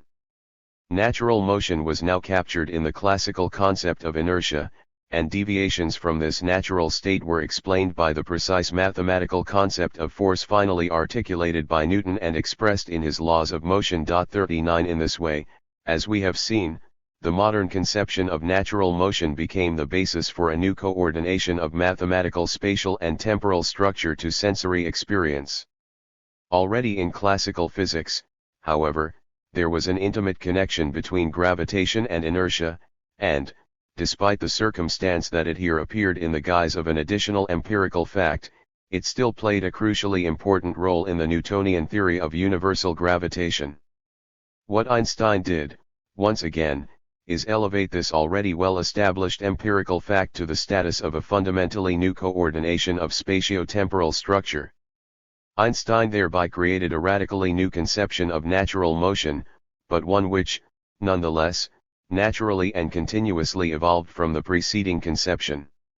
Finally, and at the same time, Einstein also placed his radically new conception of the relationship between gravitation and inertia into the same long tradition of reflection on the question of absolute versus relative motion originally addressed in the special theory. 40 In the case of both of his fundamental coordinating principles, then, Einstein directly appealed to already accepted empirical facts and to already established conceptual resources and problems. He thereby put practitioners of the earlier physics in a position both to understand his introduction of a radically new coordination and, with a little goodwill, to appreciate it and accept it as a genuine alternative. Moreover, whereas none of these considerations amounted to a rational compulsion to embrace the new paradigm, We have also seen that such a strong result is in no way required by the problem within the domain of communicative rationality on which we are focusing. To gain acceptance of the new framework merely as a rational possibility, as a reasonable and responsible live option, is already more than half of the battle. I have suggested that distinctively philosophical reflection plays a special and characteristic role in transitions between radically different conceptual frameworks during scientific revolutions. And I have suggested, accordingly, that we must distinguish three different levels of thought or discourse at work in such revolutions. Aside from the two already distinguished levels of properly empirical laws and constitutively a priori principles, which belong, on this account, to the changing scientific paradigms themselves, we need also to distinguish a third or metascientific level where distinctively philosophical reflection takes place. Here we are concerned with what I want to call metaparadigms or meta-frameworks, which play an indispensable role in mediating the transmission of rationality across revolutionary paradigm shifts, despite the fact that they are incapable, by their very nature, of the same degree of rational consensus as first-level or scientific paradigms. In particular, when the concepts and principles of a later scientific paradigm develop through what I called, at the end of section 3, a natural continuation of the concepts and principles of an earlier one, reflection on the distinctively philosophical or metaparadigmatic level helps us to define, during the revolutionary transition in question, what we now mean by a natural, reasonable, or responsible such continuation. Thus, at the end of section 3, I urged that Einstein was able rationally to appeal to practitioners of the preceding paradigm in mathematical physics partly by placing his articulation of fundamentally new coordinating principles within the long tradition of reflection on the question of absolute versus relative motion going back to the 17th century. But this tradition of reflection is itself largely philosophical, and one way to bring this out in an especially vivid way is to keep in mind the large amount of unresolved intellectual disagreement surrounding it up to the present day. In the 17th century, for example, the various natural philosophers who all agreed on the first-level scientific paradigm of the mechanical philosophy, such as Descartes, Huygens, and Leibniz, for example, had sharply divergent things to say about absolute versus relative motion. 4 And it was precisely these disagreements, moreover, which, at least in part, fueled Newton's own articulation of both a radically different first-level scientific paradigm and a radically different answer to the question of absolute versus relative motion. 4 Then, in the 18th century, when Newton's first-level scientific paradigm was an unequivocal and uncontroversial triumph, problems and disagreements about absolute versus relative motion persisted nonetheless, as can be seen from the radical disagreements on this score between orthodox English Newtonians such as Samuel Clarke, on the one hand, and less orthodox continental Newtonians such as Leonard Euler or Immanuel Kant. On the other. 43 In the 19th century we saw both a philosophical continuation of the debate in such writers as Ernst Mach and a scientific resolution, of sorts, in the development of the concept of inertial reference frame by Newman, Thomson, and Lang, and it was precisely this 19th century background, as we just pointed out, that formed the immediate background to Einstein's own reintroduction of the problem.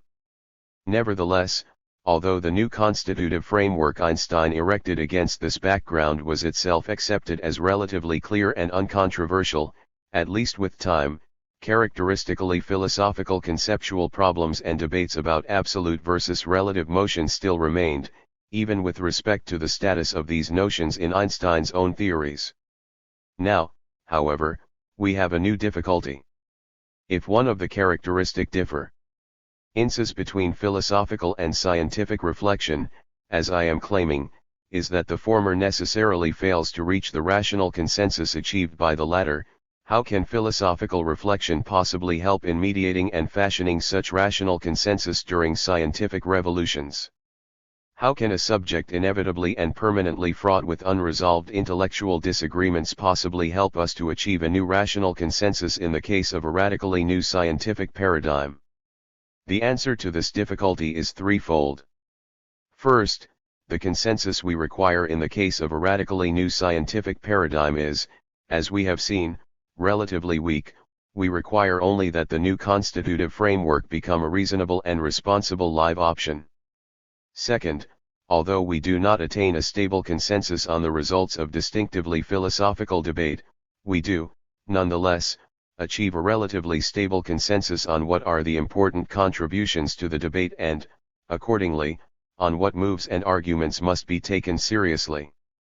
Third, characteristically philosophical reflection interacts with properly scientific reflection in such a way that controversial and conceptually problematic philosophical themes become productively intertwined with relatively uncontroversial and unproblematic scientific accomplishments. As a result, philosophical reflection can facilitate interaction between different areas of scientific reflection, so as, in particular, to facilitate the introduction and communication of a new scientific paradigm at the same time. Once again, all three of these points are clearly exhibited in Einstein's engagement with the problem of absolute versus relative motion. As we have emphasized repeatedly, what Einstein needed, above all, was for his two new coordinating principles to be taken seriously as a possible new constitutive framework for space, time, and motion. He needed these principles to be taken seriously as a live alternative to the classical coordination based on the laws of motion, and it was to this end, more specifically, that he appealed to the traditional debate about absolute versus relative motion surrounding the classical constitutive framework. Moreover, at the distinctively philosophical level, where the traditional debate continued, there was of course no widespread agreement about the results of this debate, but there was, nonetheless, considerable agreement that the key moves and arguments had been contributed by such thinkers as Newton, Leibniz, Kant, Euler, and Mach. Finally, there had recently been a relatively uncontroversial and unproblematic scientific contribution to this debate, namely, the late 19th century work on the concept of inertial reference frame referred to several times above.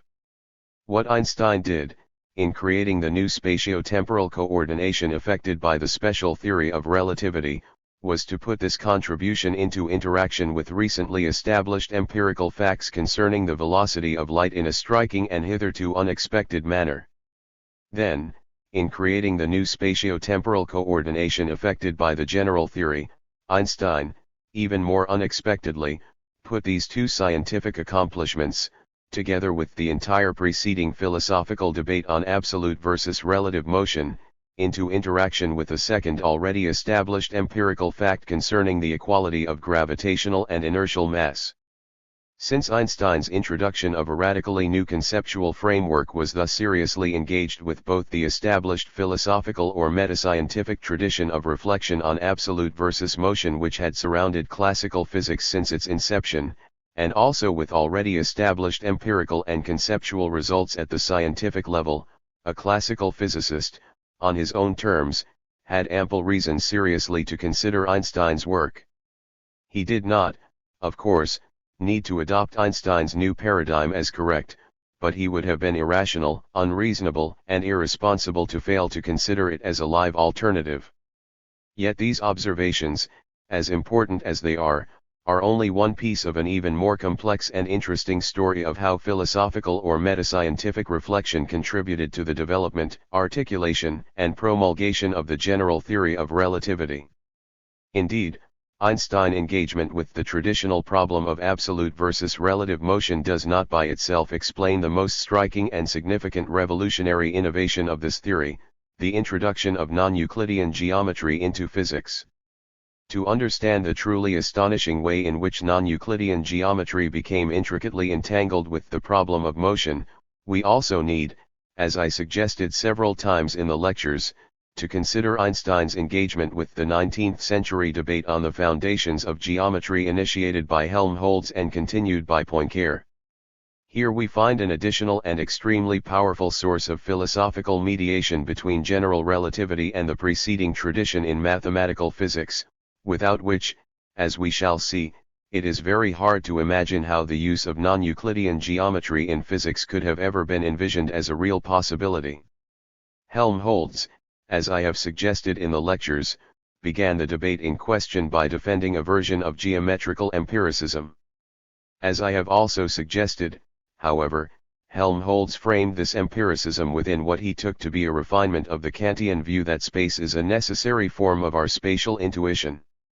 Indeed, it was precisely this generalized Kantian view of spatial intuition that set the stage for Helmholtz's own mathematical contribution to the foundations of geometry, a contribution which Helmholtz was originally motivated to pursue by his psychophysiological researches into space perception. 44 Moreover, in developing this mathematical contribution, which we now know as the Helmholtz-Lie theorem, Helmholtz was directly inspired by Riemann's original work on the theory of manifolds.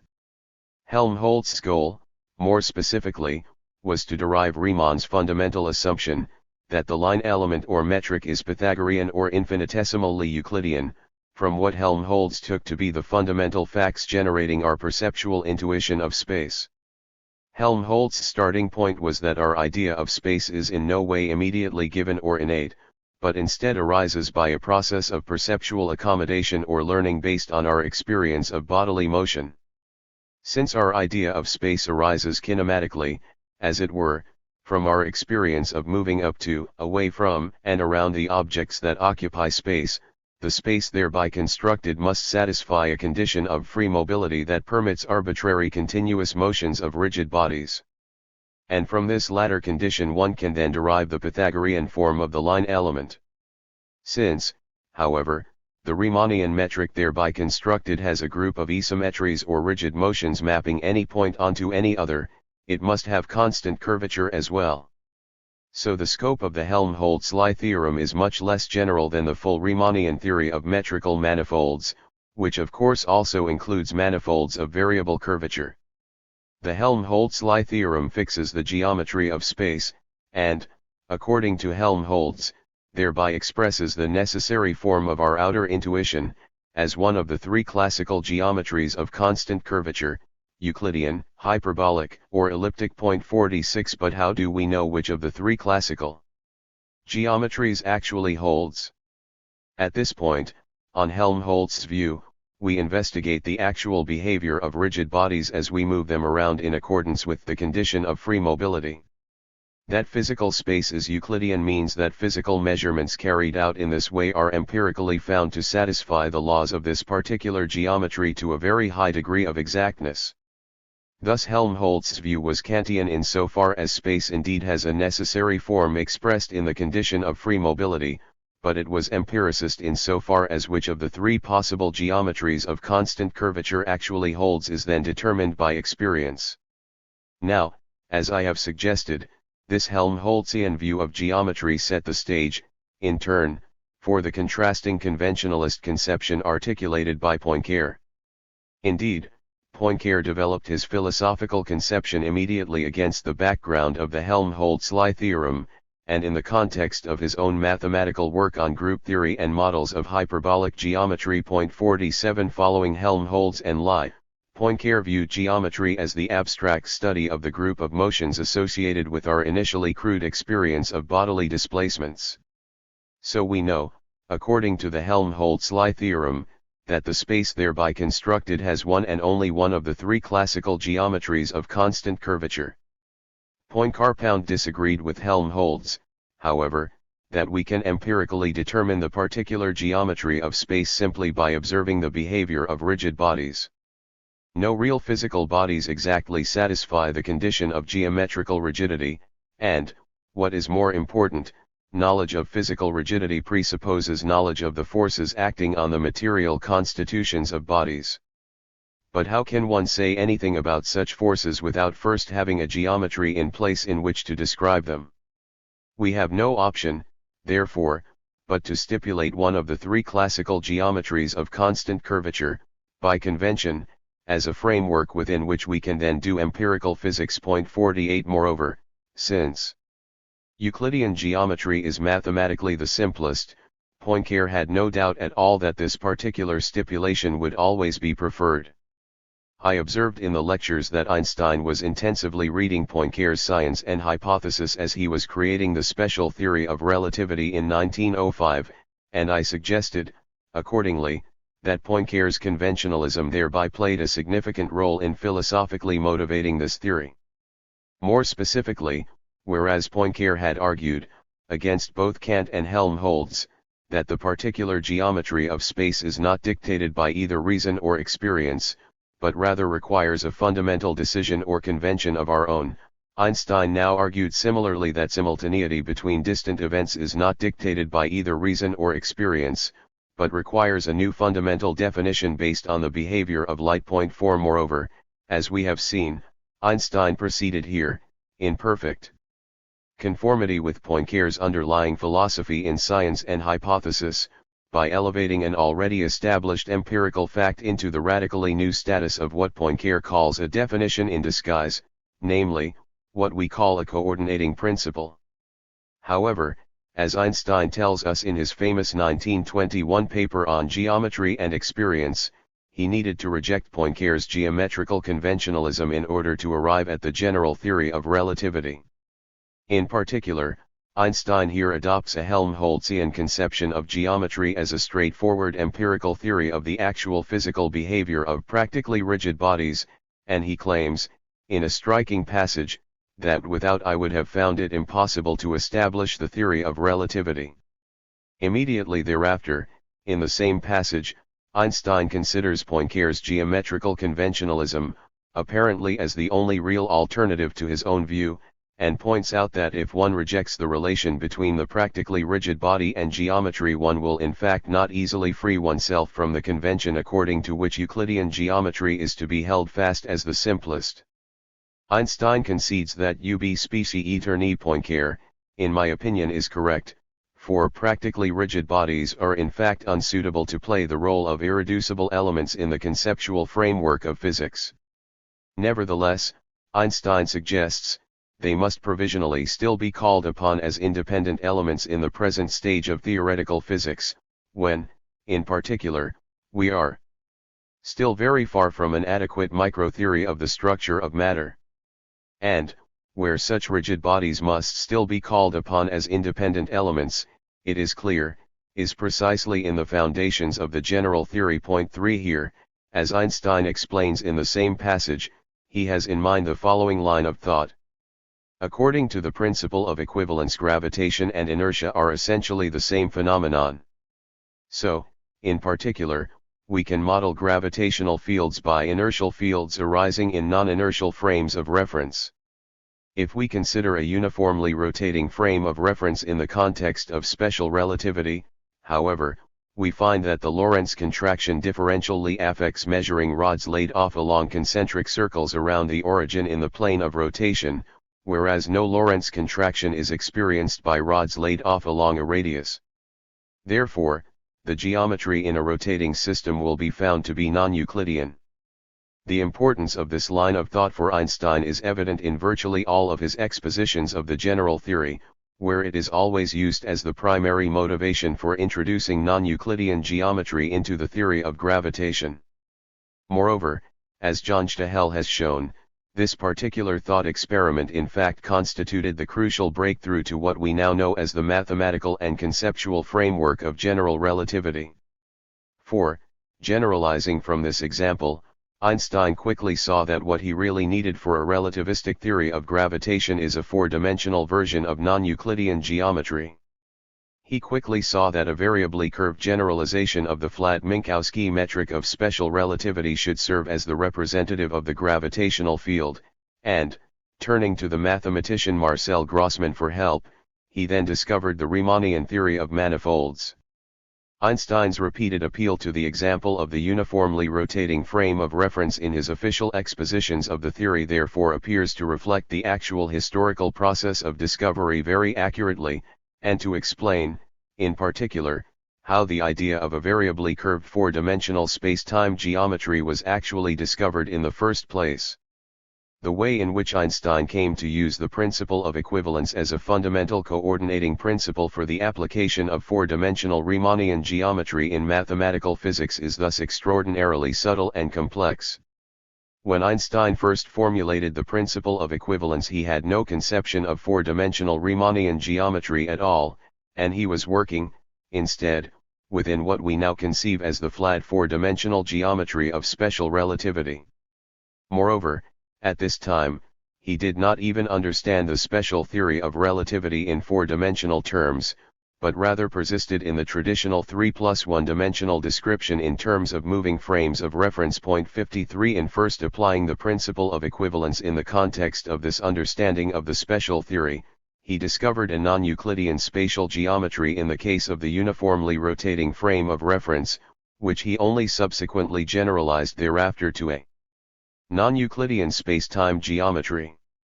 It was only at this point, then, that the principle of equivalence actually functioned as we conceive it today, as the fundamental interpretive principle for the variably curved Riemannian geometry described by Einstein's field equations, coordinating the mathematical notion of Riemannian geodesic to the freely falling trajectories in a gravitational field. And it was only by this circuitous route, therefore, that the so far merely mathematical possibility of a non-Euclidean space-time structure first became a real, physical, or empirical possibility. Point 54. Nevertheless, Einstein's engagement with 19th-century philosophical or metascientific reflection on the foundations of geometry exhibits the three features noted above in connection with his parallel engagement with the problem of absolute versus relative motion. First, the crucial point: he and the idea of a variably curved four-dimensional space-time geometry therefore arose together, in that it was only after the creation of the general theory that Einstein himself adopted a four-dimensional interpretation of the special theory. Needed to establish was that the radically new space-time structure in question is indeed a real or empirical possibility, so that, in particular, the new theory of gravitation could be seen as a live alternative to classical Newtonian theory. Second, although there was of course no consensus on the results of the philosophical debate between geometrical empiricism and conventionalism, there was nonetheless widespread agreement that the key moves and arguments in this debate had been contributed by Helmholtz and Poincare. Third, this philosophical debate was also intimately intertwined with recent, relatively uncontroversial results within the sciences, namely, with mathematical work within the tradition of the Riemannian theory of manifolds and group theory that culminated in what we now know as the Helmholtz-Lie theorem. Thus, anyone reasonably and responsibly concerned with the status of physical geometry, and the question, in particular, of the application of non-Euclidean geometry in physics, had no choice but to consider the philosophical reflections of Helmholtz and Poincare with the utmost seriousness. And, since Einstein's introduction of his revolutionary new framework for space, time, and motion was also intensively engaged with precisely these philosophical reflections, one had very little choice, at this point, but to consider Einstein's new theory with the very same utmost seriousness. D. Finally, Einstein's engagement with 19th-century philosophical or metascientific reflection on the foundations of geometry illustrates an additional and very important feature of the role of such reflection during truly revolutionary scientific transitions. In particular, when we move from one scientific conceptual framework to a radically different one, there is necessarily an intermediate stage in which we are still in the process of transforming the earlier framework but have not yet clearly articulated the later one. There necessarily comes a point, as it were, when we are operating within neither the one nor the other and are, in fact, caught in a deeply problematic state of interparadigmatic conceptual limbo. This is illustrated, in the present case, not only by the circumstance that Einstein first applied the principle of equivalence to what we now conceive as the flat geometrical structure of Minkowski spacetime, but, even more strikingly, by the fact that the preceding philosophical debate on the foundations of geometry was framed by the Helmholtz-Lie theorem and was thereby limited to spaces of constant curvature. Since the whole point of the general theory of relativity, in the end, is to describe gravitation by a four-dimensional manifold of variable curvature, there is an important sense in which the final articulation of the general theory rendered the entire preceding debate irrelevant.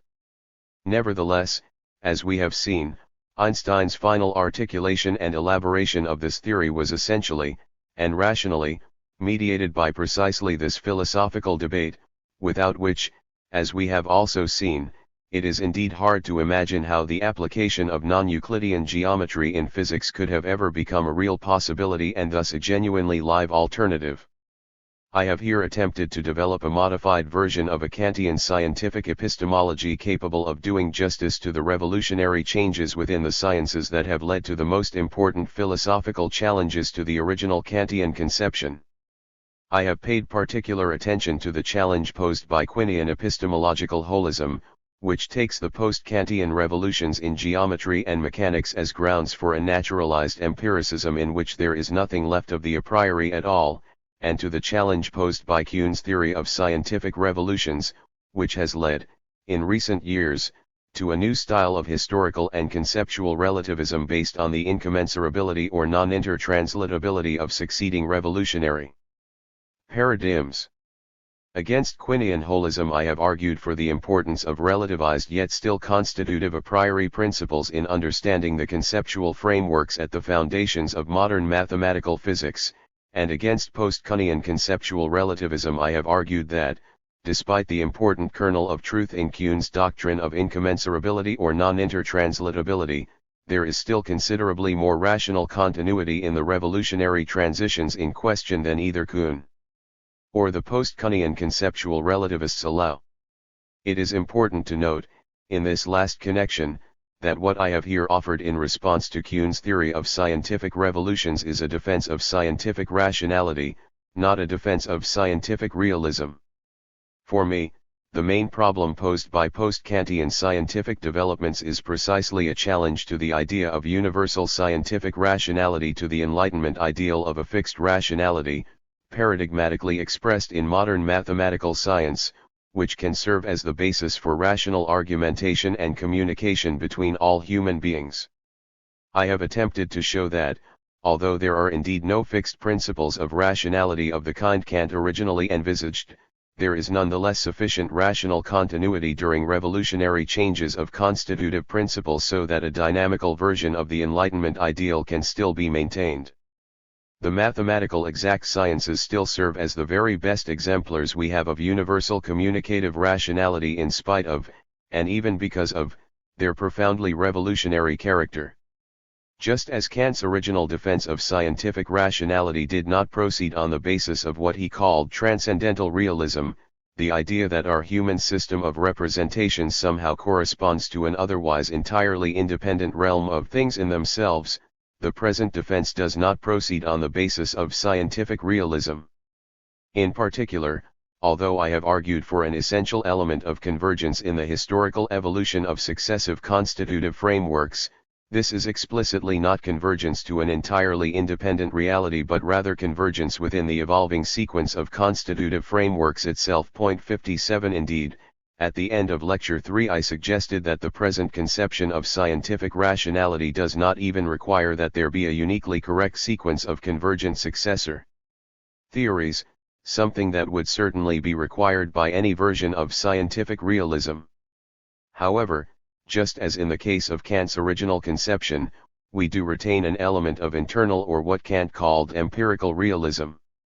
For, once a given constitutive framework is already in place, there is a perfectly precise sense in which we can then speak of a matching or correspondence between a theory formulated within that framework and the empirical or phenomenal world, namely, when we have precise rational evidence, in the sense of section 2 above, for a properly empirical law in the context of an empirical test of that law. Within a given space of empirical possibilities, in other words, it makes perfectly precise sense to speak of empirical truth, and theories of mathematical physics continue to provide paradigmatic examples of such truth. In order to defend scientific rationality against the threat of post-Kuhnian relativism, however, there is no need to contemplate the empirical truth of the changing constitutive frameworks themselves. 38.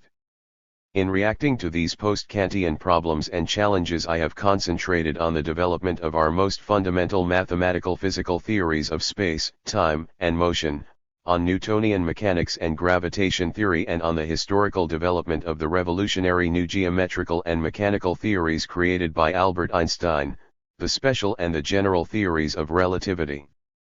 Aside from the circumstance that these are the theories with which I am myself most familiar, there are several reasons for focusing on them. First, it was of course the Newtonian theory of space, time, and motion that provided Kant with his paradigm of scientific rationality and provided the basis, accordingly, for his original philosophical conception. Second, it has been precisely the revolutionary changes within our theories of space, time, and motion wrought by Einstein that have provided the primary motivations for post-Kantian attempts to reconsider the nature of scientific rationality, both in the case of the logical empiricists and in the case of the Kuhnian theory of scientific revolutions developed against the background of their thought. Third, it is within our modern mathematical theories of space, time, and motion, I believe, that we find the clearest examples of constitutively a priori coordinating principles and thus the clearest examples of genuine scientific revolutions, scientific transitions involving incommensurable or non-intertranslatable conceptual frameworks.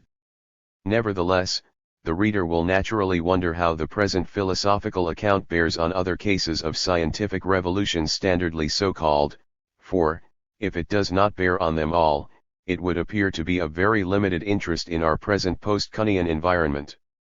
And the three cases that come most naturally to mind here are the quantum mechanical revolution, the chemical revolution of the late 18th century associated with the work of Antoine Lavoisier, and the Darwinian revolution in biology. Although, as I have said, the present philosophical framework has been fashioned in light of the development of our modern theories of space, time, and motion, and, as I should also admit, I am by no means prepared to give them here the attention they deserve, I shall attempt, in what follows, to say just a few words about these other three revolutionary transitions, which, if nothing else, may possibly serve to stimulate further philosophical and historical work. The quantum mechanical revolution. A consideration of this case is perhaps most pressing of all for our present account, for we here have a fundamental theory of modern mathematical physics, and certainly the most empirically successful one so far, where a precise mathematical framework or structure is used to represent a corresponding system of physical entities. And it is here, in fact, that the matter that fills our otherwise empty spacetimes is theoretically characterized.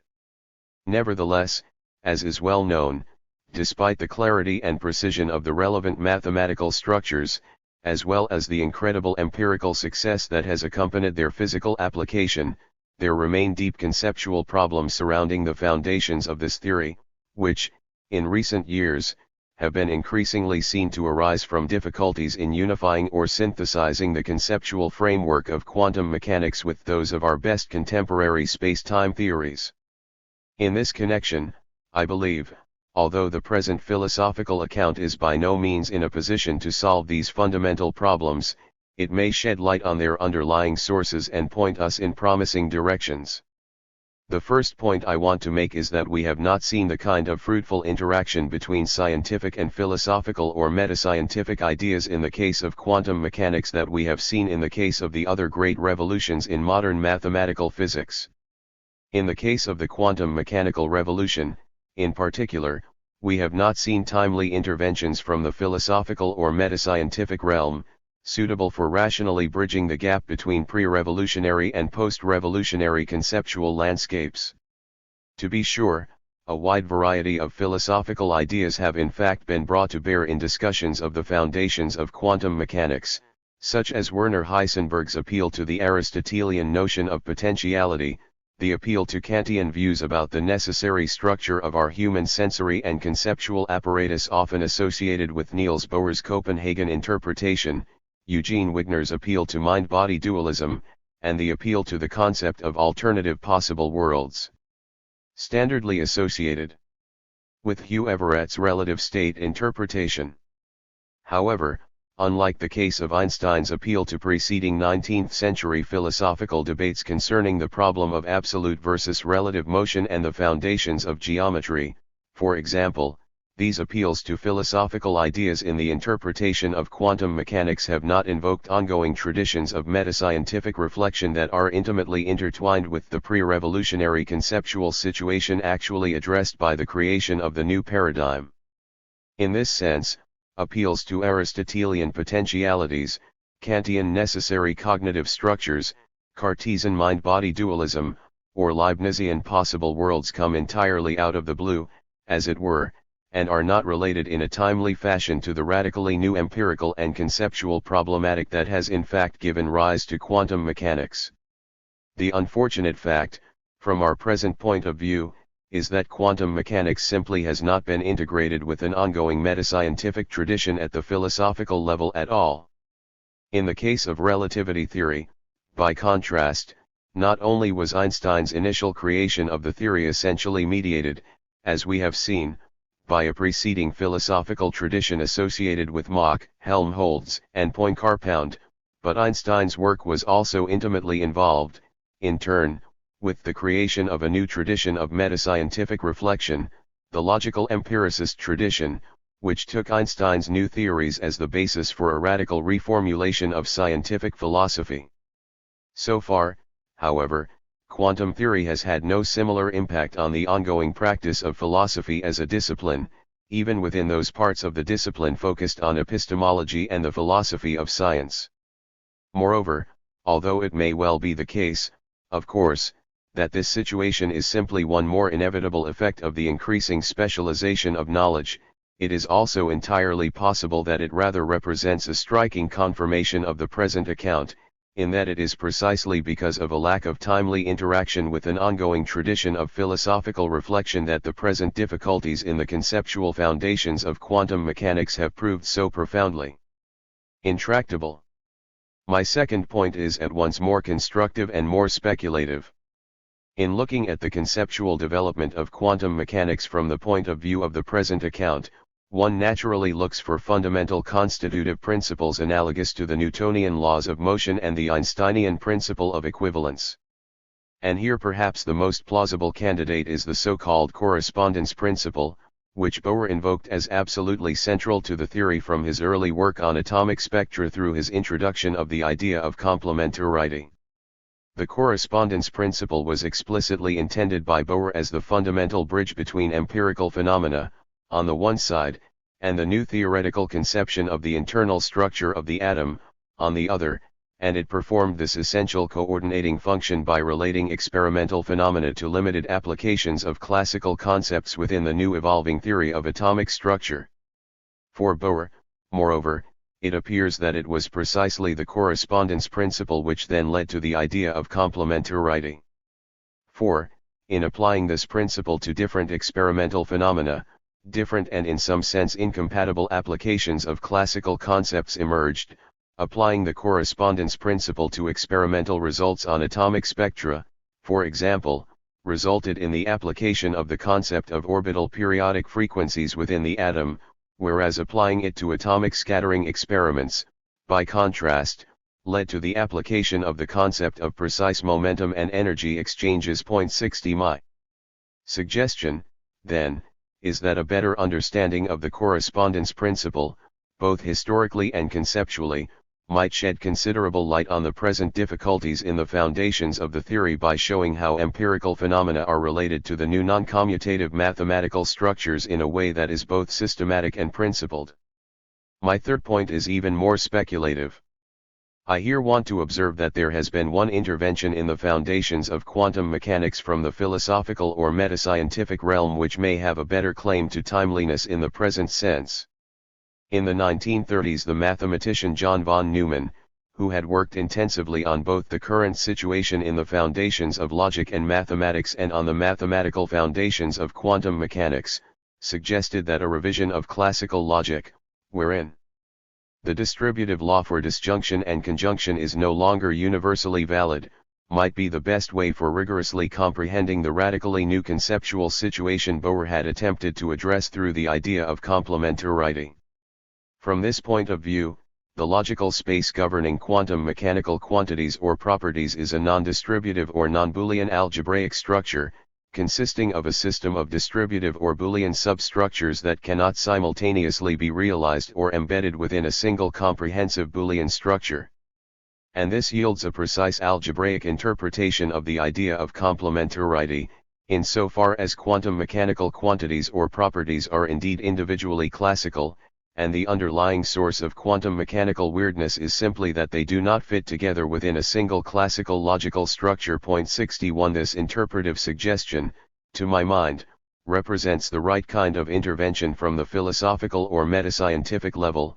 It engages with other plausibly relevant work in the foundations of the sciences, and, in more or less deliberate interaction with some of the best current philosophical reflection on these matters, it indicates a way in which the idea of a relativized and dynamical a priori can even extend to fundamental principles of logic. Point 62. It remains to be seen, however, whether von Neumann's interpretive suggestion can yield a full and satisfying resolution of the deep conceptual difficulties still afflicting the theory. Point 63. The chemical revolution. Lavoisier's creation of a new system of chemistry, based on a radically new conception of combustion and calcination opposing the then dominant phlogiston theory, does not fit neatly into the present account of revolutionary paradigm shifts.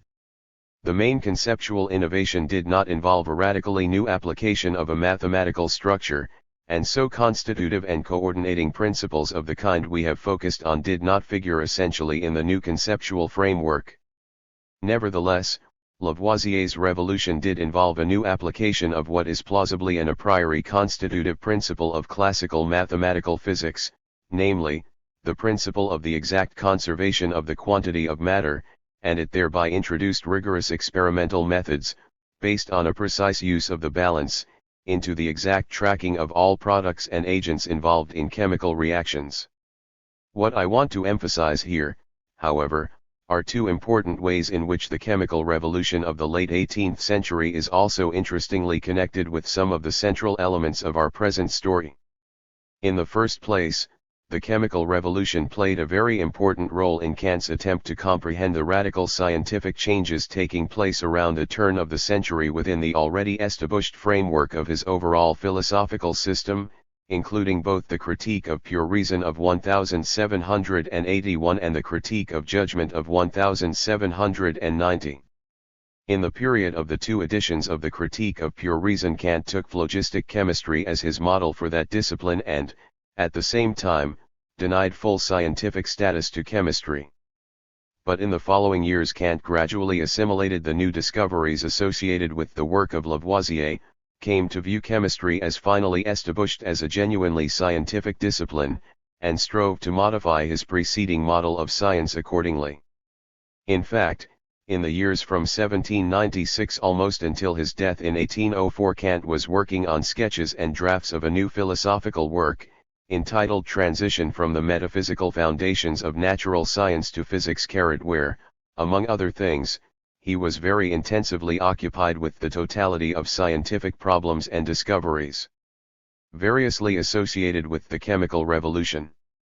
Kant never brought this projected work to completion, but we can here see, nonetheless, how the original Kantian framework was already strained to the limit by the new turn of the century scientific developments which eventually led to the decisive overthrow of the Kantian framework at the beginning of the next century. Point 64. This brings me to my second point. The chemical revolution played a central role in the initial stages of what I referred to, in Lecture 3, as the Second Scientific Revolution. For it was here that quantitative accuracy and precision was first introduced into experimental practice in a wide variety of related fields, including chemistry, the theory of heat, electricity, and magnetism. And it was precisely these developments, moreover, that led to the formulation of radically new styles of theorizing in mathematical physics, including the wave theory of light, thermodynamics and statistical mechanics, and James Clerk Maxwell's theory of the electromagnetic field, whereby the disciplines Kuhn has called Baconian sciences were finally incorporated within the type of mathematical theorizing long associated with the classical sciences. But the most important point, in our present context, is that it was also precisely these developments which comprised the indispensable background to the two great revolutions of 20th century mathematical physics, relativity and quantum mechanics. Indeed, both 20th century revolutions arose directly from late 19th century attempts to comprehend the interaction of light with matter, as this interaction was used to probe the new atomic perspective on the microstructure of matter first opened up in the chemical revolution. the chemical revolution, and, more generally, the second scientific revolution of which it was an integral part, is therefore intimately intertwined with our present account at both ends, with Kant's attempt to extend the reach of his own philosophical framework to the emerging new sciences at the turn of the 19th century, and with the great conceptual revolutions of the early 20th century that conclusively signaled the downfall of Kant's original framework and the consequent need for its fundamental modification. The Darwinian Revolution. These far-reaching developments in late 19th century biology have even less of a direct connection with our present philosophical framework. The primary innovations in this case were not mathematical in nature, and so there is no question at all here of coordinating or constitutive principles in our sense. Nevertheless, as in the case of the chemical revolution, there are still indirect connections with some of the most important events highlighted in the present account, both within the sciences and at the philosophical or metascientific level. And these connections, I believe, shed further light on our present philosophical predicament vis-a-vis the sciences. In the first place, Kant's attempt, in the Critique of Judgment, to explain how the physical sciences and the life sciences can be comprehended within a common philosophical framework was an important part of the background to the late 19th century revolution in biology. In particular, Kant's attempt to show, in his terms, how mechanism and teleology can be consistently fitted together within a single unified picture of the natural world supplied an important model for a non-reductionist but also non-vitalist approach to the relationship between biology and physics.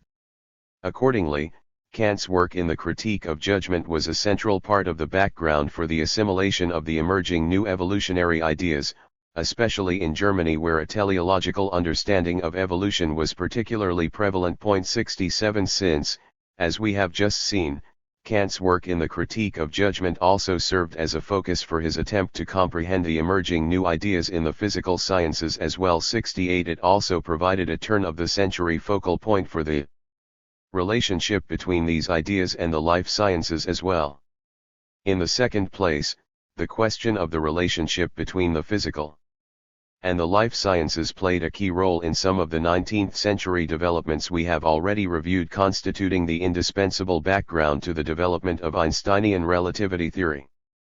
Helmholtz's work in the foundations of geometry, in particular, was framed within his own contributions to the emerging new science of psychophysics, a science which, as its very name suggests, was explicitly intended to bridge the traditional philosophical gulf between matter and the mind.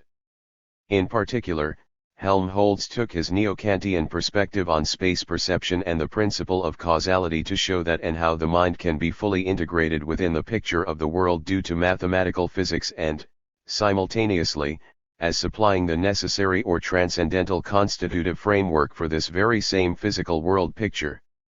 More generally, all the great contributors to 19th century psychophysics, including, besides Helmholtz, Johannes Müller, Gustav Fechner, Ewald Hering, and Ernst Mach, understood themselves to be standing on the threshold of a new intellectual era in which physics, psychology, and biology were finally to be united within a single rigorous scientific framework. In the work of Hering and Mach, however, the theory of space perception took a more explicitly evolutionary turn that was fundamentally opposed to Helmholtz's original conception. For Helmholtz, our representation of space is fully learned or acquired by what he conceived of as an individual adaptation, in that, according to Helmholtz's empiricist theory of perception, each individual acquires the representation of space within its own lifetime, and there is absolutely no inheritance, in this regard, from previous generations. But Hering and Mach explicitly defended the opposing nativist position, according to which the representation of space is largely wired into individual physiology at birth and is therefore subject to a truly evolutionary adaptation extending across many generations. And it was precisely this psychophysiologic position, in turn, that formed the indispensable background for Mach's contrasting, less Kantian and more pragmatically naturalistic conception of scientific epistemology, according to which all of the sciences are constituents of a fundamentally biological evolutionary process aiming at a holistic Adaptation of the human race to its natural environment. Moreover, a closely related epistemological perspective also framed the development of American pragmatism, as is particularly evident in the work of Charles Sanders Peirce, where a characteristically late 19th century view of both nature and science, as a part of nature, developing according to evolutionary processes, is searchingly and imaginatively explored. 71 Yet the further development of the physical sciences in the early 20th century by no means conformed to this late 19th century pan-biological vision. We instead saw the creation of extraordinarily abstract mathematical theories, self-consciously designed to move further and further from any natural connection at all with human intuition or ordinary sensory experience. Indeed, in light of our discussion at the end of section 4 above, the fundamental problem here can be identified rather precisely. The entire late 19th century discussion of space perception, against the background of contemporaneous developments in biology and psychophysics, is explicitly framed within the Helmholtzian theory of free mobility. But this theory, of course, is limited to spaces of constant curvature and is thus quite inapplicable to the radically new structure employed in the general theory of relativity. The characteristically late 19th century attempt to unify biology and psychophysiology with the underlying mathematical framework of fundamental physical theory therefore breaks down at this point, and we are left instead with a new, characteristically 20th century conception of physical theorizing that aligns it with modern abstract mathematics, and even with modern mathematical logic, rather than with any concurrent developments within the life sciences. Finally, whereas the early 20th century scientific philosophizing of the logical empiricists was motivated and sustained by precisely this new conception of physical theorizing, the parallel scientific philosophizing of the American pragmatist movement continued to place its primary emphasis on the life sciences, and, more particularly, on Darwinian evolutionary biology.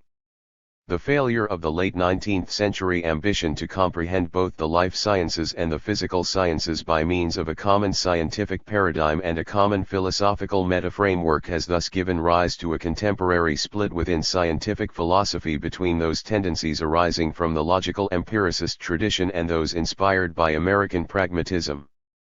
But further discussion of this idea must definitely be left to another occasion.